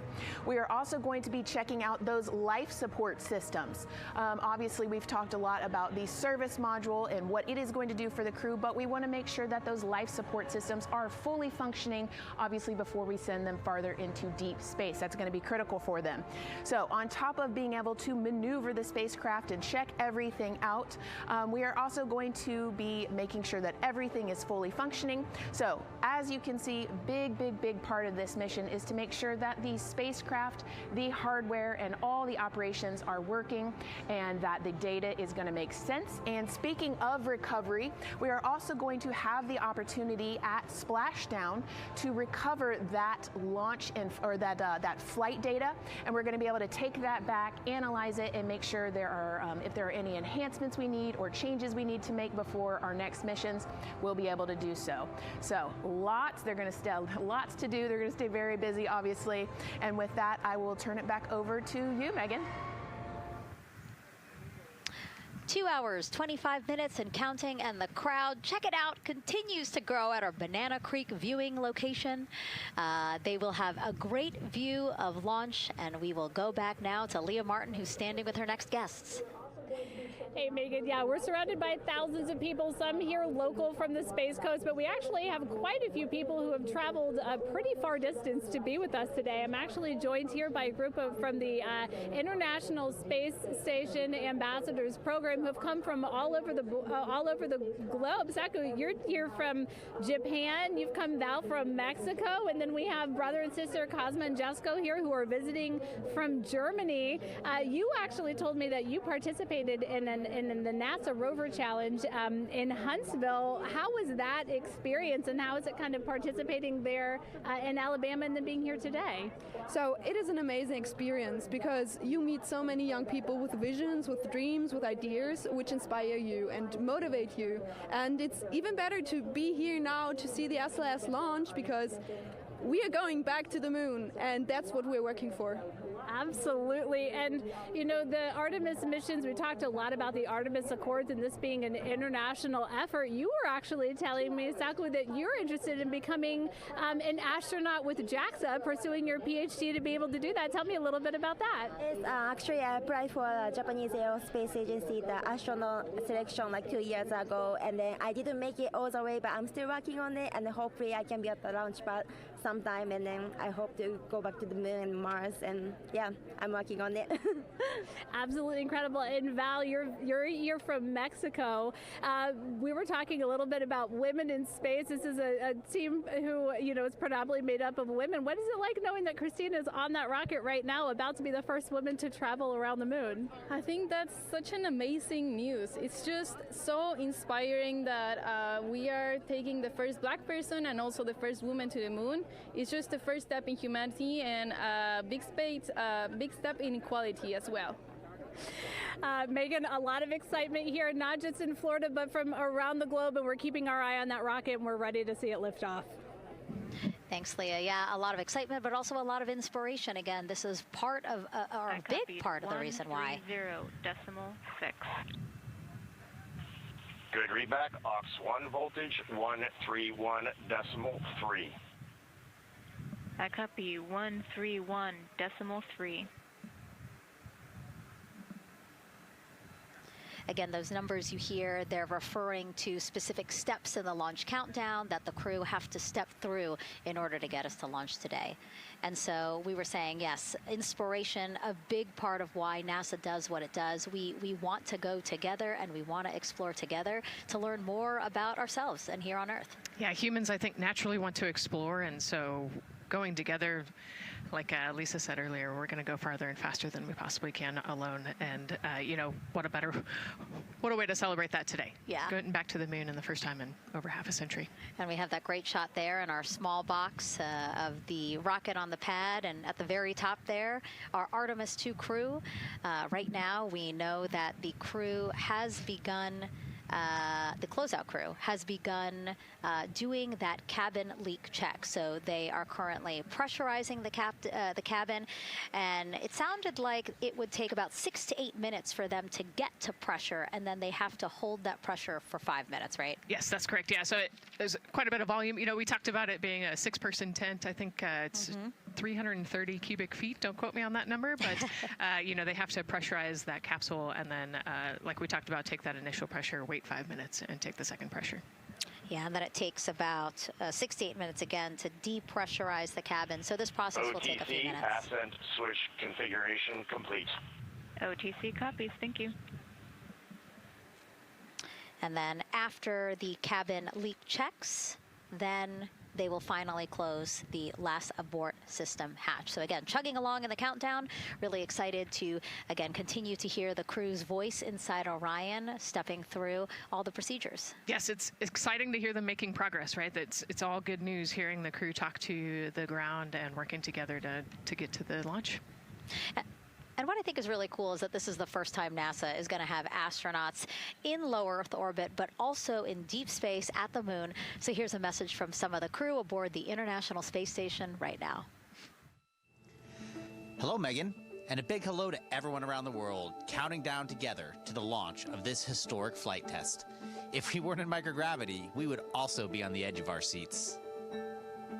Here on the International Space Station, all of us are honored to have the chance to wish our fellow explorers Godspeed. Throughout human history, the moon has sparked our imagination, curiosity, and wonder. With our return to the moon, we're not only going to be learning about its history, the history of our solar system and of our planet, but also about our place in the cosmos. We are so proud of the Artemis team and so excited for what you will see and learn on behalf of all of humanity during your trip around the moon. As we push the boundaries of exploration and expand our knowledge with scientific discovery, we advance our collective civilization together as one. Test flights are crucial to the mission of exploration. We all learn in test flight schools that the more challenging the missions are, the more incremental the tests should be. This Artemis 2 mission is one more increment on the way to further exploration. Thank you to the crew, our friends, for your dedication. And from the entire Expedition 74 crew, thank you to all of the teams that had a hand in getting the Artemis 2 mission to where it is today. Back to you, Megan, as the countdown continues. Oh, I love that so much. I just love seeing them there. And again, you have to remember the International Space Station is an orbiting lab. We learn so much there, and we're going to learn so much more from Artemis 2, because this isn't just a test flight. It's an opportunity to learn more about the moon, deep space, and how humans can live and work so far from home. So here are some of the science objectives that NASA hopes to accomplish with Artemis 2. Artemis 2 is our return of humans to the moon, flying around the moon on board Orion. But along with that, we're doing a lot of great science. One of the exciting things about the Artemis missions to the moon is that science is actually a fundamental pillar of why we explore, why we're going, what we're doing in Artemis. I think it's incredibly exciting that not only are we testing the vehicle, but we're testing science on board. Science where the astronauts are conducting experiments, science riding along with the astronauts. We have astronauts looking outside the window and really observing the lunar surface. It will help us understand the deep space environment. It will help us understand how that environment affects our astronauts, our systems, and life in general. So deep space is a challenge for us because you have to leave Earth's protective magnetic field. Here in low Earth orbit, the crew members are protected from some of the harmful radiation. Going to the moon, they'll no longer be protected, so they'll have a higher radiation exposure. Much like Artemis 1, we have so many radiation sensors and detectors that are inside the capsule so that we can fully understand and appreciate the radiation environment for protecting our astronauts. In my hand here, I'm holding a tissue chip model. This is the exact design that's going to be flying alongside the astronauts. We'll be collecting samples from each of the crew members, and we can make these organ chips out of the astronauts themselves. So every crew member will have their own avatar on board, and then upon return, we can evaluate that deep space radiation environment and what that compares to the astronaut themselves. Not only are they going to help change the course of medicine for the astronauts, but revolutionizing that on Earth as well. We're looking at sleep, we're looking at team dynamics, we're looking at how you interact with the environment. We're also looking at the immune system, so what are the biomarkers? We're using saliva as a method to study hormones and different things in your body that may change during a mission like this. And then finally, how do we function after microgravity, being close to the moon, then returning to Earth. Which will ultimately help us achieve our goal of getting humans to Mars. And then on top of that, we have an opportunity to look at the moon from deep space on the far side for the first time in over 50 years. Having human eyeballs and brains back around the moon is going to unlock a new generation of lunar science discovery. The human eyeball is capable of taking in so much data in just a split second. They'll be able to tackle impact history, volcanic history. They'll be able to look at how the albedo, or kind of the shade and hue of the moon and the color of the moon, can tell us something about how that terrain evolved over time.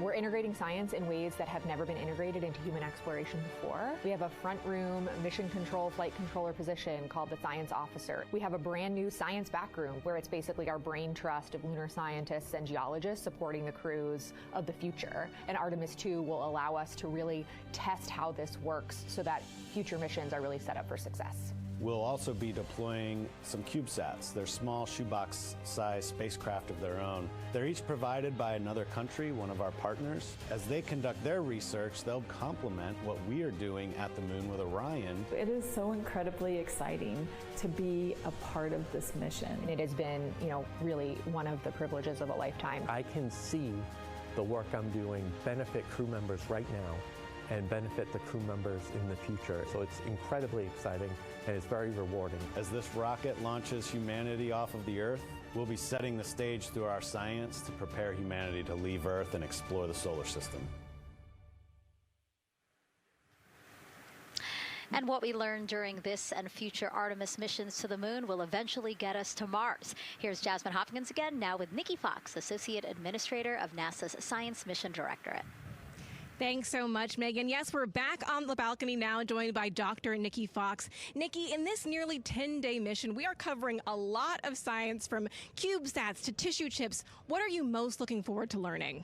Oh my goodness. I think for me, the most exciting thing is actually being able to interact with the crew while they are flying, doing this historic journey on the far side of the moon. They are going to be seeing pieces of the moon that no human eyes have seen before, which is really spectacular. It's going to be an interesting trajectory. Some of it is in darkness. Then at the terminator, so in darkness they'll be able to look for like impact flashes and things when micrometeorites pummel that poor moon. And then at the terminator they can see shadows and interesting things, which kind of gives you depth perception. And then of course in the sunlit, picking out everyone's favorite craters. Also, if we launch today or tomorrow, they will see a total solar eclipse from the Orion capsule. How cool is that? That is very cool. We are thrilled for this Artemis 2 crew to be able to see the moon in a way that we've never seen before. What is so unique about that far side? Why are we going there? I mean, honestly, it's just, it is unique. It's very different to the near side of the moon. The actual sort of terrain, the morphology, it's very, very different.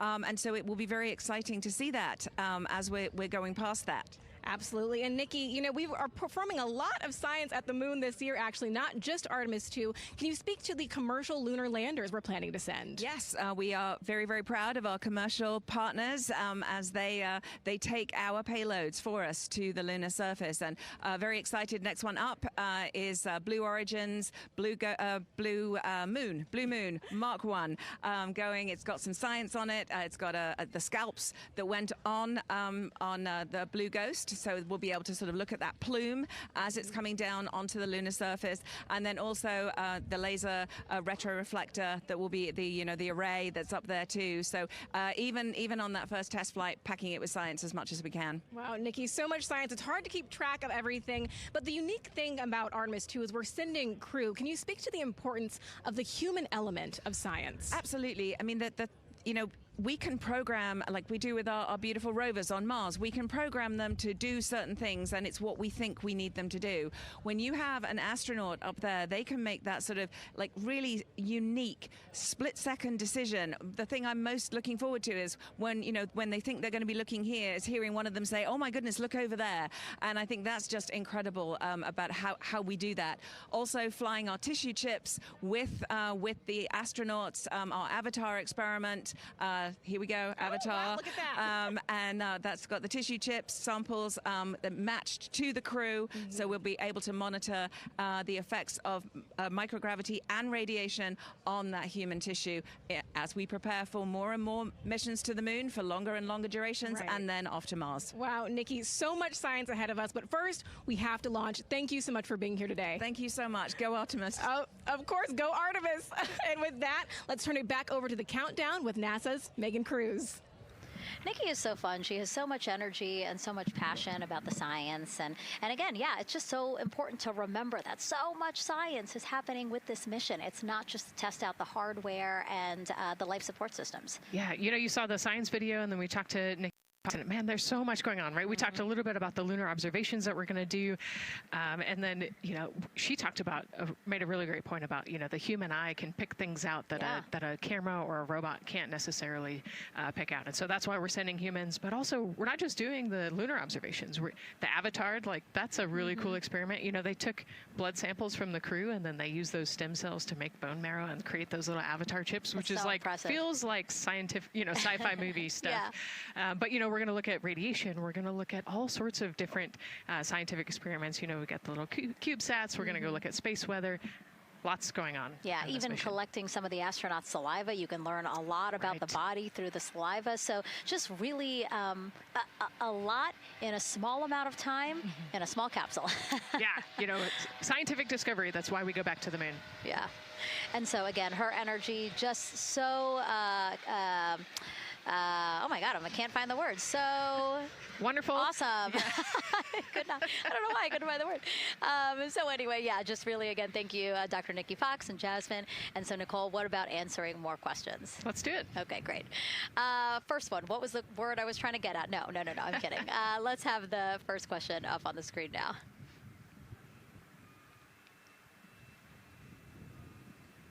I know we got them. I see him being asked. And CDR OTC Orion Earth 1. Go. For your awareness, scrubber cycling is about to be restarted. Integrity copies.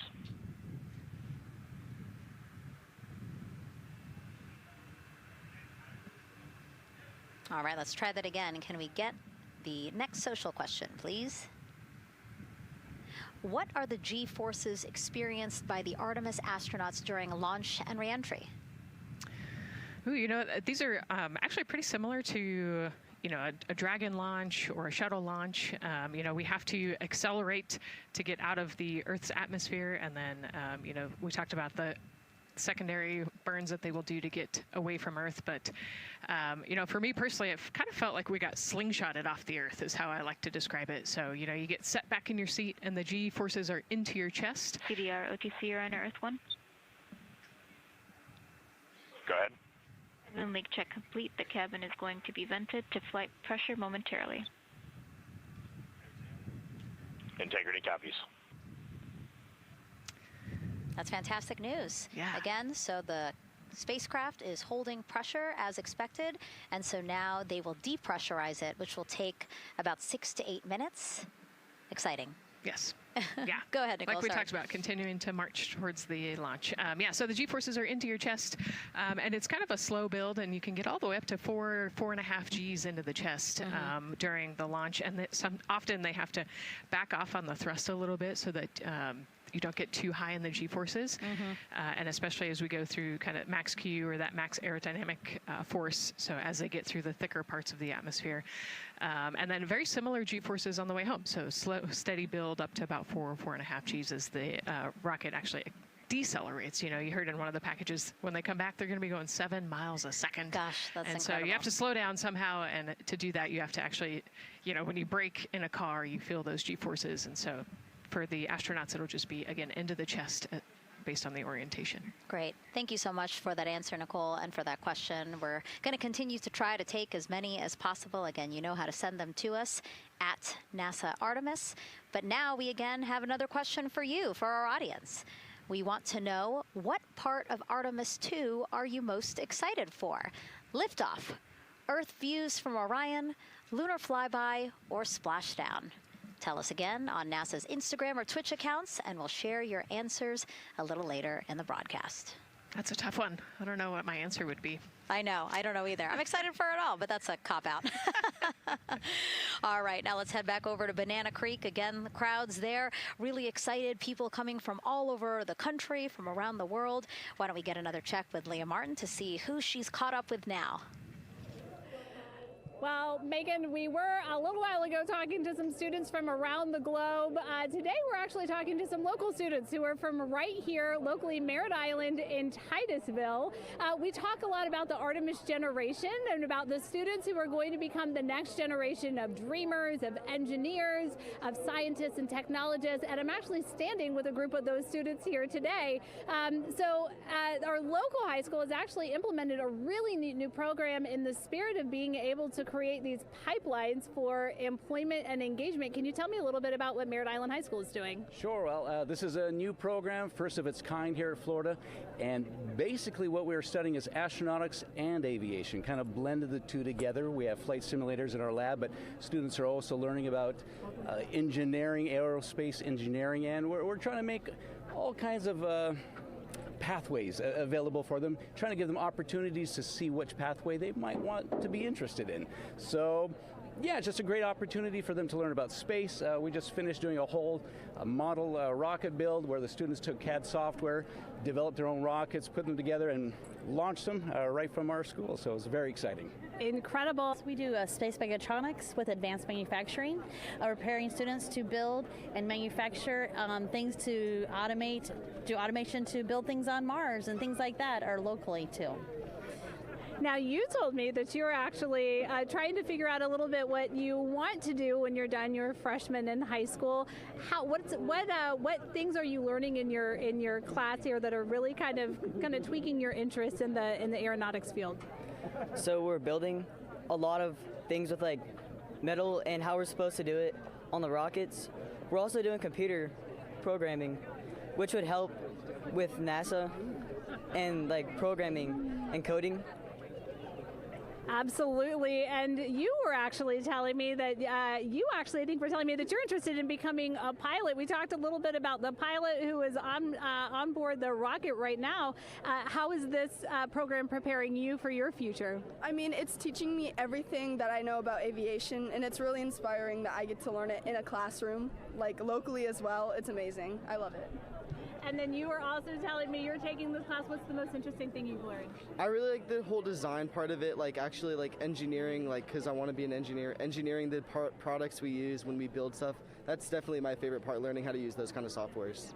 Absolutely. Well, Megan, when they're seasoned NASA employees, you'll be able to say that you saw them here first when they were still in high school. Back to you at the desk.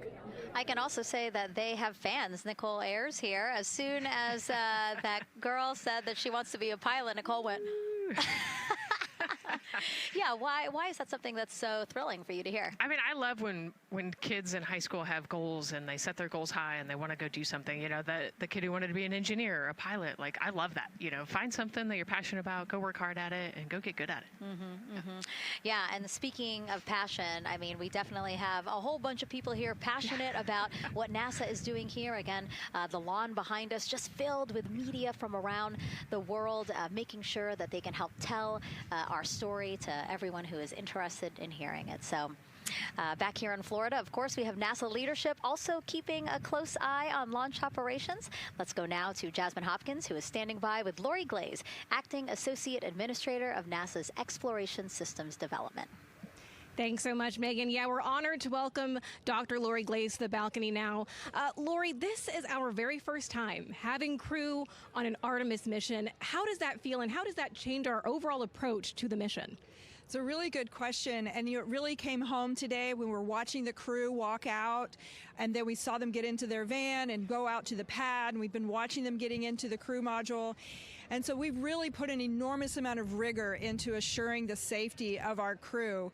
One of the most important things on this mission, different from Artemis 1, is we now have environmental controls and life support systems. One of the most important things we're going to do on this mission is test those out and make sure that we can keep our crew healthy and safe throughout their mission. We also on this mission have an activated launch abort system, which we had the system for Artemis 1, but it wasn't active. But we definitely have that active on this mission.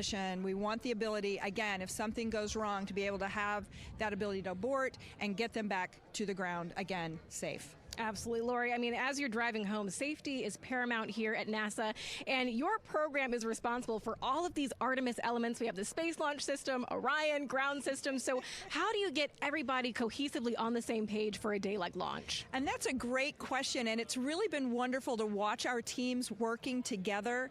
We have the ground systems, which are kind of the bookends of our mission.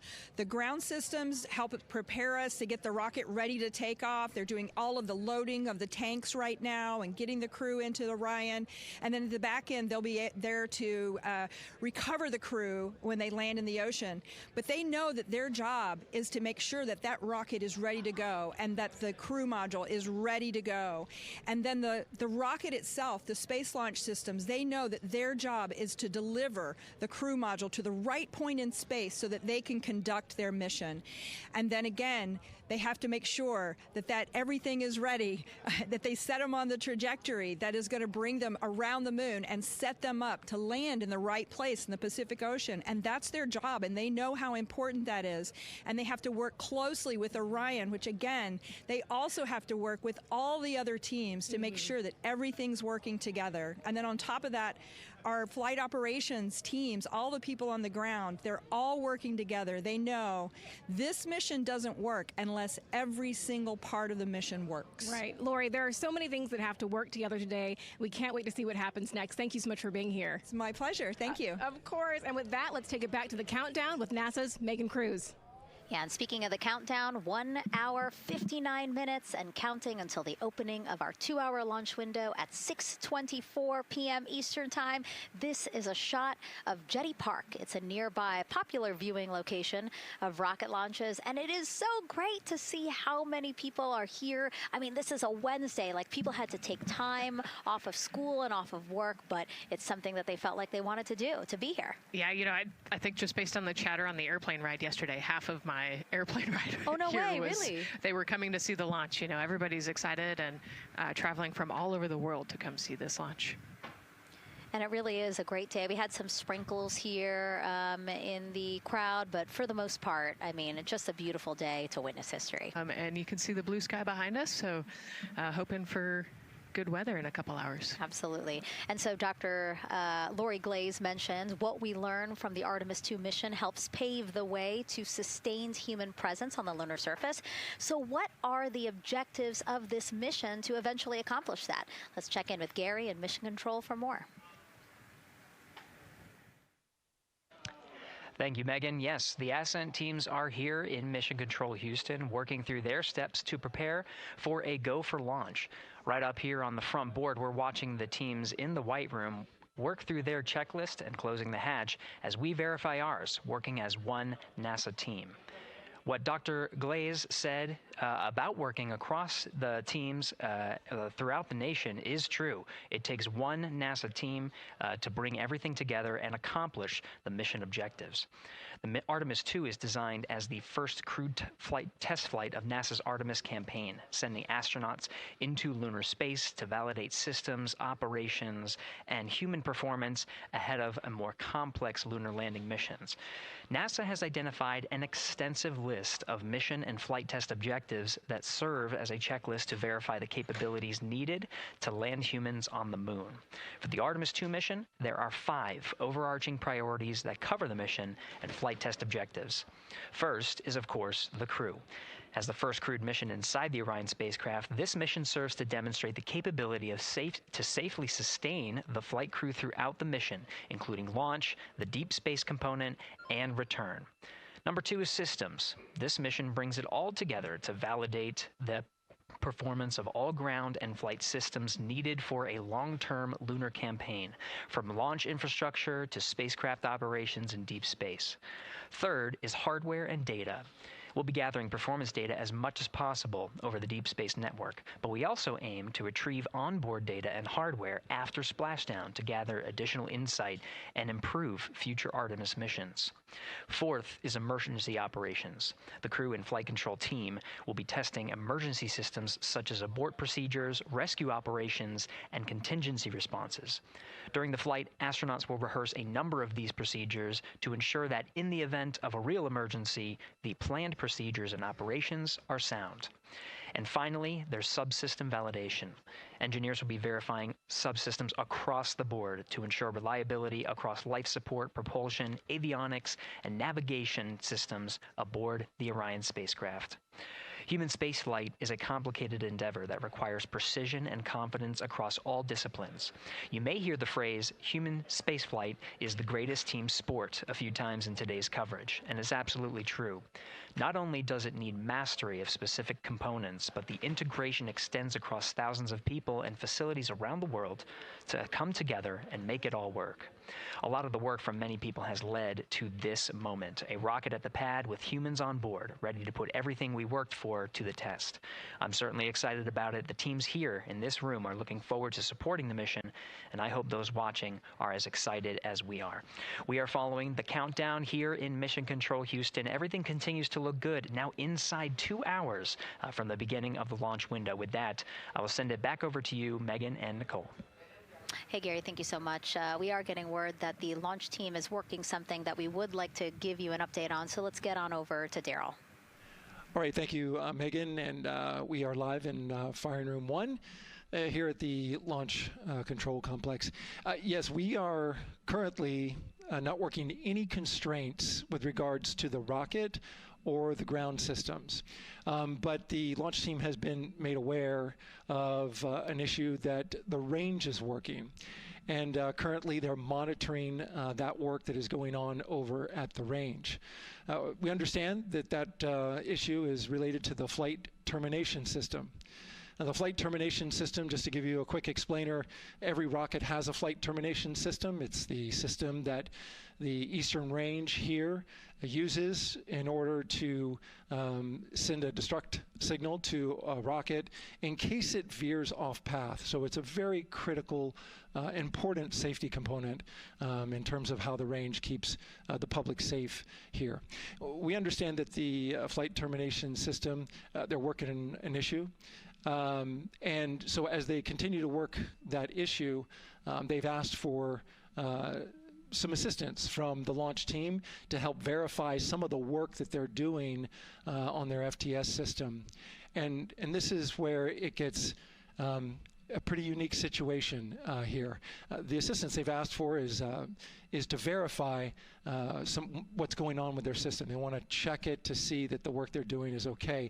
And in order to do that, the FTS console operator inside the firing room has been asked to help them verify it. And the way that they're going to do that, and the solution that he proposed to check and verify the system with the launch director, and she gave the approval, is to go get a piece of heritage equipment from inside the VAB that was used during the space shuttle program. And this equipment is able to receive commands by the range through the flight termination system. And so with this piece of equipment, permission to go and go over to the VAB next door and get this equipment that he's very much aware of and used during the space shuttle era. And so that is in work right now. The bottom line of all this is, at this moment, the range is no-go. But that is not stopping us from moving forward in the countdown. We can continue to process and work the countdown. The closeout crew will continue to do their work, and the launch team will continue to do their work as well.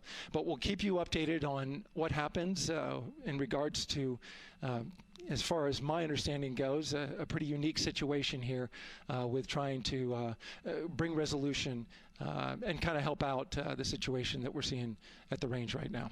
And that's the latest here from the firing room. We'll send it back to Megan and Nicole out the host desk. Thank you, Daryl. Yes, very unique, but I think it speaks to the ingenuity of this team, right? To say, hey, we have this equipment at the VAB. Why don't we leverage it to try to solve this issue and work it? Yeah, what a great example of human creativity, right? We know this thing exists. Let's go solve this problem. We have time, like Daryl said, we're going to continue to march down the countdown. So we'll continue to get the rocket and the crew ready, but we still have that 2-hour window. So in the meantime, let's try to figure out what's happening with the range. And speaking of the range, what is the range for people who might not watch rocket launches with us often? Sure, yeah. So anytime that you launch a rocket, you have to clear the airspace, right, in the launch corridor. So where the rocket's flight path is going to go, you have to make sure that that whole airspace is clear. And so we actually have assets, the Space Force helps us out with this one, but, we want to make sure that there aren't airplanes in the way and there aren't other, maritime assets in the way or things like that. So that there's a whole group of people. We talked to, actually, Gary said it great, right? It's a huge team sport, and so there's a whole group here on the ground that is monitoring that launch corridor to make sure it's clear and ready to go.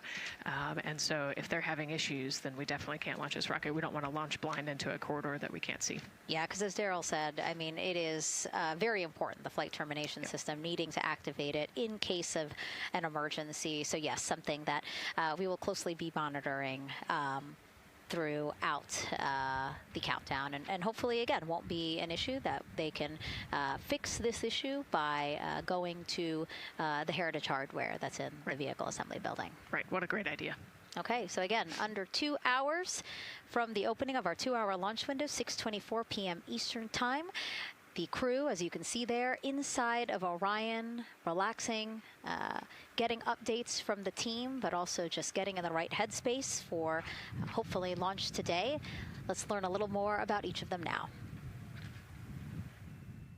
The moon, to me, it's the thing that connects me together with all the other humans in my life. I remember being a little kid lying in bed at night and just looking out at the moon in whatever phase it was in, and I was thinking, man, My friends that live like 20 miles away, they can probably look out and see that same exact moon. And then when I was in the Navy and I would look out at the moon and I'd be halfway around the planet, I would think, man, my brother can see that moon where he is and he's halfway around the planet from where I am. To me, it's a connection of life on Earth. We can all look up and see that moon, and it's always changing. The moon is never the same 2 days in a row. I love that. My name is Reed Wiseman. I'm the commander of NASA's Artemis II mission around the moon. I grew up in a little town just north of Baltimore, Maryland, about 20 miles north of the city. There was a National Guard base nearby my house, and there were A-10 aircraft that would fly over every now and then. I just would look up at them and be like, man, I want to be up there. I want to go do that. And then my brother went to the Naval Academy, and I would go every year and watch the Blue Angels fly during commencement, and that just started to grow and grow and grow. For a while, I wanted to join the Air Force, and then I realized Navy flies as well, and they fly from ships in the middle of the ocean, and that was it. Like, done deal for me. That is exactly what I wanted to do for my career. Flying is freedom to me, especially when you're in a jet aircraft coming off of an aircraft carrier in the middle of the Pacific Ocean. Nearest land is over 1,500 miles away. So when you come off of that aircraft carrier, you are truly just alone with yourself out there. It is a magical experience to be out there all by yourself in an aircraft over the Pacific.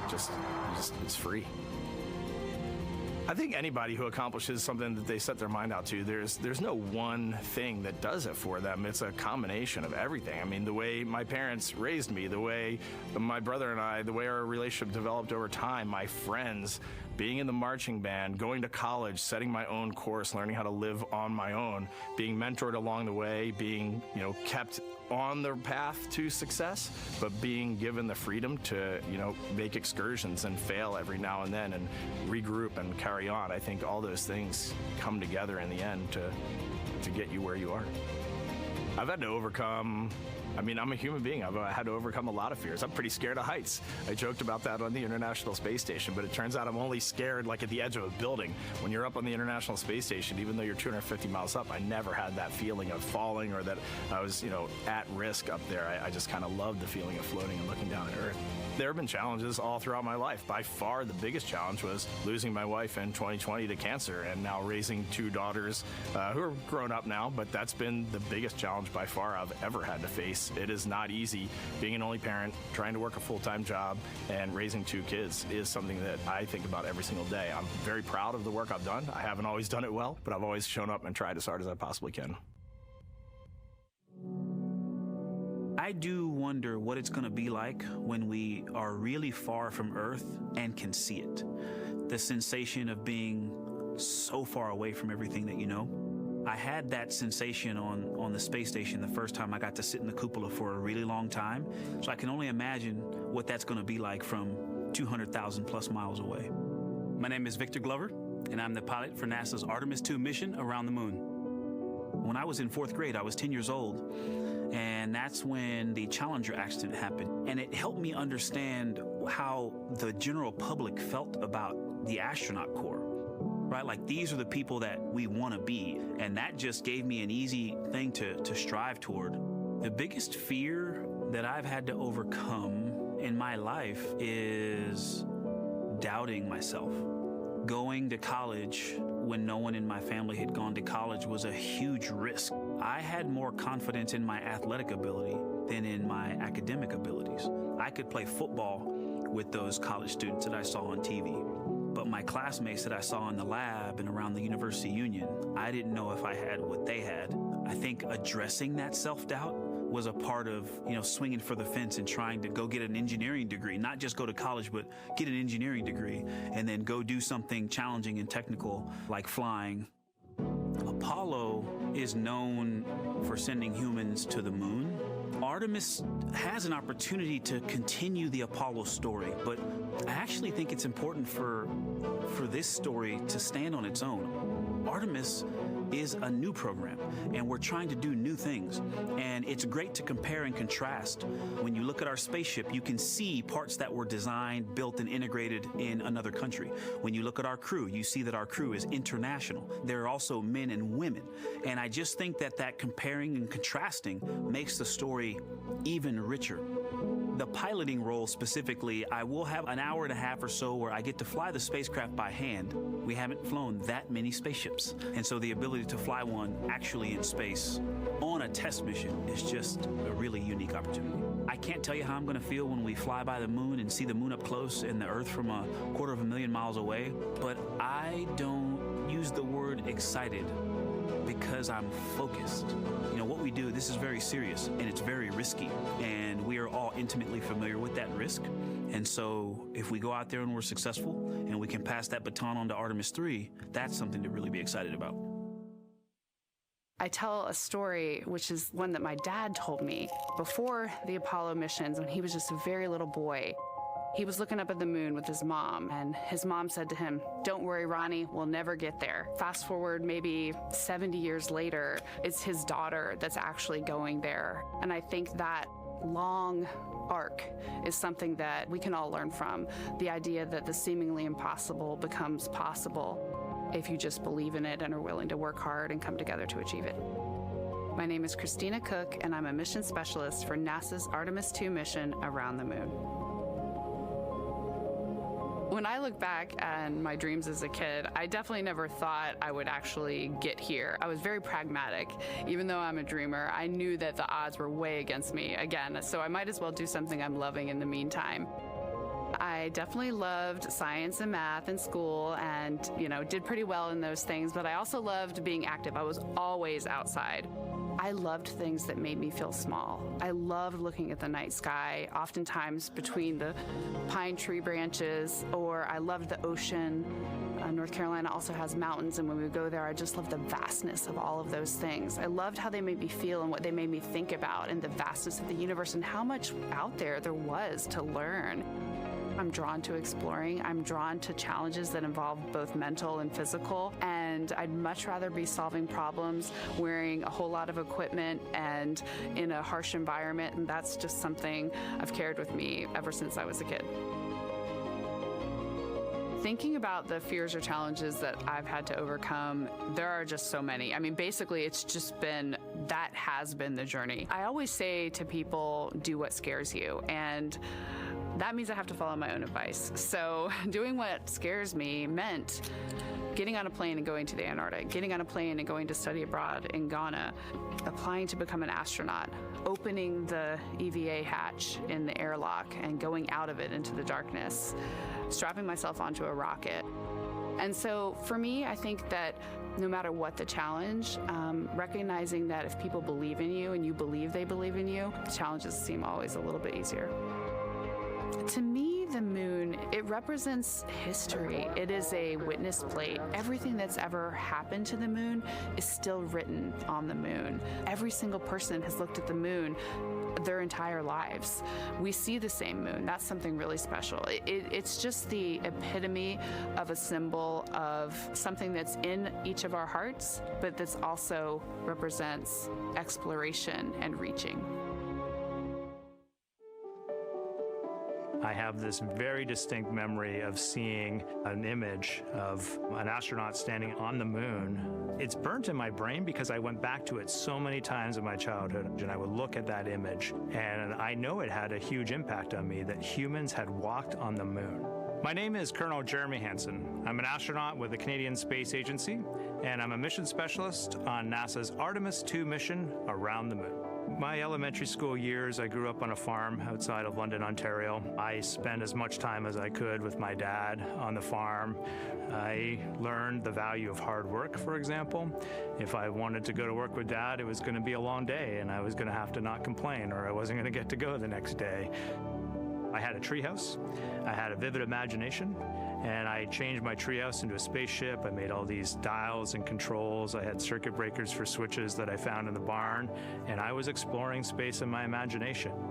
The most important thing I did to get to where I wanted to go in life, which was flying fighter jets and eventually becoming an astronaut, is I shared those desires with other people. And it turns out, just like you don't go to the moon on your own, if you could, I would have done it a long time ago in my treehouse as a kid, you have to go as a team. I think the biggest impediment to achieving my goals was, of course, myself. And I think that's a common human experience. There are many times where just little things would get in my way, and my immediate interpretation of that was, well, now that goal's out the window. You know, people must have lifted me back up, and somewhere in the back of my head, that persistence came through. And I think that's a common human experience, to doubt ourselves. I've come to this, I guess, realization that I believe that we all have gifts to contribute, and the goal is to figure out how to use your energy towards adding positively to humanity's existence on this planet. But I love it when humanity sets big goals, like sending humans to the surface of the moon with an eye to eventually going to Mars, because when we do that, we can bring together genius from not just even in one country, but around the world. I've also learned from my indigenous mentors that they refer to the moon as Grandmother Moon. So you've probably heard of Mother Earth. They use Grandmother Moon because Grandmother Moon is responsible for the water in their community, just like the moon moves the water around the planet, affects the tides.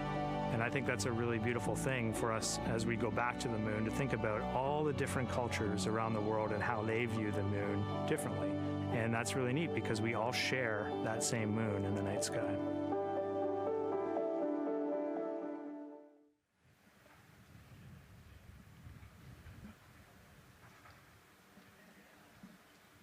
One hour, 38 minutes and counting until the opening of the Artemis 2 launch window today, 6:24 p.m. Eastern Time.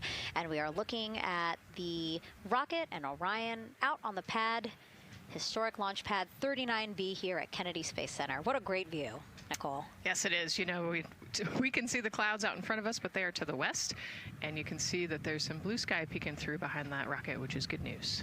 And more people continue to come on center here. About a couple of hours ago, folks with special passes to come on center were allowed to start driving on with family and friends. And of course, we have media growing by the moment here at the press site here at Kennedy Space Center, setting up their cameras, setting up tents, interviewing folks. Again, this great jib shot that we have from our camera here showing all the interest that we have here at the press site. And actually, even to the right of us, so camera left, no, sorry, the right of your screen, left of us, plenty of other people there, set up with their own tents, broadcasting to their own viewers. And so again, just really cool to see everybody wanting to share in this moment. Yeah, that's, I mean, how many media tents we can see from here. It's a beautiful thing. Yeah. I think it's important to share this message with the whole world. Yeah. And so let's take a look now at people who are watching in other parts of the country. We have this shot here from the U.S. Space and Rocket Center in Huntsville, Alabama. Oh, man, look Just at that. kidding. Museum of Flight, Seattle, Washington. So sorry. Hello to you over there. Sorry, I thought that you were in Alabama. But here you are from Seattle, Washington. Again, the Museum of Flight. They must have had a special event to bring people there to watch, as well as a special event here. Now, correctly, the U.S. Space and Rocket Center, Huntsville, Alabama. Of course, they would have a lot of people here, and I'm sure this crowd will grow when we get closer to launch.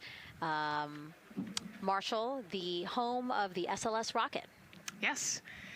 Yeah, this is a great shot. You can see all the people there, and obviously you've got quite a few artifacts in there as well. Oh, now they know. Yes. Yeah, now they know. They're on the broadcast. That's funny. Awesome.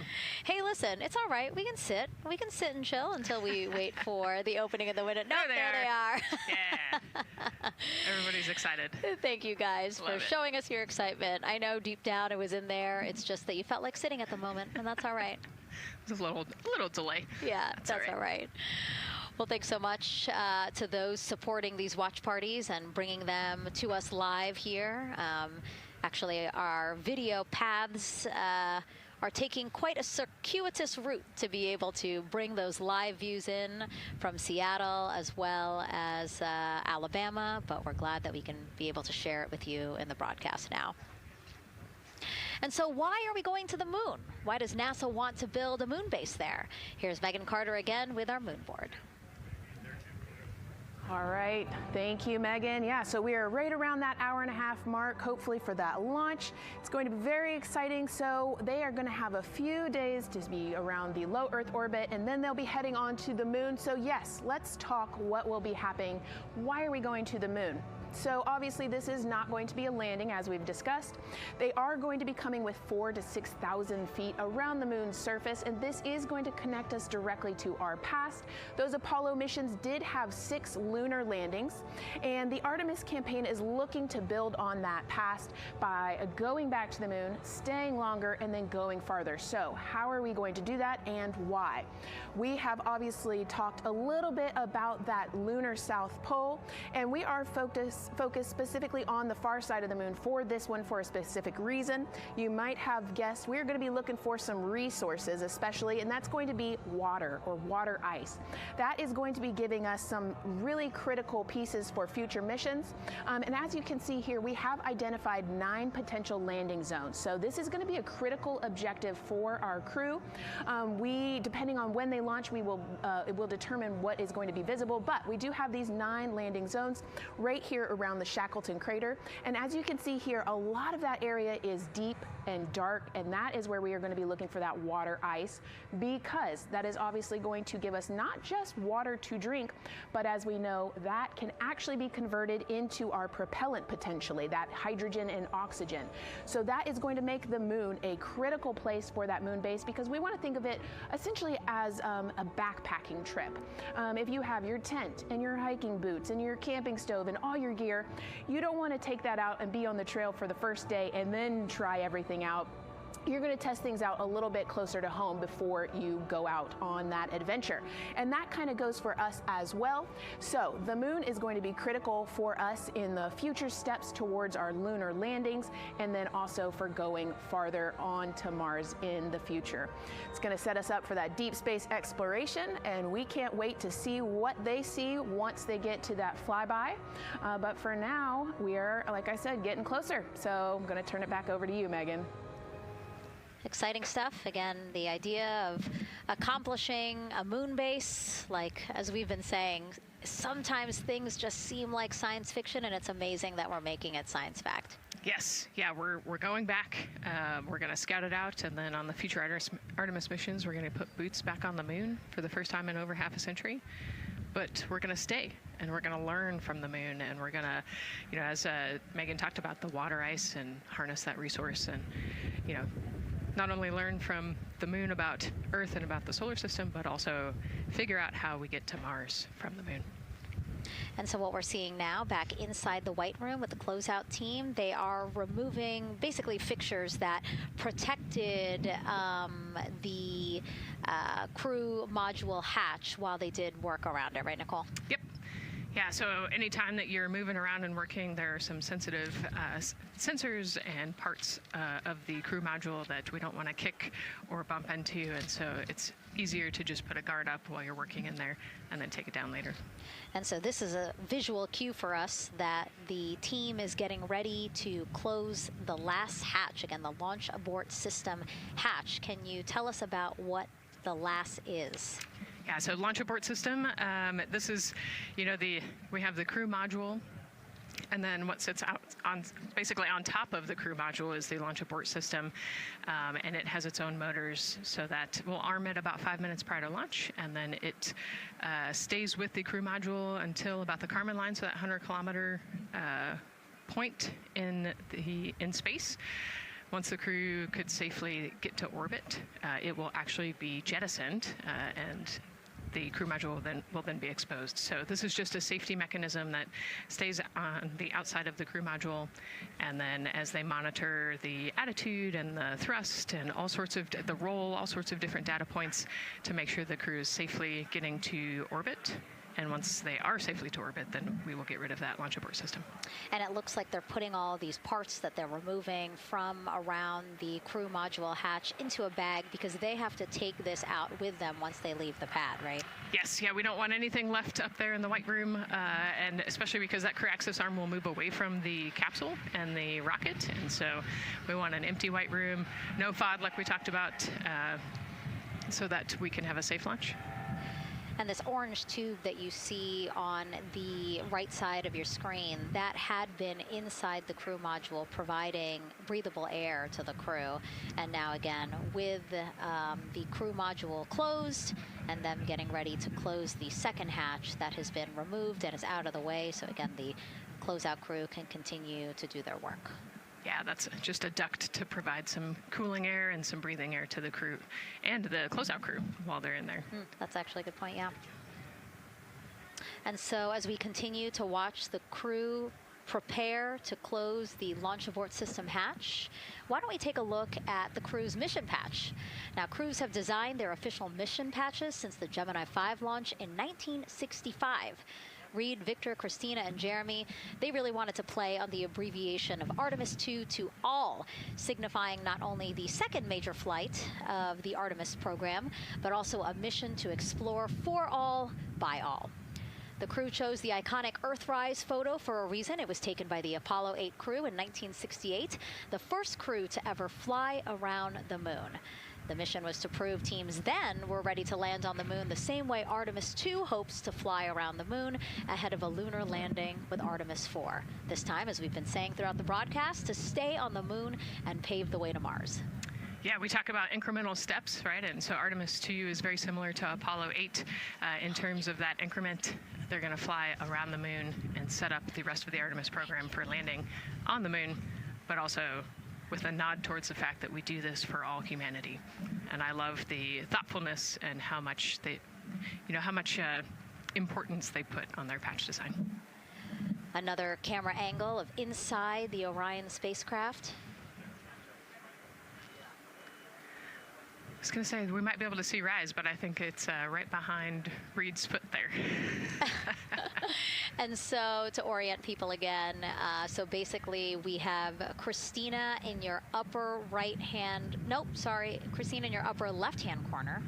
Then you have Jeremy below her. And then the feet you're seeing, those are Reed's feet.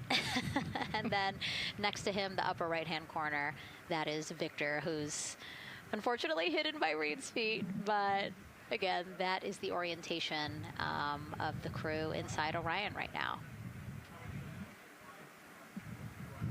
Now, earlier this week, the crew got to stick their patch on a wall just outside the suit-up room.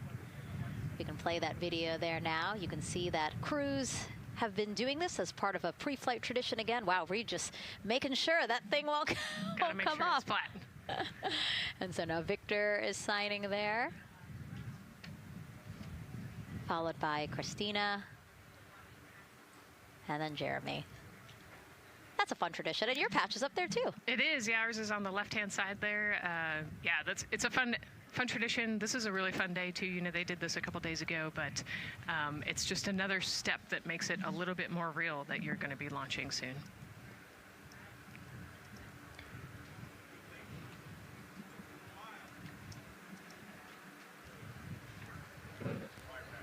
Again, we talked a little bit about this before. The basically like a computer there on Jeremy's leg, a way for him to just check out the data, see some of the data that also Reed and Victor are getting to see, but in those much bigger displays for Orion. Right, yeah, it's basically a tablet on his leg, and it's actually plugged into a cord nearby that allows him to have a screen repeater so he can see what they're looking at.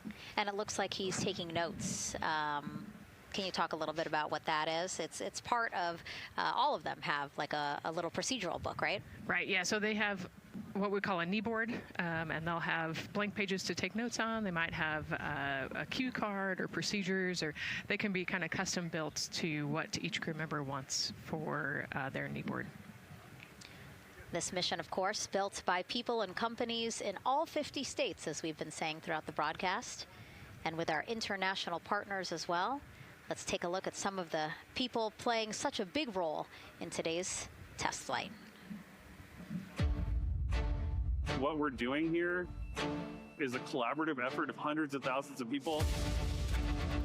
This is about the parts, the hardware, the software, the services, all coming together to make that mission possible.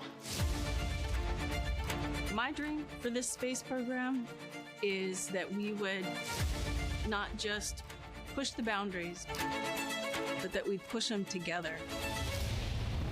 And liftoff of Artemis 1.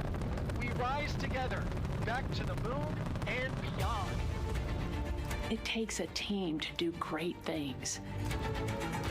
And Artemis has an incredible team. We have international partners. We have commercial partners and industry partners. It takes unity to accomplish great things, and that's what this mission's all about. We're not sending our money to the moon and lighting it on fire. We're putting that money right back into the economy in ways that benefit everybody. So every dollar that comes out of the Treasury that goes to support this mission goes back into the Treasury 3 times. What is very important to me is that we do it the right way, and that we do it with our values, that our industries grow, that our communities grow, that our families are healthy and safe and have amazing things to work on. Then we're going to build machines to go even further onto Mars. That is our generation, the Artemis generation, that defines the starting point of our exploration future.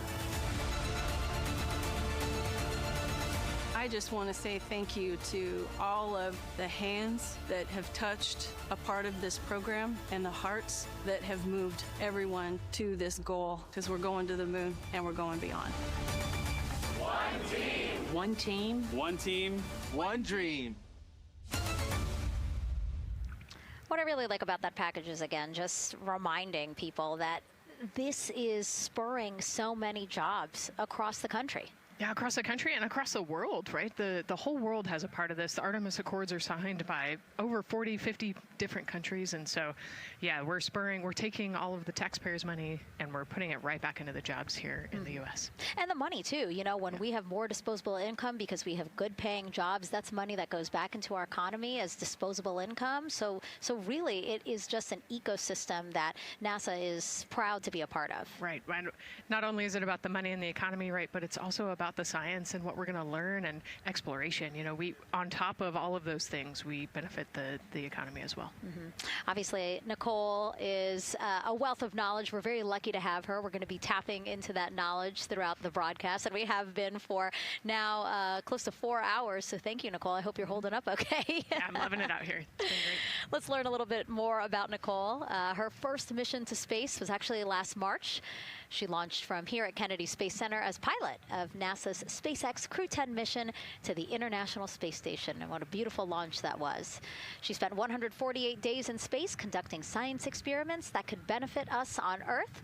For example, one studied the physics of liquids, which could help researchers deliver medicines more effectively. She also conducted an almost 6-hour spacewalk to help upgrade the orbiting lab's power system. Nicole is a lieutenant colonel in the U.S. Air Force and flew one of its most advanced aircraft. She was born in San Diego, California, and is a twin. That's a cute photo of the two of you. Oh, that one too. Young explorers, yeah. Yes, yes. That's so great to just see how far you've come. Again, I think that speaks to what we've been saying. Like, you know, just if you're passionate about something, go for it and see where that takes you. Yeah, I think that's a great example. You know, I was a serious little kid with really high goals and, you know, just kept working hard and never got bumped off the path and ended up here. And it, you know, I think it's a testament to the human, like we talked about, you know, if you're willing to work hard, be a good team player, you can really get anywhere you want in life. And that's what I love to talk about. Christina has mentioned similar things. And so it's been kind of a theme for the day. Yeah, definitely a theme for the day, a theme for the team. The team has said the same, the crew has said the same sort of things. So absolutely, Nicole, thank you so much for being here. And hopefully only a little bit more until launch today. Hopefully. So today's Artemis 2 test flight will mark only the 7th time NASA astronauts will launch on a new NASA spacecraft designed for crew. And then controlling the flight will be Mission Control in Houston. Our Gary Jordan is inside with flight controllers. Hey, Gary. Hey, Megan, you are right. This is a significant milestone, and we may be putting the names of a few more astronauts in the history books today. The Artemis 2 crew is set to launch today. Will join a select list of humans to fly in a spacecraft for the very first time. And Artemis 2, like missions before it, is a test mission. During ascent, the crew and the teams here in the room are prepared for a variety of scenarios. Some of these will be called out directly by Capcom Stan Love during ascent, and some are a little more subtle. These calls can be split into two categories: alternate main engine cutoff or MECO targets and aborts. First, there are two alternate MECO targets, or AMTs. These note milestones to give flight control teams and astronauts an idea of what would happen after that moment should the core stage lose one of the main engines. First is AMT low. You won't hear it called out by the crew or Capcom, since this happens right at liftoff. If the core stage loses one engine at this moment, an abort once around option could be made at main engine cutoff, meaning the crew could target a splashdown in the Pacific. The second is AMT high, which would be called out by Capcom's Stan Love around 22 seconds. After this moment, if the core stage loses an engine, we can still pursue an alternate mission in low Earth orbit to accomplish some of the test objectives. And at about 5 minutes, 16 seconds into the flight, you'll hear the call 3-engine press. This is a good moment. After this point, if the core stage loses an engine, we can still make a nominal main engine cutoff and pursue a moon mission as expected. Again, these MECO targets give the flight control teams and crew an idea of what lies ahead should one main engine be lost, but assumes we are otherwise continuing to a main engine cutoff target. This differs from an abort, where the Orion capsule separates from the Space Launch System prior to the planned separation time. There are abort options at every moment that integrity is attached to the Space Launch System, from the pad to more than 3 hours into the mission. During the first 8 or so minutes of powered flight, there are 3 abort options. First is the use of the launch abort system, which you see at the very top of the rocket, and here in the White Room, where the hatch is open and teams are working to close it. This particular abort capability can be used from here at the pad through roughly 3 minutes and 22 seconds into the flight. Next is an untargeted abort splashdown, or UAS. This uses Orion service module engines to escape the SLS and becomes available immediately after the launch abort system jettisons. Third is an abort once around, or AOA. You'll hear Capcom Stan Love call AOA open around 7 minutes 30 seconds into the flight. This also uses the service module engines, but the burn profile is a bit different to aim for a splashdown in the Pacific after one trip around the Earth. NASA's expedited recovery teams are staged off the coast of San Diego to get to the crew and integrity quickly for this abort option. An AOA option continues to be available until solar arrays are deployed on the Orion service module a little more than 30 minutes into the mission. At this point, an abort to orbit, or ATO option, becomes available until separation from the upper stage around 3 hours and 23 minutes. Mission profiles can vary depending on when an ATO is executed in that window, but with power being drawn from solar arrays, it buys more time for astronauts and flight control teams to make decisions and stay in Earth orbit, return for a splashdown, or continue to the moon. The Artemis II crew and flight control teams are well trained on all of these scenarios for whatever challenge may come their way. At this time, we're not tracking any significant issues here in mission control in Houston, Texas that would be showstoppers for today's launch. We're continuing to, of course, monitor the countdown along the way and make sure all systems are go for when we reach T0.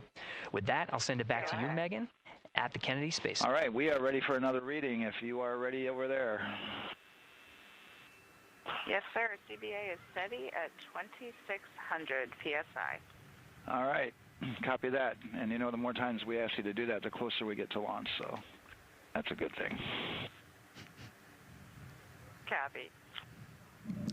You heard it there from NASA Test Director Jeff Spaulding. The more that they keep on asking her how the pressure is holding in the counterbalance assembly mechanism is a good thing, because it means we are getting closer to launch. So that's amazing news over the loops that we just heard on Orion to Earth 1. Again, that communication channel with the crew. But now I want to get back over to Daryl with the launch team. He has an update now on the flight termination system that the team was tracking. All right. Thank you very much, Megan. And we're getting an update now from the launch team as we speak.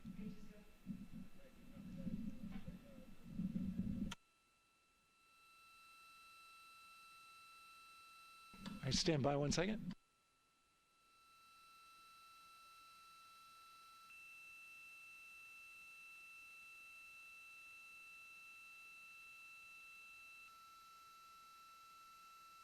Okay. Sorry about that. We were just getting an update, in fact, about what I was about to report out on the range. And the good news is the range is go. So we reported that they were working to verify their equipment regarding the FTS system. And they asked for a little of that verification work to be done by one of the FTS engineers here in the firing room. He went out to the VAB to get some legacy hardware to help out with it.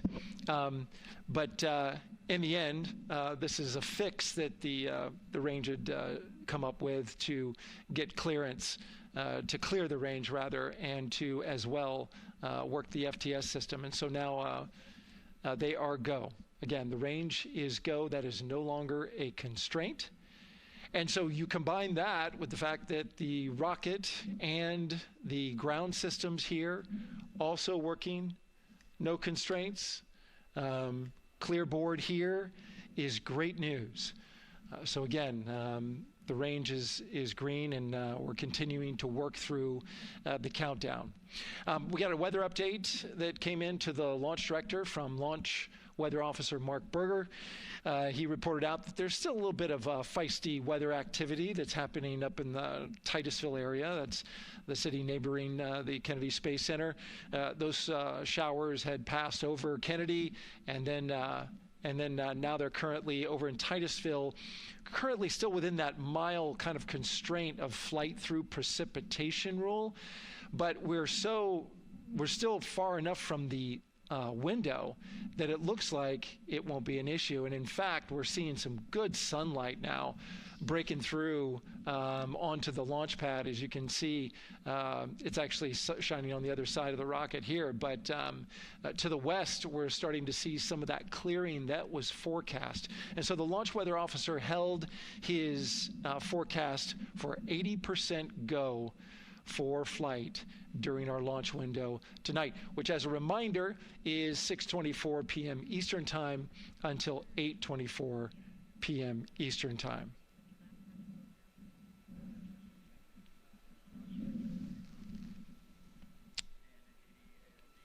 And we're also hearing that the last hatch closure, as you can see in the bottom corner of your screen, they're starting to work on that. That's the launch abort system hatch. There are two hatches, the crew hatch and the launch abort system hatch, and the closeout crew that you see right there, right on time with their work as they go to shut. And you can see it in motion right now, that launch abort system hatch. That's the latest from the firing room. We'll send it back to the host desk. Thank you so much, Daryl. Great news all around. And yes, we did just see them close the last hatch. And now we are looking at a live view of Banana Creek. Lots of people there, I'm sure, relieved to hear that that issue with the flight termination system has been resolved. And we are go for launch. Go for launch from the range, go for weather, and go from all of them, I would imagine. Yes, it's going to be exciting. The crowd is building. And as Daryl said, you can start to see the sun poking out here, and we can see all the clouds are moving north and moving away from us. So it's all good news. And so as we know, we have our Leah Martin down there at the Banana Creek viewing location, and she's standing by with some other guests. Hey, Megan, I don't know if you heard that huge cheer just now. If you heard a big rumble, as soon as Daryl said that the range was clear for launch, everybody clapped. It was super excited as we get to these final countdowns. Standing next to me, I have Hudson and Maddox, the son of brothers here. And I asked you a little bit earlier, how excited are you to be here for launch? What did you say? I'm very excited. Not a better way to celebrate right now. I asked you on a scale of 1 to 10, how excited are you? Would you say? 11. Yeah, 11. I'm very excited. Super excited. Yeah. So, Megan, we've been watching the launch broadcast here and hearing some of the questions that you and Nicole have been asking and answering. And I actually wanted to ask these two kids, if you could take a 10-day trip around the moon and take 3 people with you, who'd you take with you? Well, I'd take my dad and my mom. And I mean, I don't know. Probably my best friend. I'd just say one of my friends, you know. Oh, one of your friends. So brother got left out. Who would you take? That was just what I was thinking. My dad and my mom and my best friend. That's a pretty good answer. Your brother can get his own trip to space, right? Yeah. So I'm actually joined here also by Dad. Now, you were sharing with me that a lot of the work that you've been doing over the last several months has been prepping the launch teams, our engineering teams, our ground systems teams, to get ready for launch, to be mindful and to be in this moment. How does it feel to be standing here knowing that the people you've worked so closely with are doing what they're passionate about, or doing what they were born to do, moments away from launching this rocket? I mean, this is an exceptionally happy moment for us and all of us and the people that are, about to take off on this historic trip here. And I'm grateful to know that we've helped in some way, shape, or form to help them stay steady and calm, in such an exciting time within the agency. And so to just be here and witness it and know that, they've got some tools to help them stay calm and steady is everything to us. So. Fantastic. Well, Megan, we are standing by ready to go, and we're ready to cheer this team on. Thanks so much, guys. And yes, Leo, we did hear that cheer. That was very exciting. I think the vibe over there is they're celebrating, they're having fun. And here, once they heard that we're go for launch, everybody had to run back to the camera and work. It's a little bit of a different vibe, but I definitely think that people are excited, especially as we see now live inside of the White Room at the launch pad. The closeout crew has closed the launch abort system hatch. You saw there, we took it live. Took a lot of them, I think all of them, except for one. I think it took 3 or 4 of them to push that hatch door close, and then they felt around the perimeter of the door to make sure that everything was sitting just right. Right, yeah, we talked about how heavy the crew module hatch is. This hatch is just as heavy probably, and so, they're working the closure here and working those connections, and you can see, yeah, there's still 3, 4, 5 people that we can see in the White Room. It takes a lot of people to get this these hatches closed and this rocket ready to launch. Mm-hmm. And so the next step in the countdown is that this team will start closing out the White Room. So basically disconnecting things, stowing things, making sure that when they leave, there is nothing that isn't supposed to be there. And really, then at that point, it's just all 4 of the crew member, Victor, Reed, Christina, and Jeremy by themselves at the top of the launch pad. Yeah, and then eventually that crew access arm will move away, and then it'll really just be them up on top of that rocket. Mm-hmm. Yeah, your eyes lit up when I said that. That's exciting. It is. It is. Yeah, we had a moment, we talked a little bit about my fear of heights, but most of our crew is afraid of heights. And so there was a moment where I realized that it was just us, 100 and some odd feet up, and no crew access arm, and may or may not have said something that made everybody go, huh. Were you wondering to yourself, how did I get here? We're pretty far up. That crew, again, bringing that drag-on camera. That camera is a handheld camera that is a live look for teams who are remotely watching these operations closely. Again, verifying that things are as they should be before the crew starts, the closeout crew starts leaving the White Room.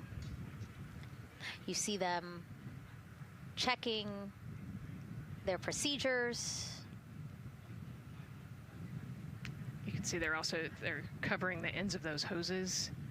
That's to protect those hoses from FOD, so we don't want any dirt or anything to get into those while we transport them and stow them. So you can see Andre there working to close out the hoses as well while they're cleaning up the White Room.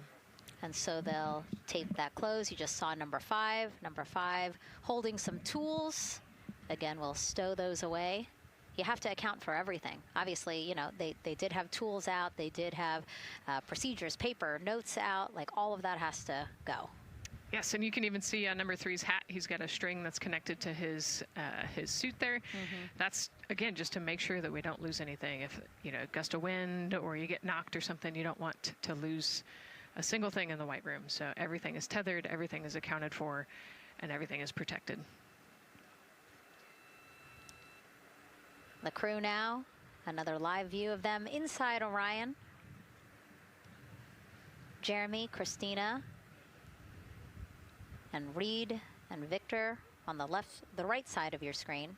What do you think they're thinking right now, Nicole?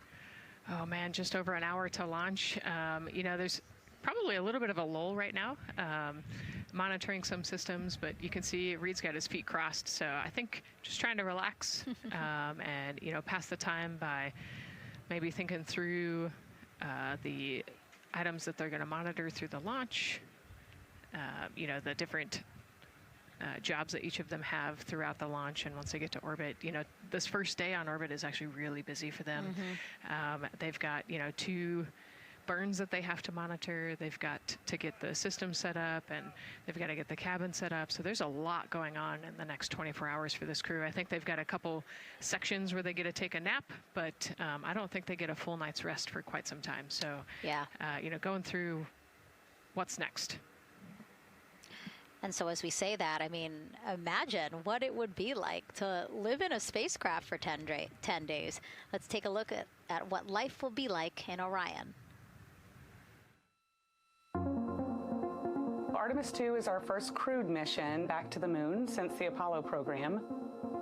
A lot of the focus of Artemis 2 is really checking out systems to be sure that we're ready and well positioned for continued human exploration. My name is Susan Baggerman, and I'm the Chief Health and Performance Officer for the Orion program and the Artemis 2 mission. And this is 10 Days in Orion.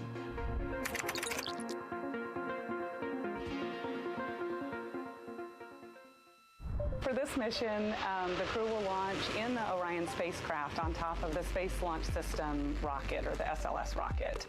Once they've launched and achieved orbit, they'll continue on checking out many of the different critical Orion systems, check out some of the critical medical systems, and be sure that we understand how the crew would do that successfully within the volume of Orion. We also have, of course, systems to feed the crew. They have a potable water dispenser that they'll check out. And then we also have a food warmer, kind of looks like a suitcase that the crew can use to heat their food. They're also going to check out the flight wheel system. We'll have the crew perform some initial exercises. Part of that is to ensure that the flight wheel is actually working, but part of it is actually to be sure that our environmental control systems are actually working. For sleeping, the crew will sleep in sleeping bags. Some crew members like to be very tightly bound up, and some like to float very free. They'll use the toilet for the first time and be sure that it's able to flush. While they're on their journey, they'll do some testing that they quickly don their suit just to be sure that we would be ready in the future for an emergency. They'll also check out our radiation shelter. If we were to have a solar particle event, we would be asking them to take stowage out of the stowage bay and put it in some specific locations on the vehicle, basically for it to serve as shielding.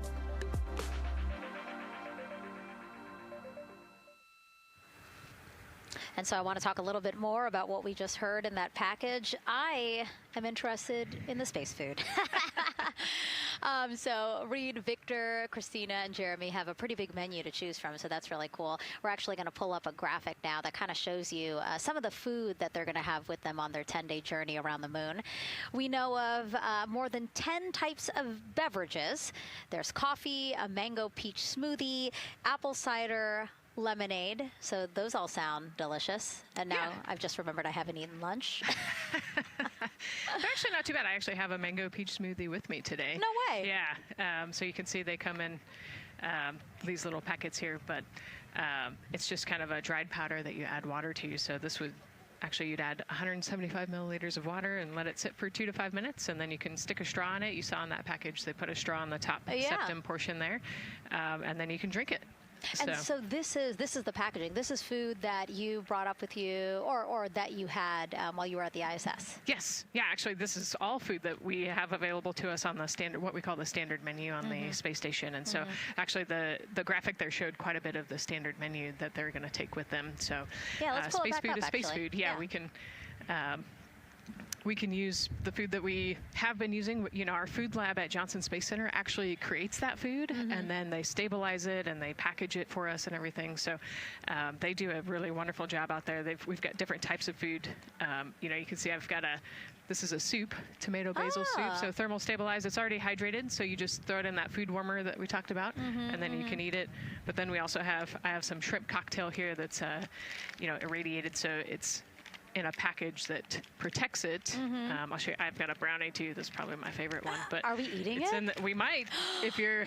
Yes. Look, So- see, they want us to eat. I don't know what happened, but it worked out with what we were saying here. So it's in an outer package to help protect it against radiation, and then it's in this inner package. And so this cosmic brownie, actually the trick, Anne McLean, my crewmate, taught me, the trick is you got to put this in the food warmer and get it nice and warm. Ooh. And then you can get it. But so what we do is we just take scissors and you open it up, and then it comes right out. So these brownies are nice because they don't have a ton of crumbs, and so you can actually just eat it pretty easily in space. If you imagine, that would not happen in space. It would not fall. But yeah, so we've got all sorts of things that you can actually eat. The menu's pretty good and pretty diverse on the space station, and then as you saw, pretty diverse for Orion. Nice. Yeah, that's amazing. And again, here's a look at the crowd that's starting to continue to grow here as we get closer and closer to launch. We are now under an hour from the opening of our 2-hour launch window at 6:24 p.m. Eastern Time. And so let's take some questions from social media. We haven't taken some of those for a while. You put that brownie away, Nicole, or I'm going to steal it. Nicole, we have another celebrity who submitted a question. Let's take a look. Okay. A quick question for the Artemis crew. What food from Earth would you bring with you into space? And why would it be lasagna? Because that's the greatest food. Again, not really a question. Yeah. Because he was like, it's lasagna. It's got to be lasagna. There is lasagna on Space Station, and it wasn't too bad. Probably not my favorite food of all, but yeah, lasagna's not a bad option. It's a high-calorie meal. If you're trying to, carb load for a spacewalk or something, it's a great option. Yeah, I remember Christina saying that her favorite food on the menu, and actually, she was saying that she was getting in trouble because people kept on saying, you can't eat mac and cheese every day, Christina. We mentioned the mac and cheese and brisket earlier. Man, I would put those two on a tortilla. That would be great. That sounds delicious, delicious. Well, thank you so much, everyone, for sending in those questions. For everyone from a 5-year-old that we got a question from to all the way to Roy Woods Jr. there, a comedian. So thank you so much. And if you're just joining us, welcome to the Space Coast of Florida, where we are counting down to liftoff of Artemis 2. You see a beautiful aerial shot there of our rocket on the pad. For the first time in more than 50 years, we are sending humans to fly around the moon and back, and we're taking you all of you with us on this next chapter of human spaceflight. I'm NASA's Megan Cruz, and this is NASA astronaut Nicole Ayers. Great to have you here, Nicole. Yes, this has been a beautiful day. Excited. We're continuing to march towards this launch. Yeah, and if all goes as planned, this crew could travel farther from Earth than any other humans before them and see parts of the moon no one has ever laid eyes on. How exciting. Yes. Exciting is an understatement, I think. That's true. We're going to see the far side of the moon for the first time by humans in a long time. It's important. And as the crowd again builds behind us, more activity that you're seeing here at the Kennedy Space Center press site. We also have a ton of people gathering around the world to watch this history-making moment. So let's take a look at those watch parties now. Oh. That crowd has grown. We checked them probably like 30 minutes ago, and it was half that. But again, as we get closer and closer to launch, we are seeing more and more people gather together, wanting to experience this together and not just in a vacuum at home, Yes, this is so exciting. Look at all of those people. Man. And now here we are back in Seattle, the Museum of Flight. Again, people gathered there to show their kid. We see someone walking in the second row there. His first crewed launch to the moon. How exciting. That is exciting. Hello, everyone. Woo. Oh, that's so great. And now let's get you up to speed on what's happened so far. Again, we are now within an hour of the opening of our launch window. So what has been happening so far today? Well, a lot. After waking up and grabbing a bite to eat, our Artemis 2 crew suited up inside the historic crew quarters, a tradition that dates back decades. Teams helped them into their custom Orion crew survival suits, and just like other crews before them, they gathered around a table for a card game to pass the time, but to also burn off any lingering bad luck before they walked in the footsteps of every NASA astronaut launching from Kennedy Space Center since Apollo 7 in 1968. They walked outside the Neil Armstrong Operations and Checkout Building to greet a crowd of family, friends, supporters before getting into their Astrovan for their security-escorted ride out to historic Launch Complex 39B. They got a close-up look at the SLS rocket, then walked across the crew access arm and climbed one by one inside their Orion spacecraft. Abort that, teams conducted final checks with the crew before closing both hatches, the crew module hatch, as well as what you're seeing there, the launch abort system hatch. And now we are back live at the pad where the closeout crew is getting ready to leave the White Room. They are now tethered, Nicole, because they are about to move some pieces that connect the Orion spacecraft to the White Room, correct? Yes, there's kind of what I would call a shroud. You can see them working that there. So it is actually connected, so that way the gap between the crew access arm and the crew module, and well, I guess that's the LAS there, is covered. But they're about to remove that so that the crew access arm is not connected to the rocket in any way, so that it can retract here in the next few minutes. And for how we're looking with the launch countdown milestones, let's go to Daryl Nail in the Launch Control Center. All right, thank you very much, Megan. And as you can see there, the finishing touches, as you've been talking about, to the LAS, which brings me to that subject, because we currently are hearing the launch team is working an issue that was reported out with the LAS. At least there's an issue apparently with a battery on the LAS. The engineer who is in charge of the launch abort system sits on console here, reported that a temperature for one of the two LAS batteries is out of range, and although it's not a constraint for launch right now, it would be when that temperature is checked inside of T-minus 6 minutes, which is inside of terminal count. So right now the team is working some troubleshooting on this issue. Going to follow, of course, along closely with what they learn. But again, a battery temp for one of the two batteries on the LAS is out of spec, and the team is working to understand, first of all, whether or not this may be a sensor issue, or is there an issue with the battery itself. So again, looking into it, troubleshooting and researching as we speak. With regards to the weather, we did get some good news there. Launch Weather Officer Mark Berger reporting to the launch director that the weather chances have now improved for the window. We are up to 90% go, which is great news. Again, 90% go. That is up from the 80% that we started when we had the first weather forecast come out officially 3 days ago. And so that is great. And for anybody who's here in the launch area knows that is certainly viewable. They can see that by just looking up. So we're getting some good clearing as forecast.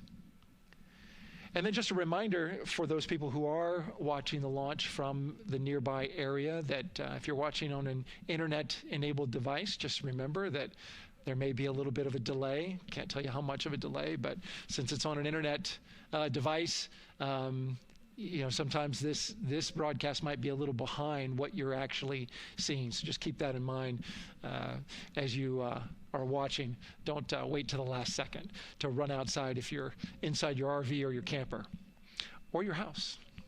That's the latest here from the firing room. Of course, we'll keep track of that last battery issue. We'll send it back now to Megan and Nicole at the host desk.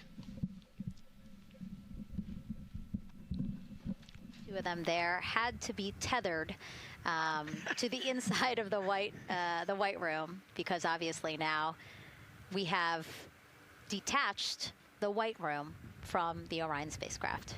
Yes, that view is quite something. Yeah, spectacular. Yep. Yep. Oh, no, I'm sorry. I forgot. Nicole's scared of heights. An astronaut afraid of heights is actually not uncommon, as we've learned today.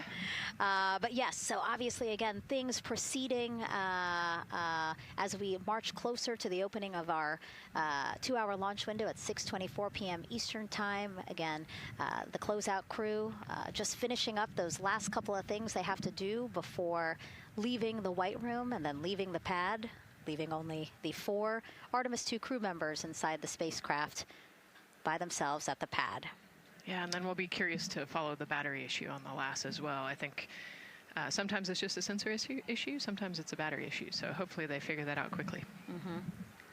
And so if we can take a shot of the crew inside the capsule, if one's available, why don't we talk a little bit more about each of them? So we have Artemis 2 Commander Reed Wiseman, Baltimore native, and he's actually, you see his feet in that shot there from inside Orion. He's been in space once before as flight engineer for Expedition 41 aboard the International Space Station from May through November 2014. During the 165-day mission, Reed and his crewmates completed more than 300 science experiments in areas like human physiology, medicine, physical science, earth science, as well as astrophysics. They actually set a milestone for station science by completing a record 82 research hours in a single week. He also served as chief of NASA's astronaut office from December 2020 to December 2022. His 2 daughters were out to wave goodbye to him as he made his way to the launch pad. And again, there's Reed's feet. Reed is the one sitting in the seat to the right, closest to our camera there. So looks like he's relaxed by the body language of his feet. Yeah, you know, I think they're kind of in a holding pattern, if you will, or a waiting period. So it makes sense that he's a little bit relaxed. He's also kind of just a relaxed person in general. He's wicked smart, but has a demeanor that keeps everybody calm. And so I think we're seeing that here today. And so in this shot, Reed is the one sitting on the left, and to his right, Artemis 2 pilot Victor Glover. NASA selected the California native as an astronaut in 2013, and at the time he was actually serving as a legislative fellow in the United States Senate.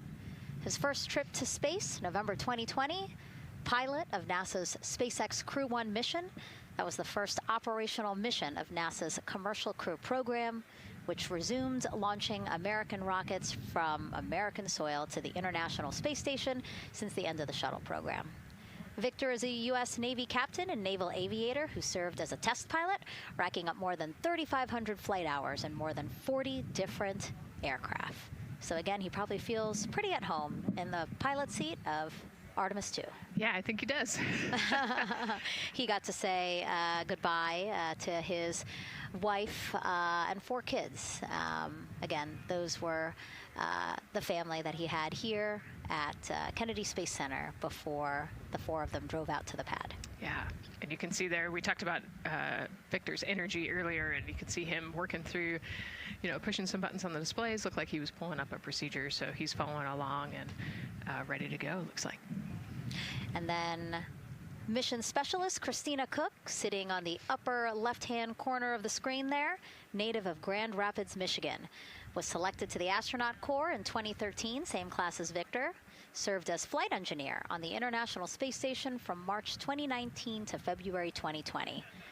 During that time, she set a record for the longest single spaceflight by a woman with a total of 328 consecutive days in space. How cool. She also participated in the first ever all-female spacewalk. And before becoming an astronaut, Christina helped build space science instruments and led scientific fieldwork in some of the most remote environments on the planet. Her hobbies include surfing, rock climbing, and community CDR, service, yoga, and photography. Go ahead, NCD. There's a couple of suppressed overvolt messages. We're going to go ahead and clear those off your screen. We see them and we copy. All right. NASA test director. We're still working here, trying to get through everything. So we're getting close, and then trying to talk that other issue that we just picked up a little bit ago. But I think work-wise, we're doing really well. Sounds good, NCD. We're doing great on board. Glad to hear it. NASA test director giving an update to the crew. Some messages flashed on their displays. Just wanted to say that they didn't have to worry about that. We're going to clear that. And that also just reassuring the crew, again, that they are tracking and working the issue with the launch abort system battery. Yeah. All right. And then first-time flyer, Canadian Space Agency astronaut Jeremy Hansen will fly to the moon as mission specialist on the Artemis 2 mission. The London, Ontario native selected as an astronaut in 2009. After that, he worked as Capcom at NASA's Mission Control Center in Houston. Capcom stands for Capsule Communicator and is the sole direct voice communicating with astronauts while in space. Jeremy also participated in training exercises, really cool ones like living on the ocean floor off the coast of Florida to simulate deep space exploration for a week. In 2017, he became the first Canadian to lead a NASA astronaut class. He also enjoys getting out on a sailboat, rock climbing, and mountain biking. He has a wife and 3 children. And he's the one that you see bottom left-hand corner of your screen. I know, I'm trying to see what he's doing there. Christina's looking too. And so there is your Artemis 2 crew inside the Orion spacecraft. And this is actually the 7th time NASA astronauts will launch on a new NASA spacecraft designed for crew. And if you're wondering about the first 6 crewed test flights, here they are.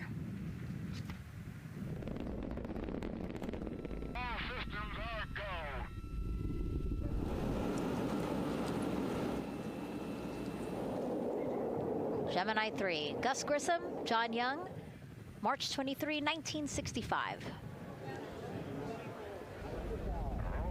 Apollo 7, Wally Schirra, Don Isley, Walt Cunningham, October 11, 1968.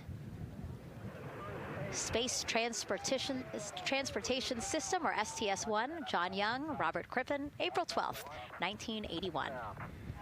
Then NASA's SpaceX Demo 2, Doug Hurley, Bob Behnken, May 30th, 2020, followed by NASA's Boeing crew flight tests. Butch Wilmore, Sonny Williams, June 5th, 2024. And now, Artemis 2 with Reed, Victor, Christina, and Jeremy. It is really surprising, honestly, to hear that through all these decades, through all these launches we've had, this is only our 7th new vehicle that we're testing for crew. Yeah, you know, we have so many different missions that we think about and we talk about, but really 7 vehicles that we've tested and that we're flying. You know, I like to think of spaceflight really as a permanent test, right? We have, you know, hundreds of missions or so. You know, an airplane that gets tested and then flown has thousands of data points. And so really spaceflight is always going to be in the test field. And I think it's important to remember that, especially as we put humans on rockets that we never have before, or for the 7th time we start a new vehicle and a new mission.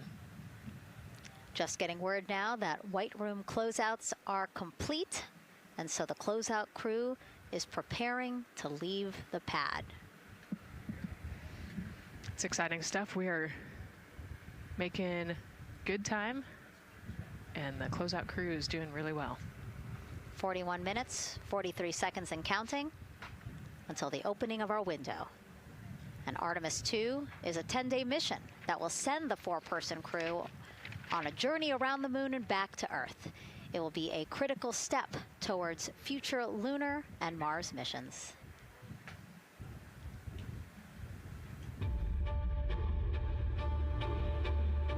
We're going back to the moon because it's the next step in our journey to Mars. We need to go explore the moon. There's vast regions of unexplored areas with the coldest, darkest places in our solar system.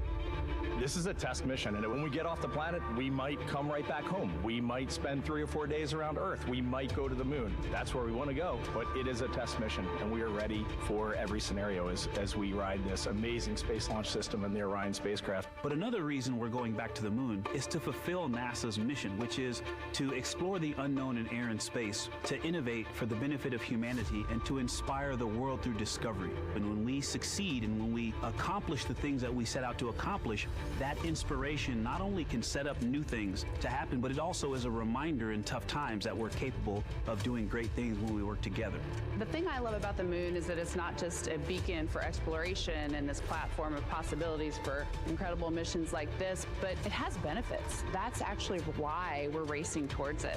Those benefits are really wide in nature. You have everything from innovation, technology development, not only for future missions going deeper into the solar system, but technologies that come back to Earth. You have inspiration, a whole generation of people starting this pipeline of STEM workers and manufacturers and operators that are excited to see what you can do when you work hard and you come together as a team. When I think about the four of us flying around the far side of the moon, seeing that Earth rise, taking images and video and sending them back to you, the feeling that I have inside is hope.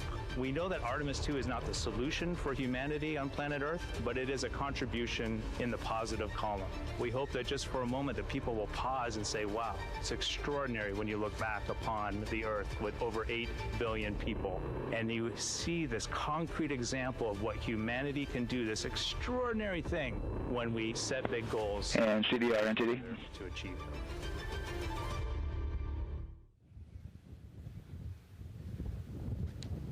And so Mission Control Houston will control the flight of Orion after a liftoff here at Kennedy Space Center. Here's Gary Jordan, who's embedded with that team. Gary, you might have to pause because we did just hear a call out to the commander in Orion.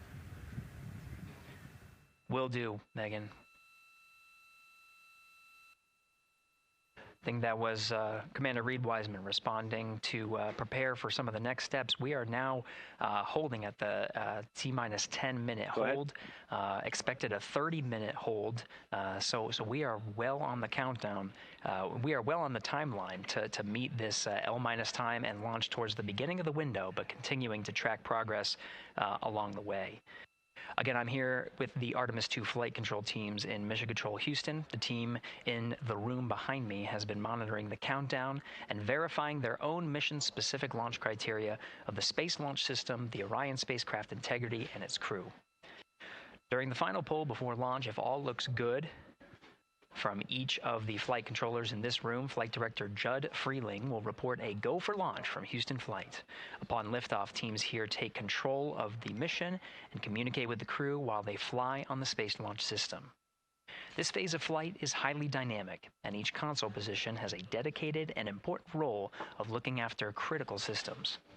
You'll hear calls from Capcom and NASA astronaut Stan Love in this room to the Artemis 2 crew as milestones are reached during the more than 8 minutes of powered flight on the core stage. Liftoff and Ascent are just the beginning. This room will be staffed around the clock over the next 10 days to oversee every moment of the mission through splashdown. Here from the Johnson Space Center, we'll be streaming the mission live 24/7 so anyone can follow the crew's journey, take peeks inside the spacecraft, and share the experience of a lunar flyby with astronauts looking down at the moon's surface. Teams here have been rehearsing tirelessly in simulations to throw every conceivable and inconceivable scenario their way. We are ready and eager to begin the Artemis 2 mission. Still milestones to come as we continue the countdown, but we'll be right back with you during the ascent phase of today's flight. With that, Megan, I will send it back over to you at the Space Coast. Thanks so much, Gary. Under 37 minutes until the opening of our 2-hour launch window, 6:24 p.m. Eastern. I've never been more excited for a time. But why don't we send it back over to Megan Carter with the moon board to learn more about what happens after ascent. Absolutely. I am definitely also getting excited. Things feel like they're starting to pick up a little pace here. A lot is about to happen within the first 10 minutes of launch, but what happens after those first 10 minutes? Let me take you over here to my mission map so we can kind of jump ahead and let me explain a few things. So, our main engine cutoff is going to stand for MECO, and that is essentially where the rocket's job is done, and it is then going to turn the propulsion duties over to our ICPS. That stands for Interim Cryogenic Propulsion Stage. Don't try and say that too many times fast, but the ICPS is going to be right here, and that's our in-space propulsion. About 50 minutes into, after about 50 minutes into launch, it is going to conduct that first burn, and that's going to be the perigee raise maneuver. Essentially what that is going to do is going to raise the spacecraft from a lowest point of Earth just a little bit higher into space, and then they are going to conduct that nice path that's going to set them on that nice circular path around the Earth. That's when they're going to start to be able to really check out the spacecraft. The Orion spacecraft is going to be able to, like we've talked about, be maneuvered by the crew. They're going to check out those life support systems, and communication checkout's going to be vital at that point as well, obviously. Then they will be conducting that another burn, and that's going to raise them just a little bit higher again. And then they will, it'll be about time for the ICPS to separate, and they will start another lap around the Earth as well. Now, the ICPS, but even after it separates, its job will not be done because they will have the opportunity to conduct something called the Proximity Operations Demonstration. And this is going to be really important for our future lunar missions because the ICPS actually has a target on it, and the crew is going to have the opportunity to manually maneuver these spacecraft like we've mentioned and practice those docking maneuvers. Now, obviously, they will not be docking for this mission, but that is, again, going to be critical for those lunar missions in the future. Now, all right, after that ICPS has separated and they've done that second lap, they're going to conduct 2 more burns. And what these burns are going to do is set them up to the high enough orbit and a fast enough speed in order to conduct the translunar injection. This is going to be that critical moment and that critical milestone where they are going to produce about 6,000 pounds of thrust. And this is that point that is going to take them out of low Earth orbit into deep space, and it's going to set them on that nice path towards that lunar flyby. And I know we have talked a little bit about why this could be a record-breaking flyby and journey to the moon. And with that, I'm going to turn it back over to Megan so she can tell us just why. Yeah, she's talking about the distance record set by the Apollo 13 astronauts in 1970. They were 248,655 miles away from Earth, and this Artemis 2 crew might surpass that on flight day 6 when they fly around the moon by more than 4,000 miles. Yeah, it's a long ways. It's tough to fathom 250,000 miles from Earth, right? I mean, space, the space station is only 250 miles, and so we're going, I don't want to do the public math, but we're going much further than that. But it's important, right? Because we want to get back to the moon. We want to see the surface. We want to see the far side of the moon. And the way we do that is by breaking distance records. Yeah, and the exact distance record depends on exactly when they launch, like the time, the day. So we'll learn more as we go into this 10-day mission with the Artemis 2 crew. But here we are, 32 minutes, 50 seconds and counting from the opening of our launch window. Feels really, really surreal here as more and more people come to gather on the press site lawn here at Kennedy Space Center. Why don't we take a look at this video that we have here? Some familiar faces who wanted to wish our Artemis 2 crew a safe journey. Reed, Victor, Christina, and Jeremy, you are the real deal. You're flying to the moon for all of us, and we are in awe. You're the true heroes. You are not just astronauts. You are pioneers, venturing deeper into the unknown. But you are not alone. We will be all cheering you on from planet Earth. Hey, I'm Victor Wembanyama, and I play basketball in the NBA. But I'm not only interested in shooting hoops. I'm also interested in shooting stars, dark matter, and all other types of astronomical phenomenon. And to the Artemis 2 astronauts who are shooting for the moon, I wish them good luck and Godspeed. Hi everybody, I'm Ryan Gosling, and I play a biologist who goes to space to save the planet in the film Project Hail Mary. But the Artemis 2 astronauts are going to space for real, and they will travel farther from Earth than any humans in history. Sending all our best wishes to the Artemis 2 crew. I just want to say how proud I am of each of you and how inspired you make me. But it's not just about me. Your mission is going to inspire future generations of scientists, engineers, athletes, and dreamers to do something that they never thought possible. Hey, it's Roy Wood Jr., and I want to wish the Artemis 2 crew a happy and safe journey to the moon, well, around the moon. To go around, I know what you're doing. You got to look for a parking space. This is to go around the moon, make sure somewhere to park, and then you park journey. Good luck. It's actually a really good way to explain what how this mission builds. Again, we are hoping to land astronauts on the surface of the moon in maybe 2 years. So yes, we are looking around the moon on this lunar flyby mission to see where we might park. Thank you, Roywood Jr. Okay, and as we look at this live view of the rocket on the pad, there is a spectacular place here at Kennedy Space Center to watch launch from, and that's the Banana Creek viewing area. Why don't we go back there where the crowd is excited, and Leah has the best assignment ever, talking to people who are super excited about being here for Artemis 2. Oh my gosh, Megan, you talk about the excitement being palpable. I'm telling you, everybody here on pins and needles as we get just about half an hour away from launch. I've been walking around talking to people, and I'm just struck again and again by how many people are here from across the agency. I want to introduce you to just a small portion of the people across NASA who have been supporting this mission. Patty Ortiz, NASA Armstrong Flight Research Center, Orion program. Orion. Kathy Graves, Glenn Research Center, Office of STEM Engagement. David Alexander, NASA Glenn Research Center, Office of STEM Engagement. Jennifer Becerra, Johnson Space Center, the Office of STEM Engagement. Here we go, right back here. Where are you from? I'm from NASA Glenn Research Center, Joseph Panakitis. Joseph, here we go. Wes Furman from APL. Maria Arredondo from Headquarters, Next Gen STEM. Mark Robinson, Stennis Space Center, Commercial Space. Amira Flores, Armstrong, Office of the STEM Engagement. Molly Kearns, NASA Glenn, Space Communications and Navigation. Matthew Pierce, Goddard Institute for Space Studies in New York City. Here we go, and right over here. Lauren Ring, Ames Research Center, Data Integration.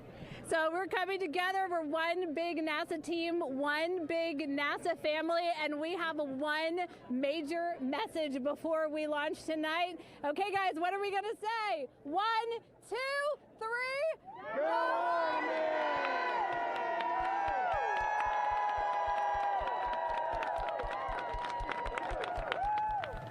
Oh my gosh, that made me so emotional. That was so inspiring to see. I mean, wow, yeah, that was great.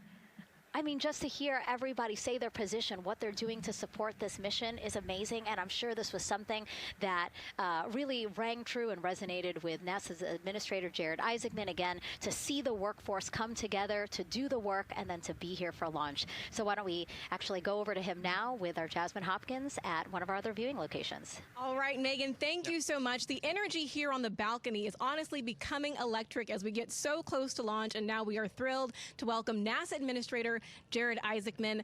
Jared, we're really entering a golden age of exploration. How will Artemis 2 set the pace for the coming years? Well, I mean, Artemis 2 is the opening act, right? This is the test mission. This is getting very comfortable with the SLS rocket, the Orion spacecraft. No humans have ever flown on this before, right? And we're going to put it through its paces. We'll go into Earth orbit for a little bit, make sure Orion's doing okay, and then we are sending them, right? We're going to send them farther into space than any humans might have gone before, 250,000 miles away, and it's going to set up for the subsequent missions. That's why we're going into the golden age of science and discovery right now, because you're going to see a moon rocket launch in 2027 when we do our testing with the lander. We're going to go for the landing on Artemis 4 in 2028, and in parallel, we're going to build the moon base, right? And that is going to be filled with science discovery and tech demonstrations that's going to support the enduring presence we're trying to create on the surface. Absolutely. So honestly, history-making years ahead of us, you know, with Artemis 3 and 4. But first is Artemis 2. What will be our single greatest takeaway from this mission? Well, I'll tell you, I mean, after ignition, to me, the moment that I'm going to be most excited for is splashdown. There's no question about that. Good shoots coming down off the West Coast. But look, I think the takeaway from this is gaining extreme comfort in the Orion spacecraft, right? I mean, this is very different than what we've done for more than a half century, right? I mean, the velocities that spacecraft is going to re-enter at, it's going to be new territory for us. We want to get our arms around that completely. So I would say the performance of SLS plus Orion is everything on this one. We want to make sure we do it in as a safe way as we possibly can, understanding what we are undertaking right here, bring our crew back, learn as much we can from the vehicle, set up for Artemis 3 in 2027. Right, and Administrator, we've actually had a pretty young audience today here, some kids running around the balcony. How do you hope Artemis 2 inspires that next generation? You know, I talk about this all the time. Like, you know, one of our overarching KPIs that we should always be tracking is the number of people living and working in space. successful. You know what's another strong number 2 in that one?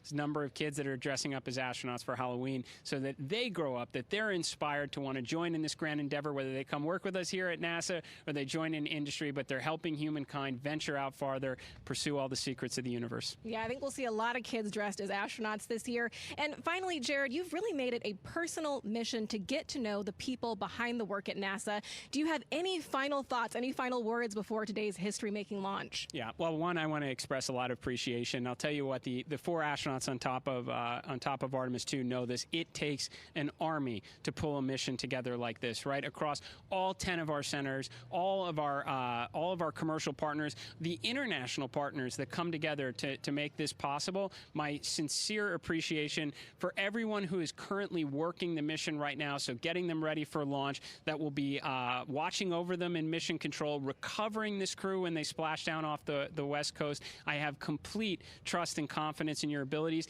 And everybody else who's not directly working on Artemis 2, Artemis 3 is coming up next year. When this mobile launcher gets back in the VAB, we're going to start stacking. Wow, plenty of excitement ahead of us. Jared Isaacman, thank you so much for being here. Thank you. Thanks for being here. Of course. All right. And with that, let's get back to the countdown with NASA's Megan Cruz.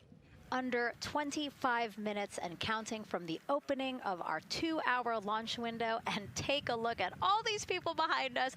I literally, every moment I turn around and I see the clock, I am like, oh, wow. Oh, wow. There are more people and less time. Yes, exactly, which is a great problem to have. Yes.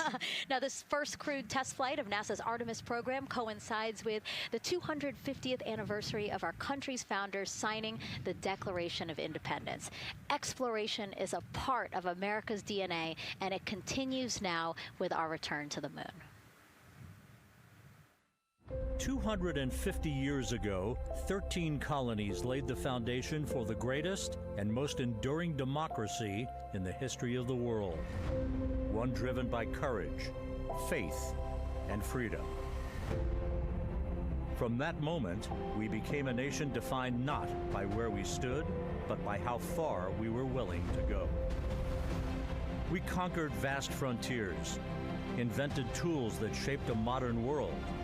We found light in the dark, and we rose from the earth. Faster, higher, farther. We pushed beyond the sky and into the unknown. We carried our courage into the cosmos, and we planted the American flag on the moon, the defining achievement of American superiority in space. Today, our curiosity stretches farther than ever. American robots search ancient rivers on Mars. New telescopes unfold to glimpse the first stars. And a new generation prepares to return to the moon, this time to stay. For 250 years, America has carried the light of humanity forward. But American exceptionalism isn't inherited, it's earned. Our greatness comes not only from what we've done, but what we're still determined to discover. Because in every era, across every horizon, America is at its best when it's reaching for something greater. America celebrates 250 years, and we are leading the world into the future.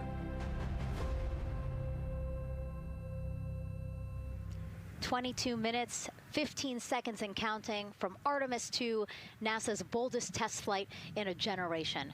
The crew has said this often, that they hope it inspires children around the world.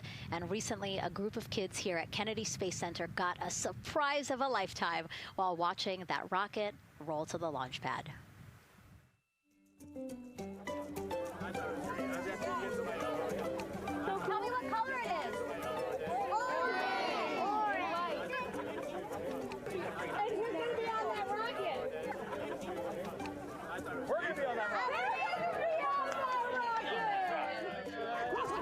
Make it a little bit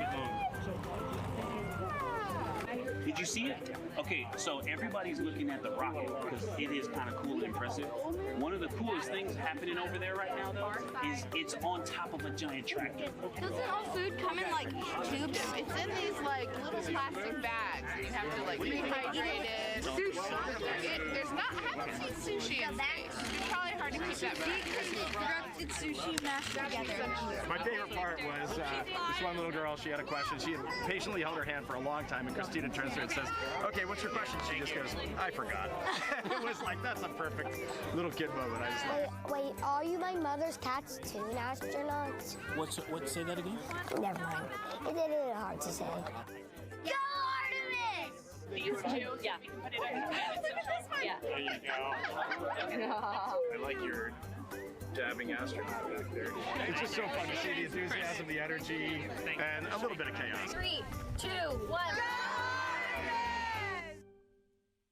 Wasn't that so cute? I love kids and their excitement and, you know, even just being real. Like, I don't remember what I was I know, gonna he goes, but I'm glad you're here. Now here we are, Space Center Houston. The crowd has exponentially grown throughout the day. We started showing you live shots from in there probably an hour ago, and now take a look at all the people there getting ready to witness history together. It's something really special to be able to witness something like this together. Yeah, you know, we've heard from celebrities and officials and kids, and, you know, it's amazing. People from all around the world came here today to Florida to watch, so it's something, it's hard to put into words, just how much support for this mission we're seeing today. And great news, too. Remember, the team was tracking an issue with the launch abort system battery. They appear to have cleared that issue, so we are go for launch. Yes, it's exciting.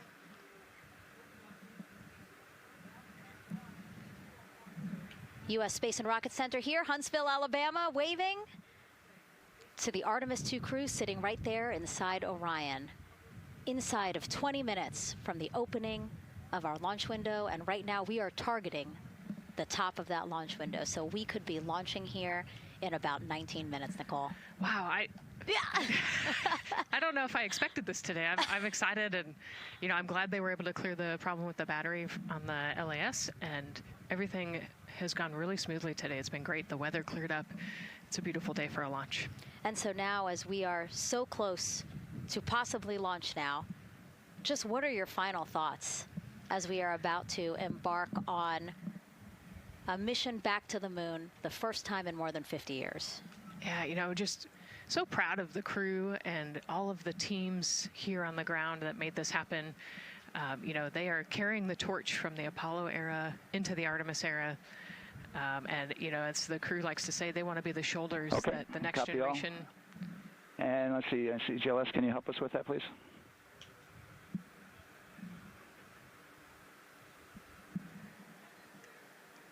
They want to be the crew wants to be the shoulders that the next generation can climb on. 001. You know, I think it's in their patch. We're going for all. It's in the name of their capsule, integrity, representing humility and the professionalism of everyone that got them there today. So proud of them. We love them. We're excited for them, and we cannot wait to see what they see. Just leveraging everything we've learned so far as an agency, taking us from Apollo now to the launch pad here, 39B, with Orion and SLS poised to again fly us into the history books. And before we leave you now here at the host desk to get back into operations, we just wanted to answer one question for you guys. We asked you earlier on today, what are you most excited for? And we asked you to go vote on Instagram and Twitch. Instagram, you guys said launch. Twitch, you guys said lunar flyby. So I think you guys will all be very excited since we are now about 17 minutes from the opening of our launch window today. And so with that, as we approach terminal count, let's send it back to Daryl Nail in Firing Room 1. Daryl. All right, thank you, Megan and Nicole, and just want to give you an update on the launch abort system that you just reported that they cleared. They believe, they're convinced, this is an instrumentation failure. So There are 2 batteries on the LAS. The LAS, of course, and with the help of my 2-year-old son's model rocket, Daniel said I could use this, so it's okay. The LAS is right here. It's the tower above Orion. Orion capsule's inside of here. It's used to pull Orion off the rocket in case the rocket is something's going on with the rocket, either on the pad or in flight. 2 batteries are bad. Well, I'm sorry, one of the 2 batteries reported an out-of-family temperature, and it was very much out of family. And so they checked their data going back into the vehicle assembly building where they recharged the batteries and worked on them. And they have good, solid data, they reported, that tells them that this is an instrumentation failure, that there's something wrong with the sensor. And so they took it before the mission management team, which has to accept the risk, any changes to launch commit criteria, which this would be one, and they all fully accepted it. So now we are clear as far as that constraint is concerned. And one quick thing as we count down now, we are getting into the final minutes before liftoff. There's a 2-hour window. We haven't quite set the T0 yet, but this is a list of the cutouts. There are 150 cutouts that are included for this 2-hour launch window, and that's important. They're in very small print. That's important because there's basically 16 minutes inside this window that they cannot launch. And these are because of small things flying in orbit. There's a lot more things in orbit than there were back in Artemis 1 when we had 35 to 40 cutouts. For that reason, because of these 156 cutouts, they're going to be managing the launch window as we go forward. So they may have to wait out one of these cutouts. They range in time between 2 seconds to 23 seconds, but you'll hear the NASA test director talk through that. We're getting ready to merge that loop from NASA test director Jeff Spaulding.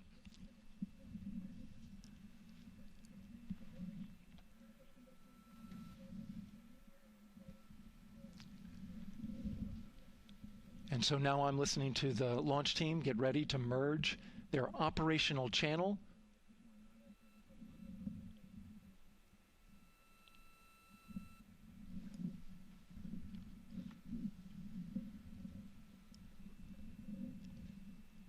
We're now entering one of the most consequential phases of launch day, and that's terminal count, the final 10 minutes. And OTC, NTD on 212 for comm check.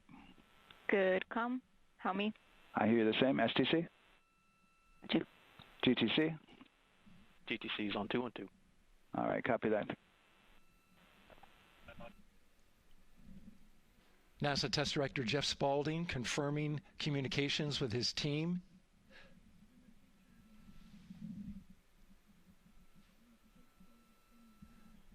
There will be 2 polls that we'll hear. One from Spaulding, the NASA test director, confirming the ground systems and the launch team are ready to proceed. At this point, we have a clear board, no constraints, but we need confirmation from each individual on the NASA test director team. So we'll hear him poll his team. The other poll that we're waiting for is the poll from Launch Director Charlie Blackwell Thompson, who will take that final status from NASA management before giving the go to come out of a hold. And you're seeing the clock count down at L minus 12 minutes. CCL, OTC, Orion, RS1. CCL. Yes, sir. Reconfigure ARS primary loop ISO valves. Copy, that's in work. And CDR, OTC, Orion, RS1. Go. ARS loop ISO valves are being closed at this time. Integrity copies. NGDLP. Go. Yes, I had a discussion with Sea Ice and with MER Manager regarding the observation the Sea Ice had a few minutes ago. They were able to confirm with BCI photos that the condition that they observed has been there since 2025.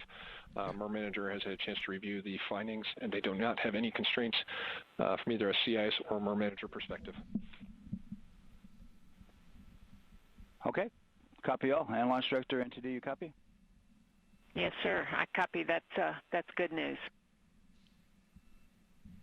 OTC, CCL 212. OTC. ARS primary loop isolation valve configurations complete. Copy.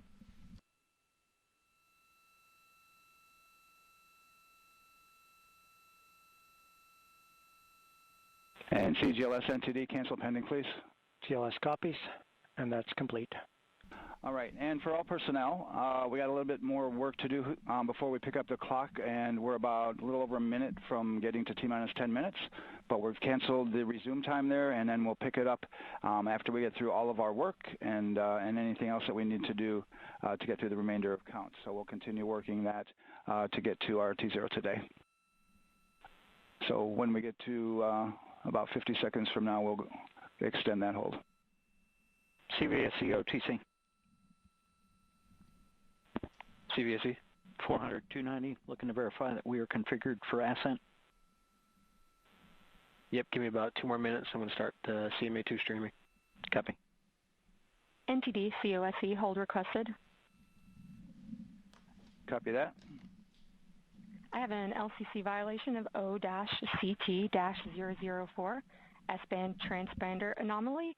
This was a transient LCC violation, so transponder 1 had a demodulated SNR estimate that went down to 2 dBm when it should have been between 10 and 13. It is now back up to 12, but we did lose that for just a moment. It does not appear that we lost our bit sync or carrier lock, which would be indicative that we lost our lock with the vehicle. So at this point, recommendation would still be go. However, we do have a pre-planned contingency procedure if we want to look at that. But again, this is transient, so we're back in a nominal range. All right, let's see, LPE NTD. Yeah, we're not seeing that hit, so I guess the question for COSE, was that less than 3 samples? Is that below our persistence? Stand by, let me look. It did look like it did persist for several seconds on mine, but let me take a look at the number of samples. Could I get a repeat on the affected LCC, please? Yes, ma'am, that's going to be O-CT-004. Thank you.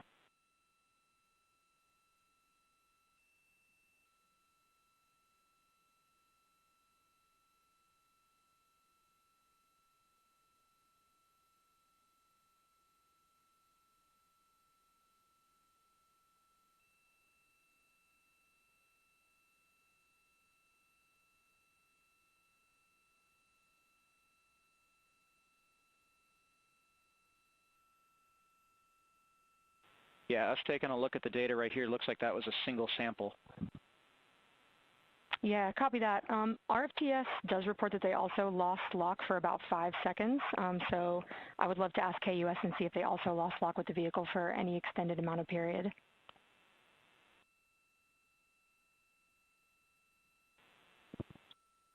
And COSE, while we're doing that, these are 1/10 hertz measurements, correct? So we would have had to lose it for over 10 seconds to get a second sample? Yes, sir, that's correct. It is 1/10 hertz. Yeah, so from our perspective, the allowance is effectively up to 30 seconds, up to 3 samples based on the 1/10 hertz. This is not an LCC violation, I believe. Yes, sir, I would agree with that at this point. Copy that. We're checking with KUS on 232. I don't think they have 212 access. We're trying to verify, but it sounds like they have a loss of lock as well. About 2 seconds. Okay. And I guess for both KUS and COSE, do we have lock now? That's affirmed. We do have lock for COSE.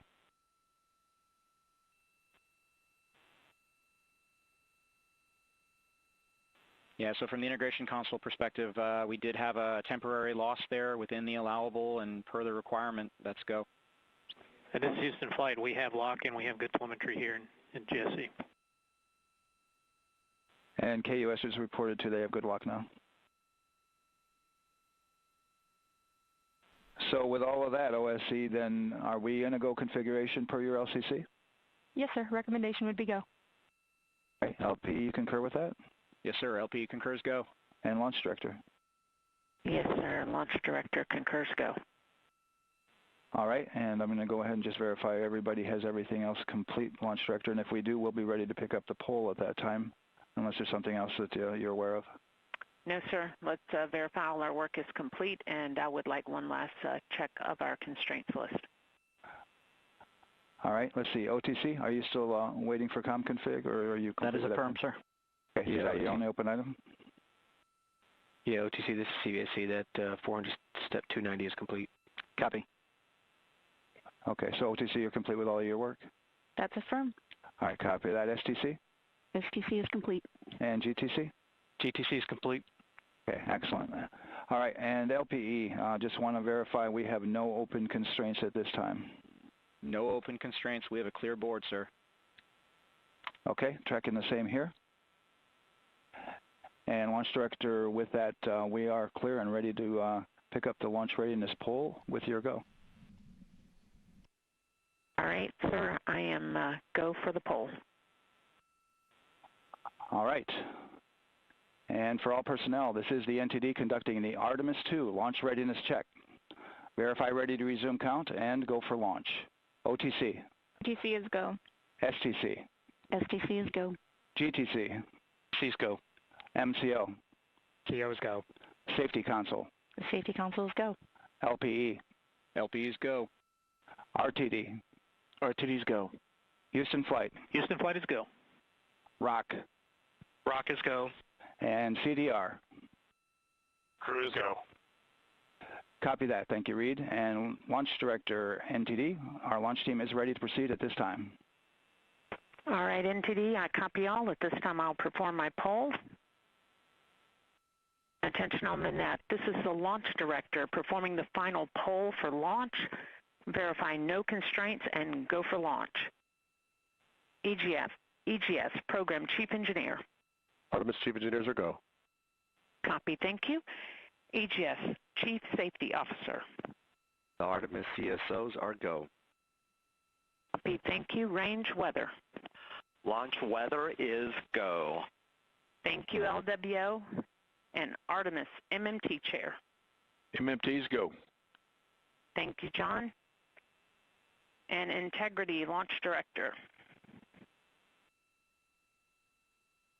Good to hear your voice, Charlie. PLT. Thank you, Charlie. This is Victor. We are going for our families.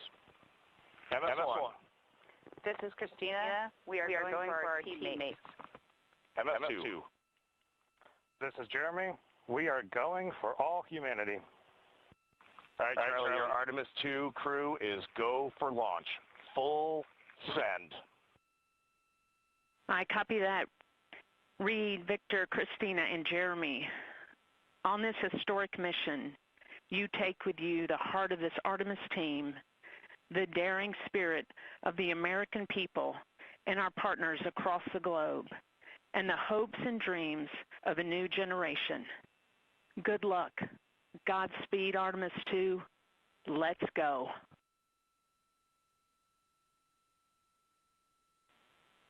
And NTD Launch Director. Go ahead, Launch Director.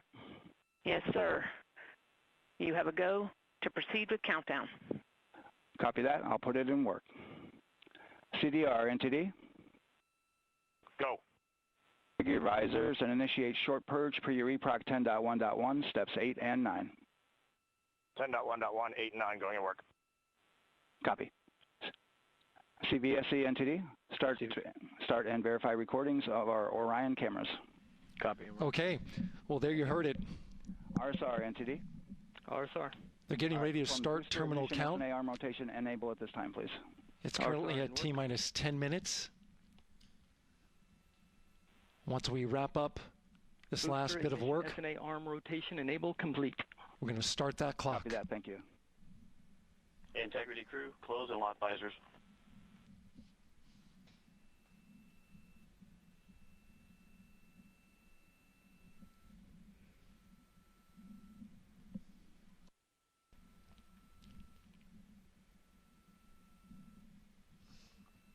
You heard an issue, worked in real time with telemetry lock on the Orion. It was transitory. It was very short.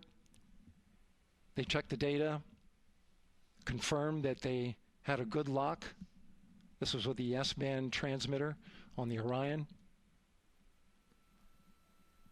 Worked through that issue, looked at the data, and cleared it. All with the world watching. Impressive work by the launch team. So we have a 2-hour window, which starts in just a few minutes at 6:24 p.m. Eastern Time and goes until 8:24 p.m. Eastern Time. And ECL NTD will be waiting for your verification on the short purge. ECL copies. And for all personnel, once we get that short purge verification, we'll verify that we are clear to go, and then we'll proceed with the terminal count.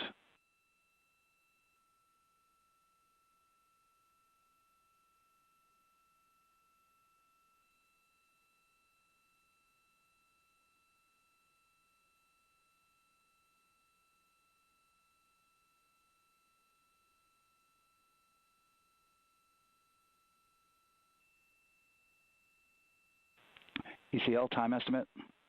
About a minute. Copy.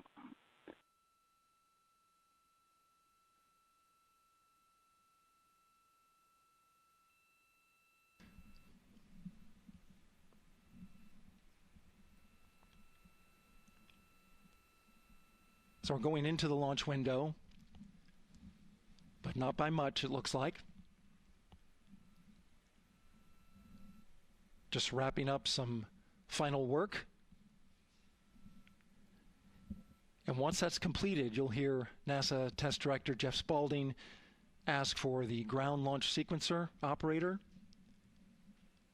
to go ahead and start the clock. The ground launch sequencer is an application software.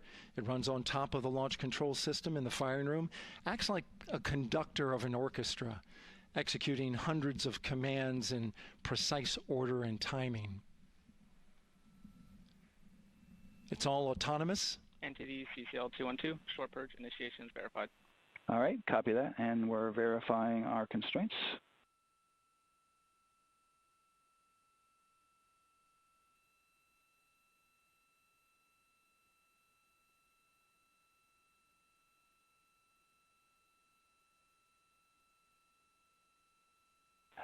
All right, and we're clear from cutouts.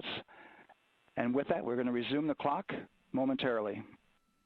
And CGLS, you can resume the clock on your mark. GLS copies. 3, 2, 1, mark. GLS mainline has been initiated. T-minus 10 minutes and counting.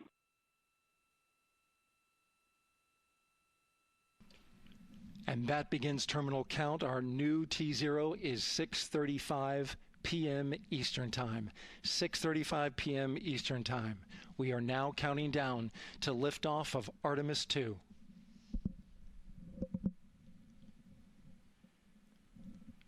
From now on, you're going to hear two voices on the loops. If everything goes nominally, NASA Test Director Jeff Spaulding, who's directly managing the launch team, and Alex Bendelos, the GLS operator who closely monitors the software. He has the ability to stop and restart the countdown.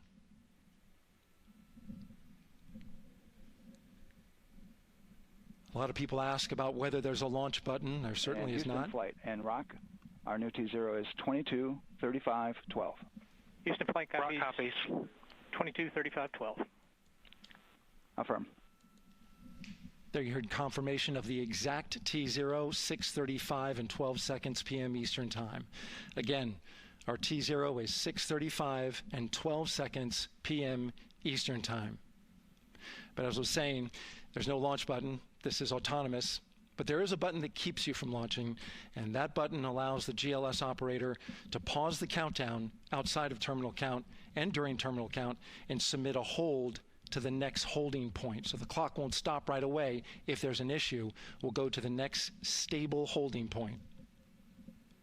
This is how GLS configures the rocket and ground systems to a stable point where they can stop the countdown if that's needed. But right now, we are counting down. Our next big milestone, looking to retract the crew access arm. GLS is go for crew access arm retract. And there you see the crew access arm moving away.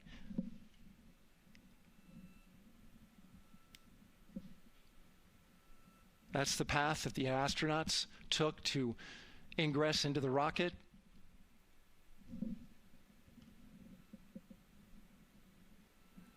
Until this point, that was their way off the pad if they needed to evacuate.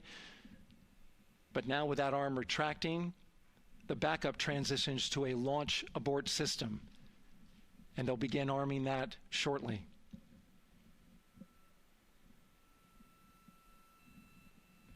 Of course, the launch abort system, great shot there of the crew access arm retracting away. The launch abort system is the tower at the top, and that's what would pull Orion and its crew off the top of the rocket in case of an emergency, whether it's on the ground or in flight. This is critical safety hardware that protects the lives of the astronauts.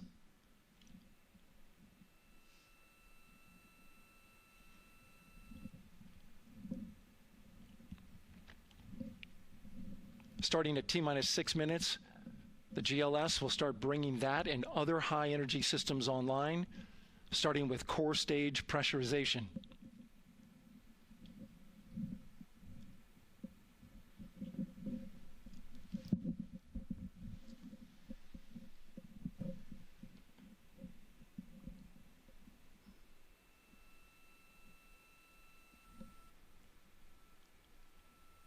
Weather is 90% go. The range is go. All systems are go.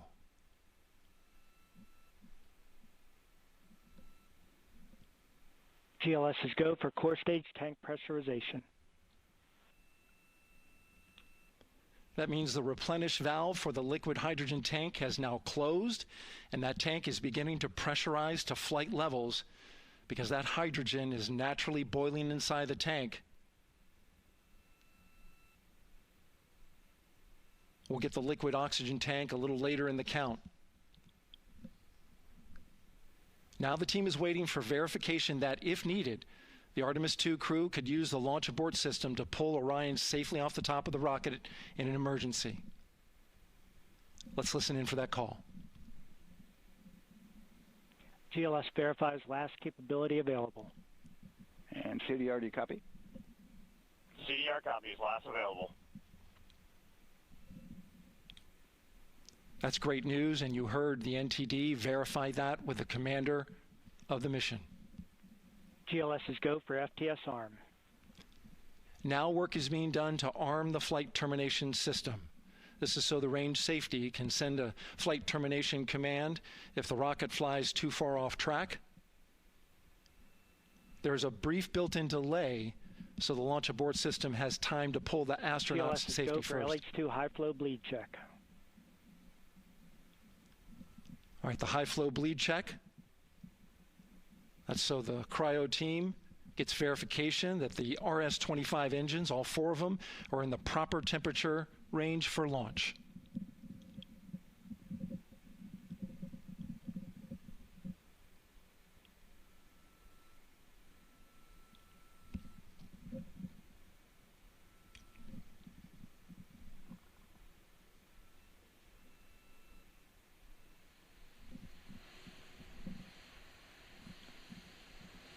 GLS is go for core stage APU start. Core stage APUs start. Those are auxiliary power units, high-speed turbines which provide pressure to hydraulic pumps that steer the RS-25 engines. We're going to see a gimbal test a little later at T-minus 2 minutes and 30 seconds. This is what allows that to happen.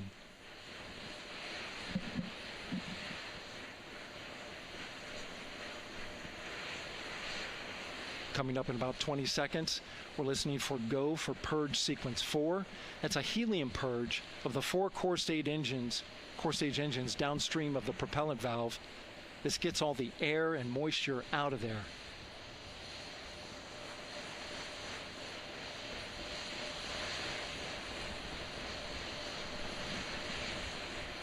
GLS is go for purge sequence 4. Moving through the milestones. All is looking good.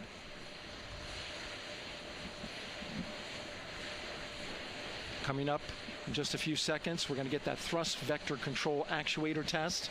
This is a gimbaling of the engines.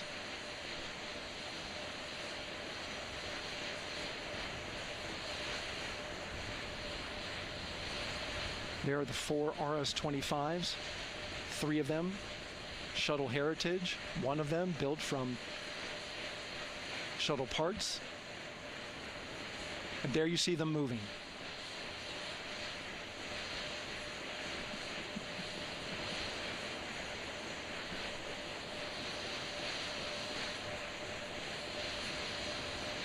Now we're going to start moving the power from both the upper stage and the lower stage of the rocket to internal, taking ground power away and now going to battery power. GLS is go for upper stage to internal power. All right, power is removed from the rocket's upper stage, the ICPS, and it's been switched to battery. Same milestone for the lower core stage coming up at T-minus 1 minute and 30 seconds. Right now, the 4-person Artemis II crew is 248,000 miles away from the moon. And if all goes well, they will fly by it in 6 days. GLS is go for core stage to internal power. All right, there's the rocket's core stage, which houses 3 flight computers, is now on its own power. There's no more hold time because there's no more margin on these batteries. So we would have to recycle back to T-minus 10 to recharge if we had a hold.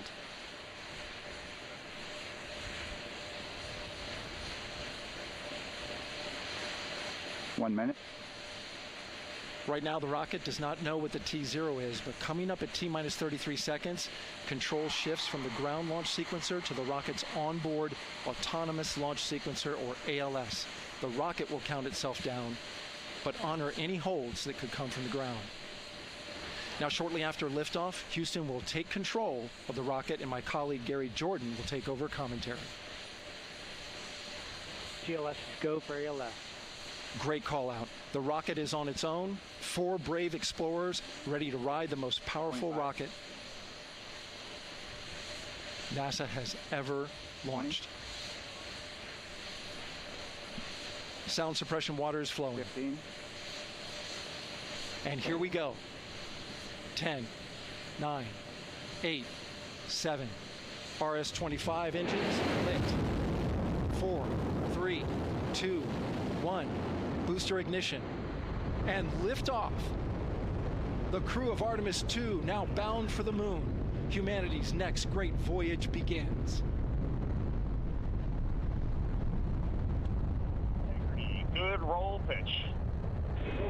Roger, roll pitch. Houston now controlling the flight of Integrity on the Artemis II mission around the moon. Integrity, AMT high.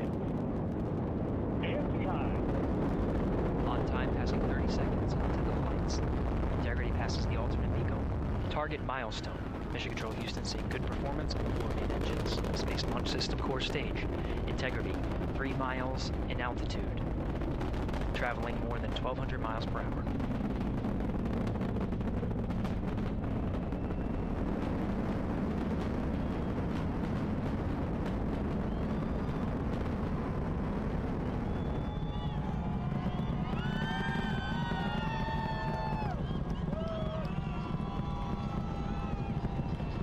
Mission elapsed time, passing 1 minute, approaching max Q. On, Ponce de Leon. Stan, we have you loud and clear on Ponce de Leon. Have you the same. Communication signal transfer confirmed as Integrity and its crew go supersonic. Approaching 90 seconds into the Artemis II mission. Integrity is 14 miles in altitude, 8 miles downrange, traveling more than 2,600 miles per hour.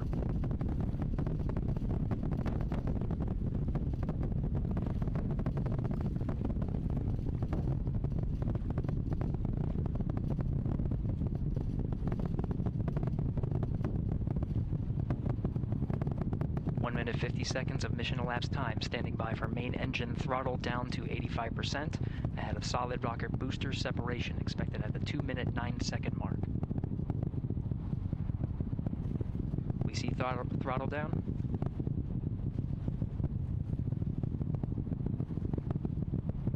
Confirmed separation.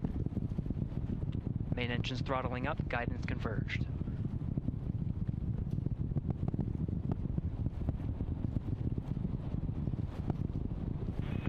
Integrity, guidance converged, performance nominal, upper stage RCS ready. Copy all, Stan. Integrity, SM priming complete. SM priming complete. 2 minutes 45 seconds of mission elapsed time into the Artemis 2 mission. Thrusters on Integrity and upper stage confirmed in a ready state ahead of service module fairing separation.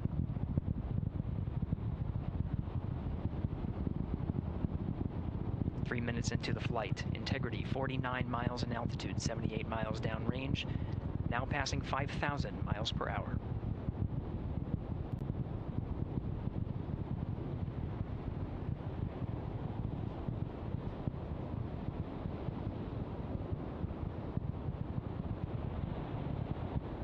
Standing by for launch abort system jettison.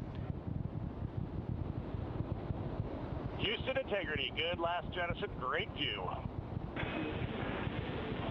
Copy jettison, Team Eco 8+02. We see the same on board, Stan. And Houston has you loud and clear on TDRS at the Kármán line.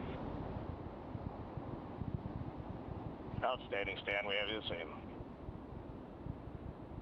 3 minutes 50 seconds into the flight of Artemis 2, Wiseman, Glover, Cook, and Hansen cross the boundary to space with good comm checks. GPS signals acquired after last jettison now working on internal checks to verify accuracy. Flight Dynamics Officer analyzed the time of main engine cutoff, confirmed at 8 minutes 2 seconds, time of MECO.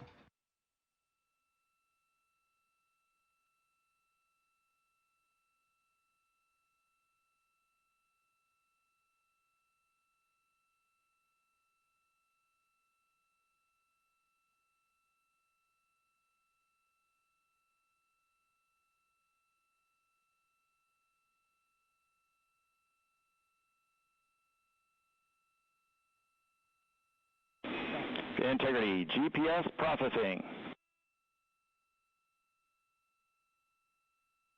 Outstanding, Stan. We see the same, and we have a beautiful moonrise. We're headed right at it.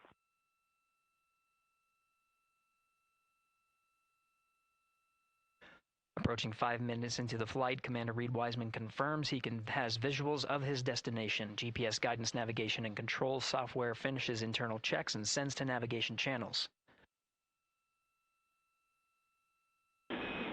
Integrity, 3 engine press. 3 engine press. On time, now passing 5 minutes 20 seconds of mission elapsed time into the Artemis 2 mission. At this point, 3 good main engines are all that's needed to carry Integrity to a nominal main engine cutoff target. Though at this time, we're seeing 4 good engines here in Mission Control Houston. Integrity, 75 miles in altitude, 330 miles downrange, approaching 10,000 miles per hour.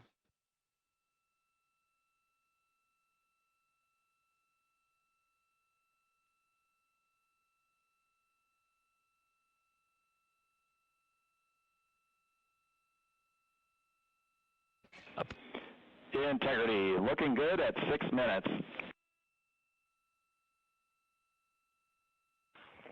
Same on board, Stan. Good trajectory and engine performance. Booster officer will soon report the shutdown plan to Flight Director Judd Friedling, expected at the 7-minute mark.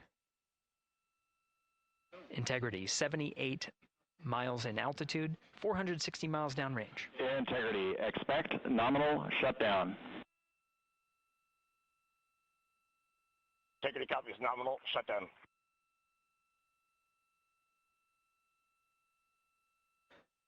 Six minutes 40 seconds of mission elapsed time. Shutdown plan is as expected. Again, the time of MECO was confirmed at 8 minutes 2 seconds into the flight.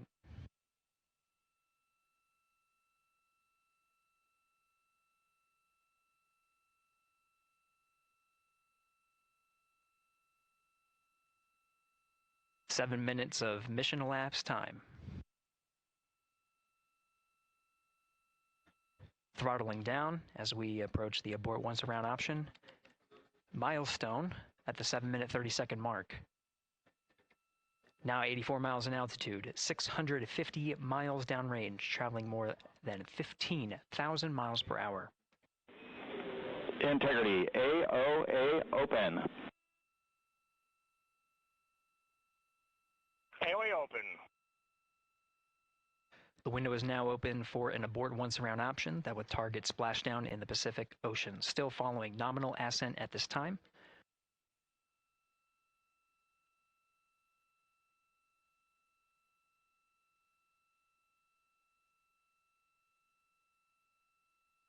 About 10 seconds remaining until the main engine cutoff of the Space Launch System core stage.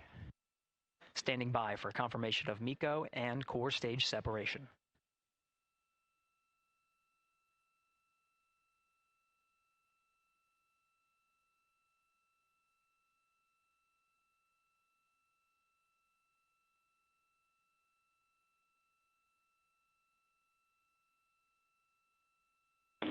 Integrity and nominal MECO, core stage separated.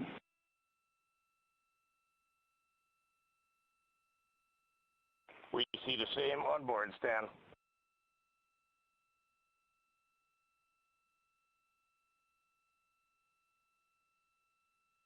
Eight minutes, 40 seconds into the flight, we have a nominal main engine cutoff heading in the right trajectory on the way to swing around the moon. Core stage has separated, done its job. The Space Launch System upper stage, the Inner Rim Cryogenic Propulsion Stage, or ICPS, still attached to the Orion spacecraft.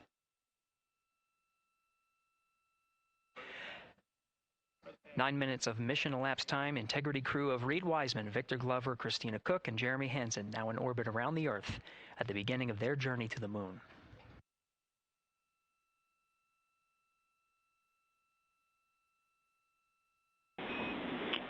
Integrity Houston, looking ahead to PRM numbers so far per the pad.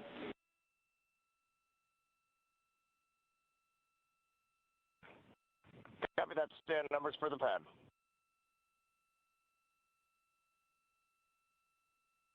Capcom Stan Loves now reminding the crew that the perigee raise maneuver time of ignition is as expected prior to booster ignition. That time being 49 minutes, 50 seconds of mission elapsed time.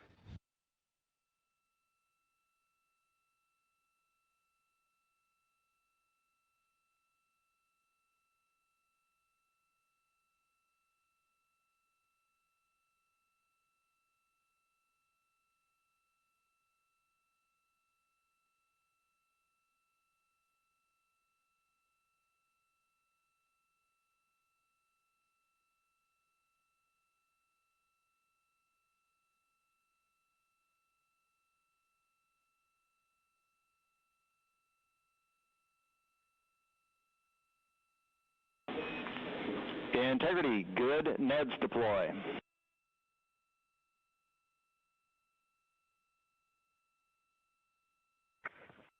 Copy that, Stan. Good, Neds.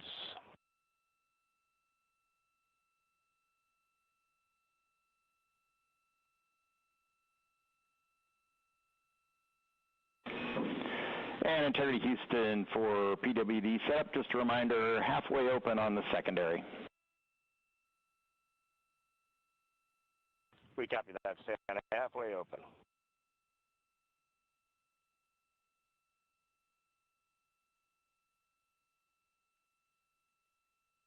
Passing 11 minutes of mission elapsed time.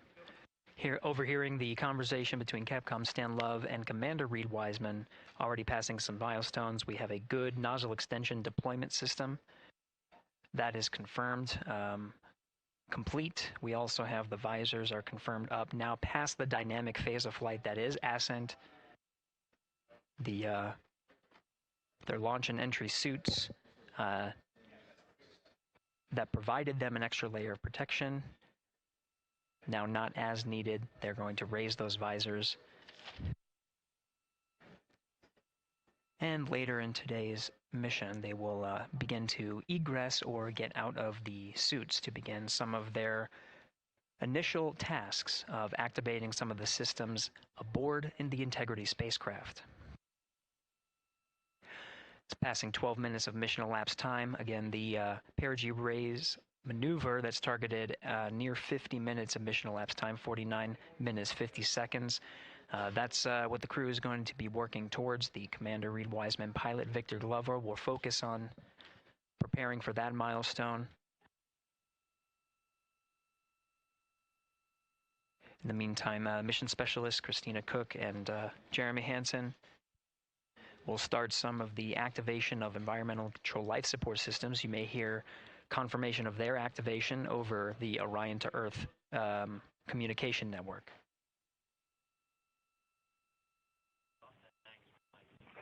Houston, C3 aux power back in auto. Copy C3 aux, and we're 2 minutes to maneuver.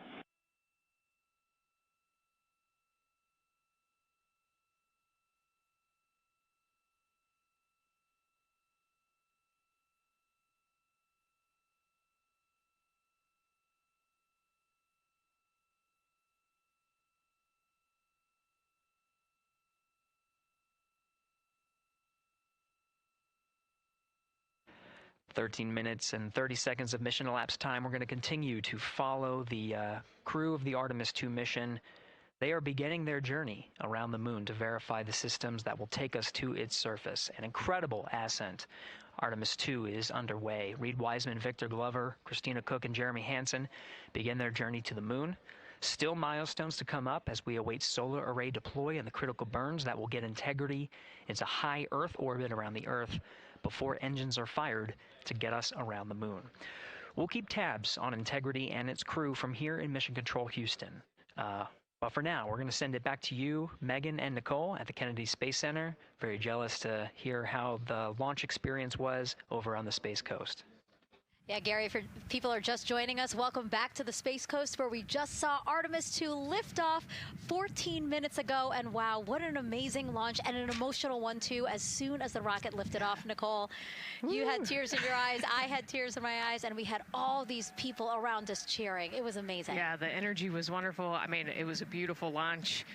You know, we've got 4 friends and family members headed to the moon. It's pretty amazing. Yeah, how does that make you feel as someone who, you know, is an astronaut as well, but also, as you said, friends? Yeah, so proud of them.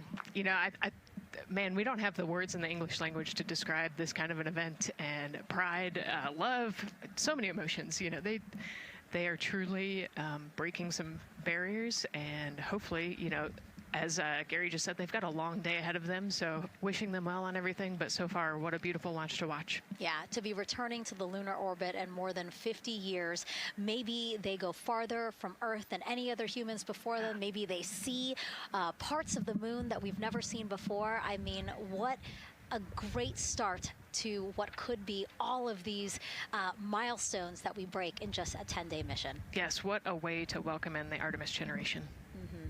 Yeah, how do you feel? I mean, we saw some beautiful shots we were covering of course, the rocket, of course, the Earth falling away as we continued up into our ascents, but also some of those crowd shots where we saw young and old, just emotional, overcome by this history-making moment. Man, we are going back to the moon for all, and we saw that today. We saw that in all the crowds. And yeah, you guys just saw that view, the sunrise or sunset, I guess. They just made it over the crest of the Earth, and you could see the sun peeking over. One of my favorite views from space. And I can't imagine what they're looking at now, and I can't wait to see what they're looking at in about 5 or 6 days. Yeah, and you know, I know a lot of people are like, you know what, I'm surprised this launched on the first try, because we know, like any little thing, we have to be keeping safety in mind, and we want to make sure we're ready to go. But we were ready to go, and I think it surprised a lot of people. What a wonderful surprise on this Wednesday evening. It did, you know, and it kind of surprised me as well. But you know, it's just a testament to the team here that has been working so hard on Artemis. You know, Artemis 1, we learned a ton of lessons. We learned a ton from the wet dress for Artemis 2. We were able to go in, fix those things. We even had a couple mishaps today, not mishaps, but a couple, anomalies today that the team creatively came up with solutions for. It's just a testament to the teamwork that gets us to the moon. And so we can continue to watch Christina, Reed, Victor, and Jeremy on their way now to the moon in Earth's orbit and awaiting the next in-flight milestones, deploying Orion's solar arrays. So why don't we get back in with the mission control and Gary. Hey, thank you, Megan. Again, we're following along in the action. It is a long day. They have a number of procedures they need to get to immediately in their timeline. And Integrity Houston, cross-tie is on board per the ETSI-DEM. We copy Houston. Thank you.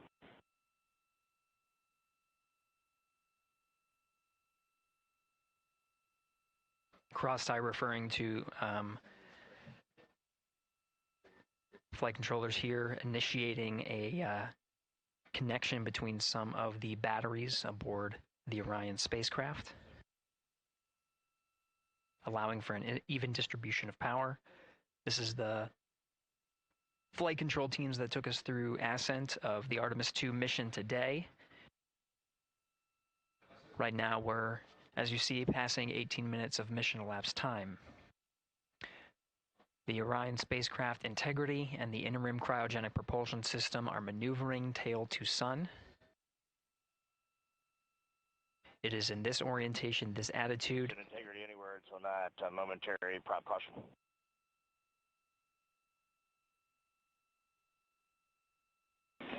And Reed, no action. We're looking at it.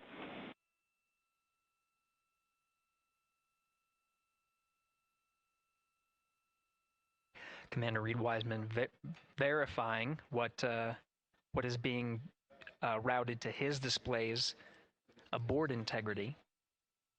Propulsion engineer confirming that no action is needed at this time. They're pressing through with their nominal procedures to prepare for the perigee raise maneuver. And of course the solar array wing deploy ahead of that. The solar wing deploy is a critical milestone. We'll continue to have our coverage follow the mission until that deployment.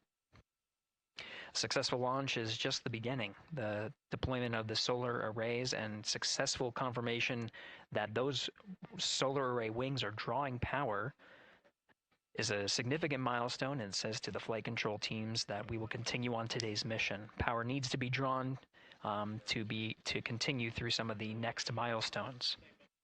Until then, the AOA open option that was called up upon ascent, the aboard once around, is the current option, and aboard to orbit option ATO will be switched to a preferred mode at the time that the solar array wings are deployed and latched.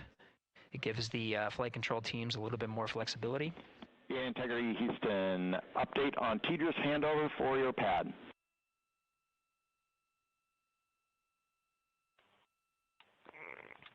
Give us just 1 minute. And Stan, you can read it. Ike is ready to copy. Roger. TDRS handover east to west expected 1 second earlier at 5:1 minutes 26 seconds.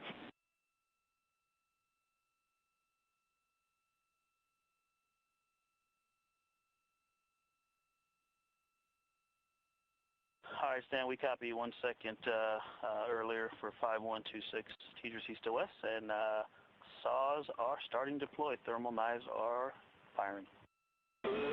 We concur. Thanks for the report.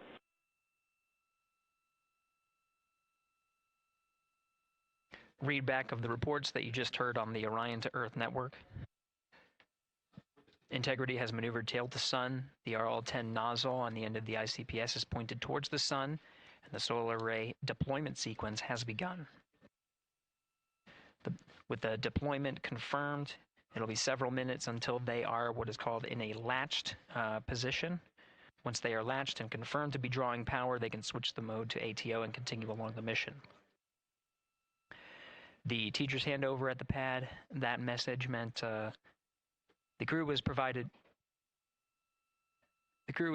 some preliminary numbers of when to expect handovers between the tracking and data relay satellites.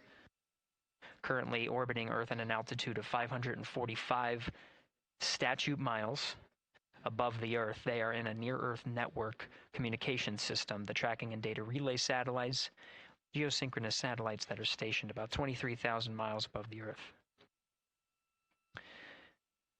After the apogee rays burn, that occurs later today, the burn itself will put them in an altitude that surpasses the range of the tracking and data relay satellites, and they will transition to the deep space network today.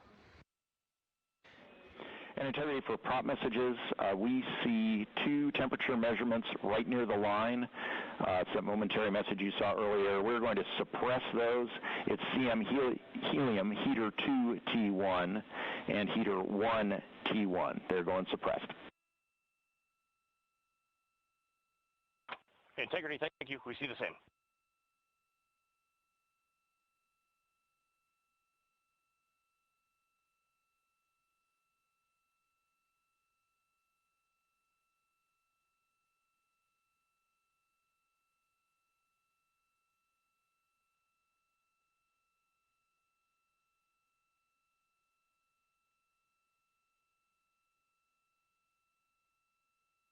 This is Mission Control Houston, passing 23 minutes of mission elapsed time into the Artemis 2 mission.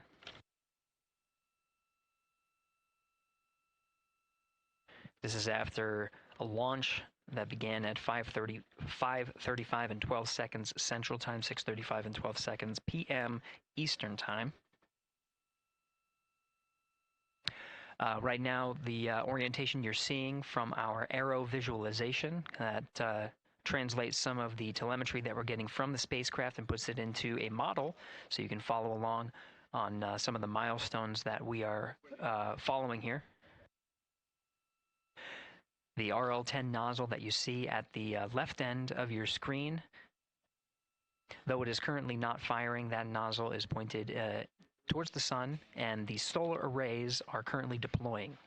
From this visualization, they look fully stowed in a position. Integrity, we are happy to report that Jeremy has the O2 sensors on. Copy O2 sensors.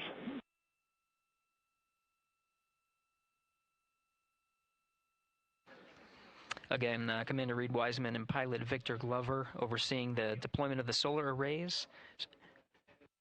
And we'll follow the attitude maneuver changes ahead of the first burn of the ICPS engine, the perigee raise maneuver. Integrity Houston, we see 4 saws deployed and latched, ready for ATO preferred. Yeah, we're almost there in the procedure stand, and we see the same thing. And Integrity Houston, we are seeing a 7-second miscompare between the MET on Orion and ICPS. We'd like you to read us the MET from your center status bar and for the ICPS on StackSum.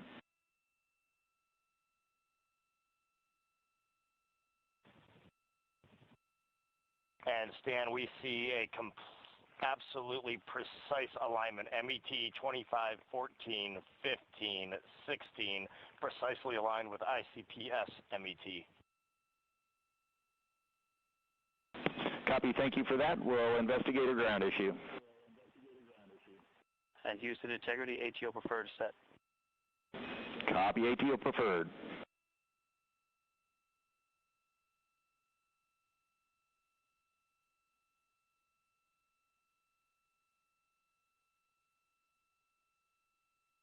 This is Mission Control Houston, 25 minutes, 45 seconds into the flight of Artemis 2. We have confirmation that all 4 solar array wings are deployed and latched. This is the configuration needed to switch to ATO preferred, which you did hear confirmed from pilot Victor Glover. That mode has been switched. There's also a discussion with Capcom Stan Love and Commander Reed Wiseman about the alignment of the MET clocks on the Orion spacecraft and the ICPS. Commander Reed Wiseman confirmed the clocks are in sync, no issues, they're going to investigate it on the ground. We're proceeding with today's mission. 26 minutes of mission elapsed time and counting.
This is Mission Control Houston. We're approaching 28 minutes of mission elapsed time into the Artemis 2 mission. At this point, we've had a successful liftoff from the pad at 5:35 p.m. and 12 seconds p.m. Central Time, 6:35 and 12 seconds p.m. Eastern Time. We've had a good main engine cutoff, core stage separation, and a good trajectory to begin today's mission. Right now, the spacecraft has maneuvered tail to sun. We're standing by for another maneuver to maneuver into the burn attitude. This is where the RL-10 engine of the ICPS is pointed in the correct orientation for the perigee raise maneuver. We did hear confirmation that the perigee raise maneuver time of ignition has been confirmed per the pad, which means it was the predicted time prior to liftoff. Integrity for G and C, we're taking channel 1 to unfiltered and to BFS. Okay, Stan, we're watching. Go ahead.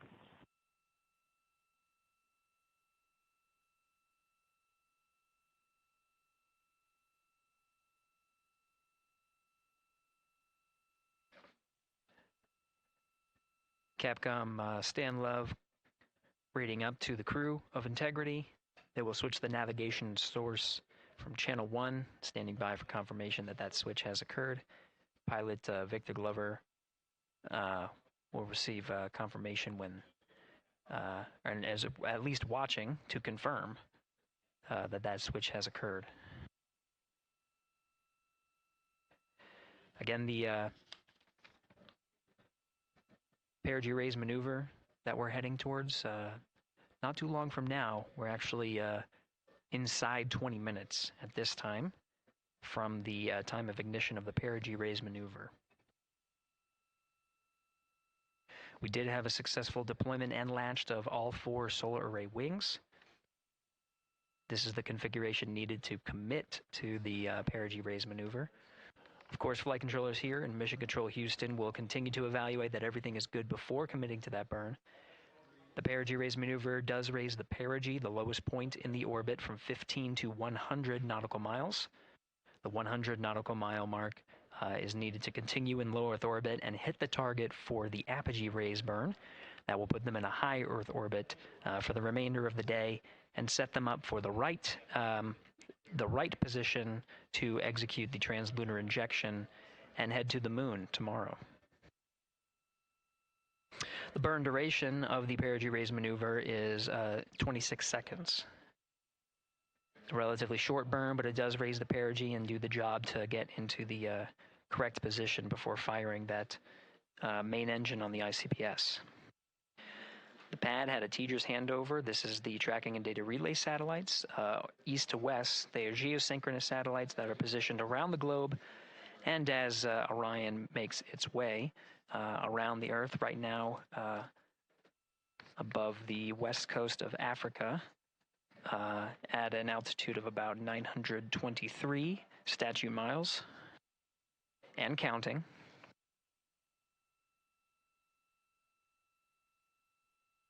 The perigee raise maneuver is not executed at the perigee. It is rather executed on the, actually closer to the apogee. But what it does is it raises the perigee on the other end of the orbit to 100 nautical miles.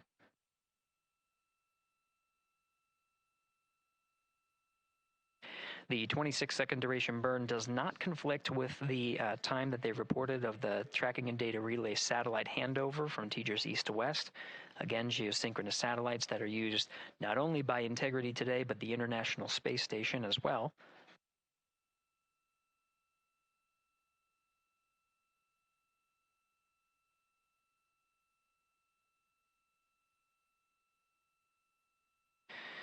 That time of handover is 51 minutes, 26 seconds.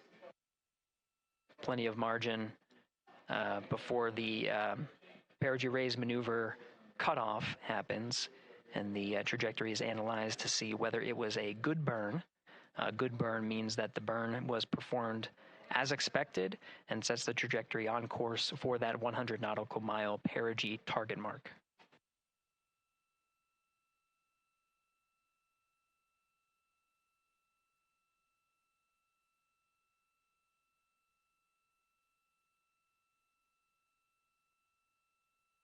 Again, for those sticking with us on NASA Plus and following along on our coverage, we will continue to follow and to cover the mission until, actually, we'll continue to cover the mission 24/7.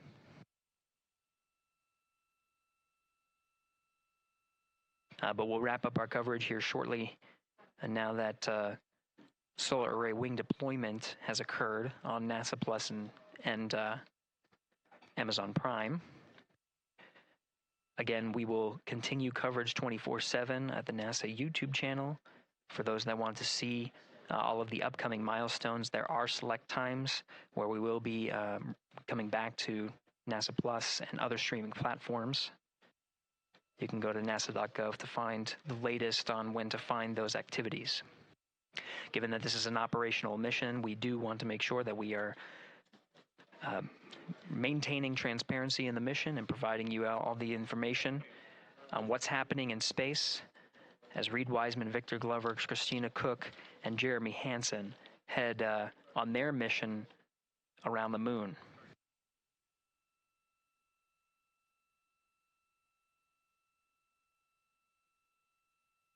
Inside integrity at this time. Again, the solar array wings have deployed. The integrity is maneuvering to its burn attitude ahead of the execution of the perigee raise maneuver. Overseeing these steps is primarily done by Commander Reed Wiseman and pilot Victor Glover. Mission specialists Christina Cook and Jeremy Hansen focusing on some of the system activation inside of Orion, namely the environmental and control and life support systems. The activation and checkout of some of these critical systems are very important to continuing on the mission, making sure that those systems are in a good condition and in a reliable condition to provide the necessary environmental and control needs of the crew with humans on board through the duration of the mission that extends 10 flight days.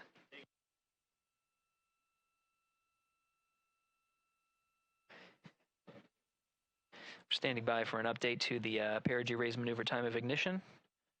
Should be read up to the crew very shortly. Integrity Houston, updated PRM numbers when you're ready to copy. All right, Houston, we are ready to copy. TIG is 2 seconds earlier at 4 minutes, 48 seconds. TIGO unchanged at 26 seconds. 49, 48, TIGO 26.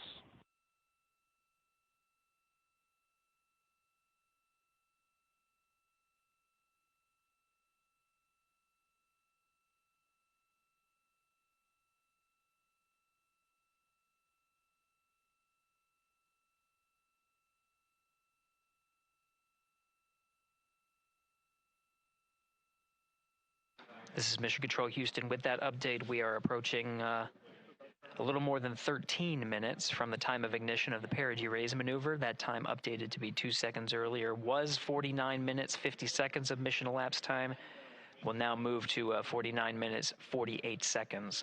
The duration of the burn, that's what was referred to as the TGO, will still remain at 26 seconds, relatively short duration burn. Again, just raises the perigee of the orbit today.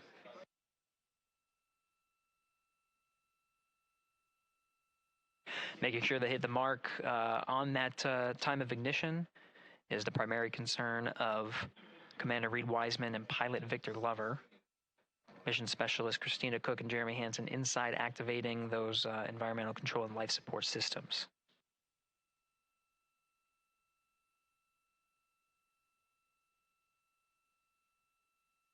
At this time, all 4 crew members are wearing the launch and entry suits. Integrity Houston, for Optimus on the PCD, we have time update instructions when you're ready.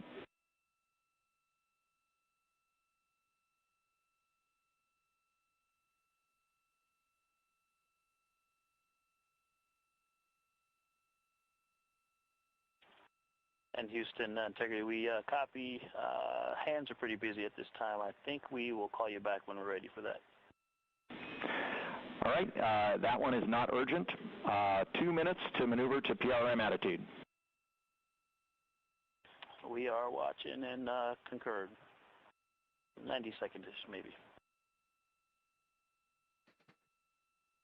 Pilot Victor Glover confirming that that maneuver less than 2 minutes. Again, that the point of that maneuver is to point the main engine of the ICPS, the RL-10 engine, in the proper orientation to execute that 26-second burn. It needs to point in the correct position to achieve the goal of raising the perigee to 100 nautical miles.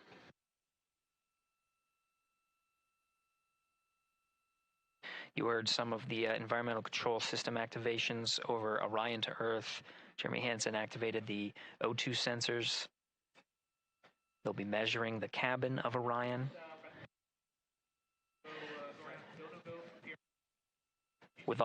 During all of the activations, here on the ground in Mission Control Houston, Flight Director Judd Freeling is doing a poll with all flight controllers in the room to see if we are in a go position to go ahead and execute the perigee raise maneuver. Once concluded, Stan Love will report it back up to the crew, and we'll stand by for that.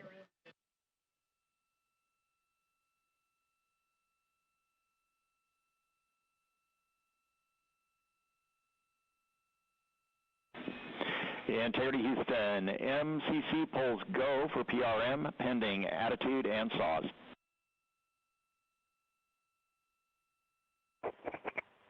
Hey, we copy. MCC is go. Maneuver starting.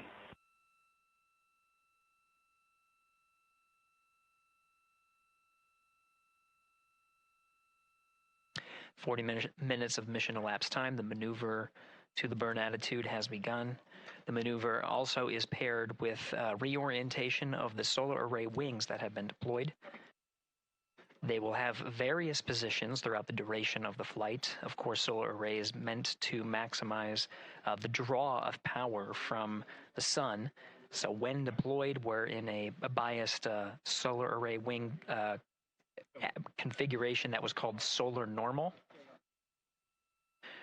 This allows for the greatest surface area of the solar array wings to be drawing power and powering up those batteries of Integrity, of which a cross-tie was enabled between the four batteries, the four battery buses that are inside of Orion.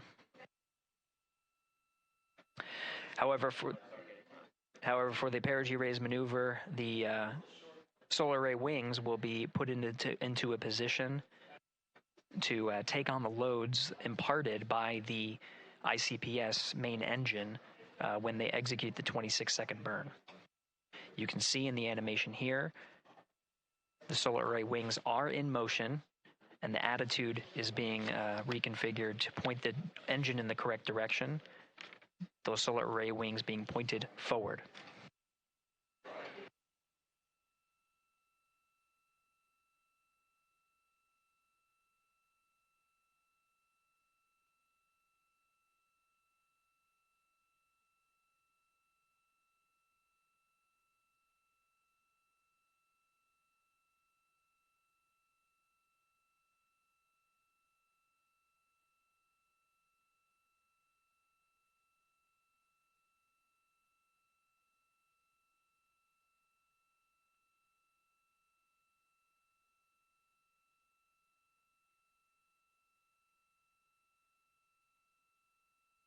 You're getting a live look inside the Artemis 2 mission flight control room. The team you see here oversaw the ascent of our four astronauts inside Integrity, launching at 6:35 and 12 seconds p.m. Eastern Time. Now again, this room will be occupied 24 hours a day, 7 days a week, with flight controllers shifting on 3 shifts to oversee 24/7 operations of Artemis 2 while in flight. We will cover that live on the NASA YouTube channel, and we'll be covering that around the clock as we begin to wrap up our coverage here on NASA Plus. Before I do want to send it over to our colleagues at the Kennedy Space Center. And to my colleagues, it was a pleasure to join the teams at the Kennedy Space Center and be a part of such a historic launch. Here in Houston, again, we're turning our attention to the mission. And for now, we'll say farewell and thank you to our colleagues there for today's launch coverage. We'll see you again soon for Splashdown. This is Mission Control Houston, sending it back over to Megan and Nicole at the host desk. Thank you, Gary. And yes, it was such a pleasure to be a part of this historic mission that started right here at Kennedy Space Center. It was such an amazing sight to be a part of.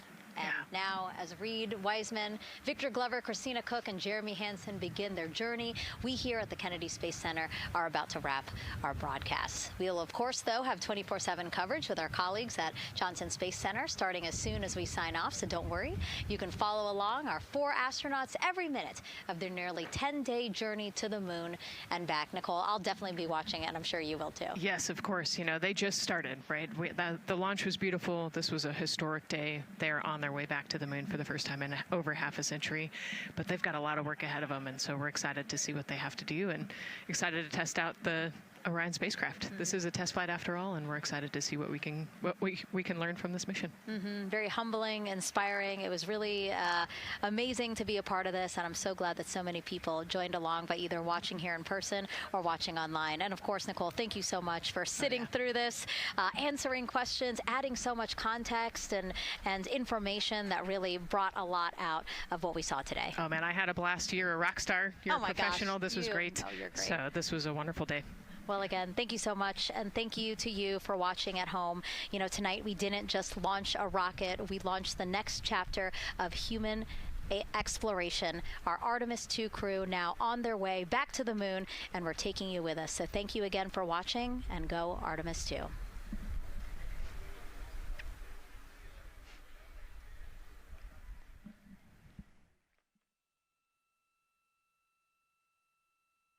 All 4 astronauts, and it appears all of them are undergoing their suit leak checks. Yes, a pre-flight tradition that we have seen with our crewed flights, the card game. The astronauts who have just left crew suit up and are now walking down a hallway. And here they are, NASA's Artemis 2 crew, taking their first steps outside for their historic test flight. And the 4 of them step into their astrovan. And off they go. Oh, this must feel so special to the crew to see all of these people here watching the crew walk across the crew access arm, getting a beautiful view. Everybody configured with their suits, so in we go.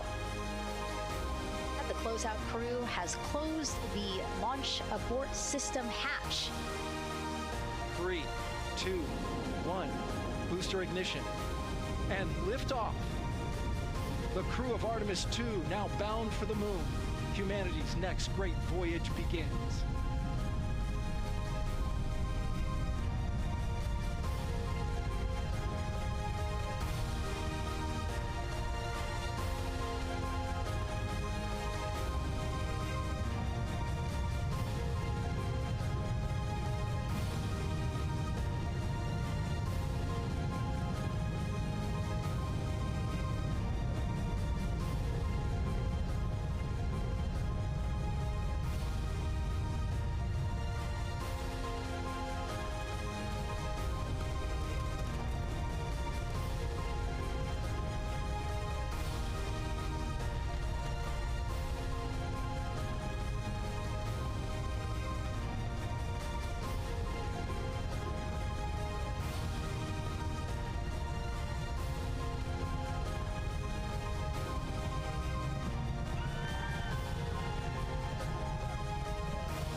Oh,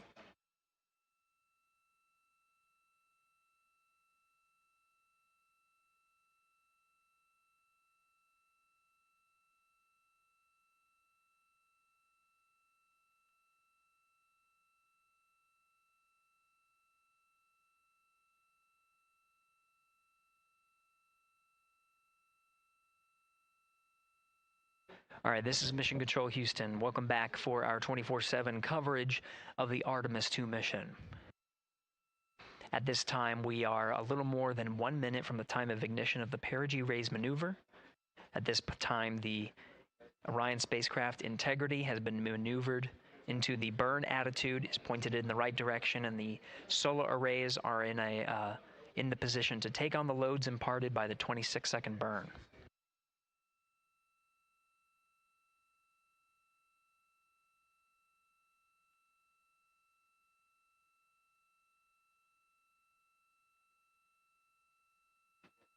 Now at 1 minute to the perigee raise maneuver. The teams here are part of the Ascent team of the Artemis 2 mission.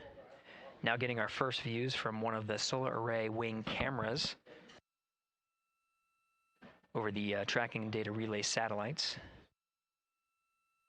We are in a night pass as we are about a little more than 1,300 statute miles above the Earth, just east off the coast of Madagascar.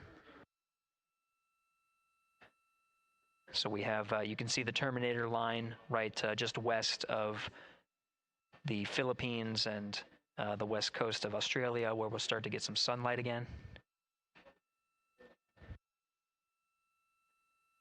Now we're just seconds away from the time of ignition. We have ignition.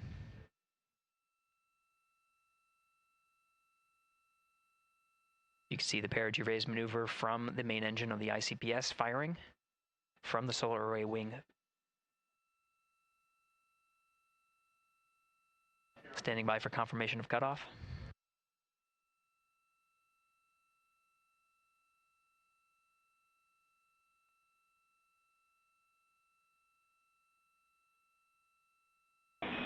Integrity good, PRM, and 1 minute to teeter handover. Copy that. We see the Sable on board, and the sun is rising on integrity. Outstanding.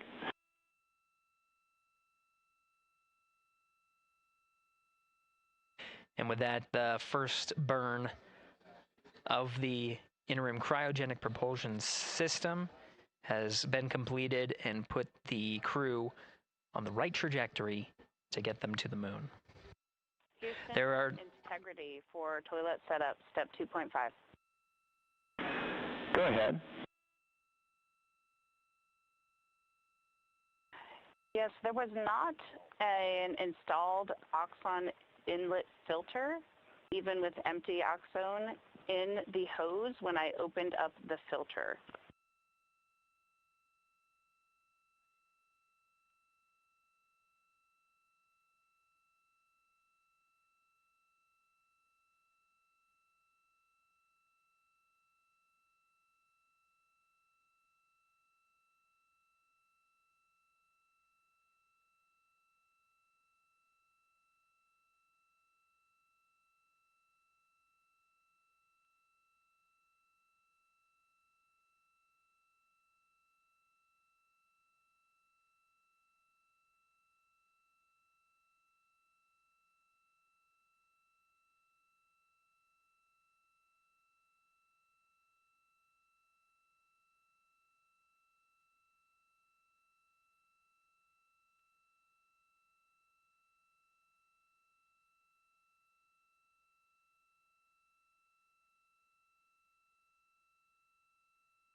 This is Mission Control Houston. Again, we had a good perigee raise maneuver that sets us on course to execute the next major burn, the apogee raise burn. Now, the perigee raise maneuver just adjusts the orbit while we are in low Earth orbit, but the apogee raise burn is quite a significant burn, just shy of 18 minutes long.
Integrity Houston, on TDRS West, White Sands is receiving data.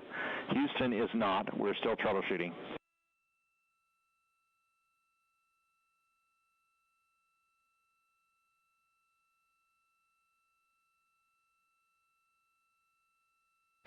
That was Capcom Stan Love, part of the Ascent team here in Mission Control Houston.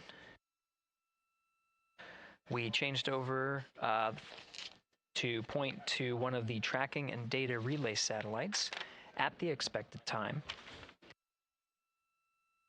That time was updated to 51 minutes, 26 seconds of mission elapsed time, going from TDRS East to TDRS West. Upon switching to TDRS West, Mission Control Houston not seeing some of the data coming from Orion, coming from Integrity. So we're standing by to regain the ability and troubleshoot some of the rationale as to why we are having some intermittent gaps in our data and communications with the crew.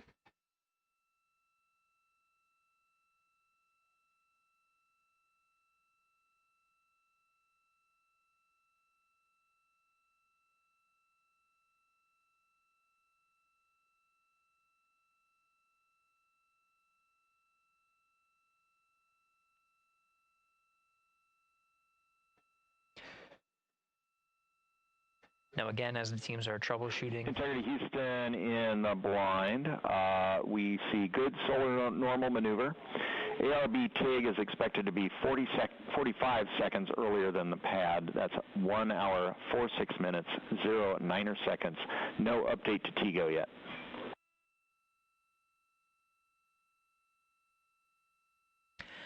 That was Capcom Stan Love here in Mission Control Houston. He used the term "in the blind." That refers to as part of the data that we are not getting from the TDRS West satellite, noting that we understand that we may not be receiving communications from the crew, though they may be able to hear us. So Stan Love reporting what status is known on our end. We do know that from the data we are receiving that the upper stage and Integrity have maneuvered to solar normal, meaning that the orientation, the attitude of the spacecraft is such that the solar rays can draw the maximum amount of power.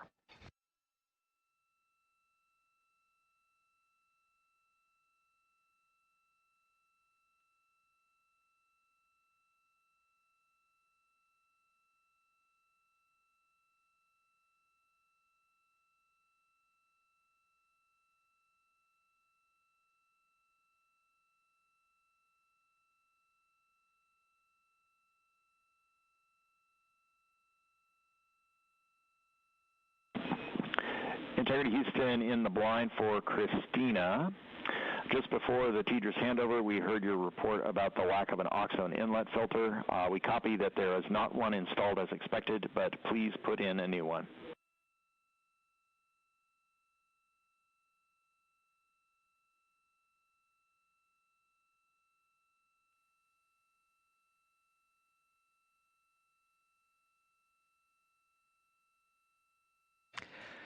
Team here you see in this row at the Capcom console is NASA astronaut Stan Love.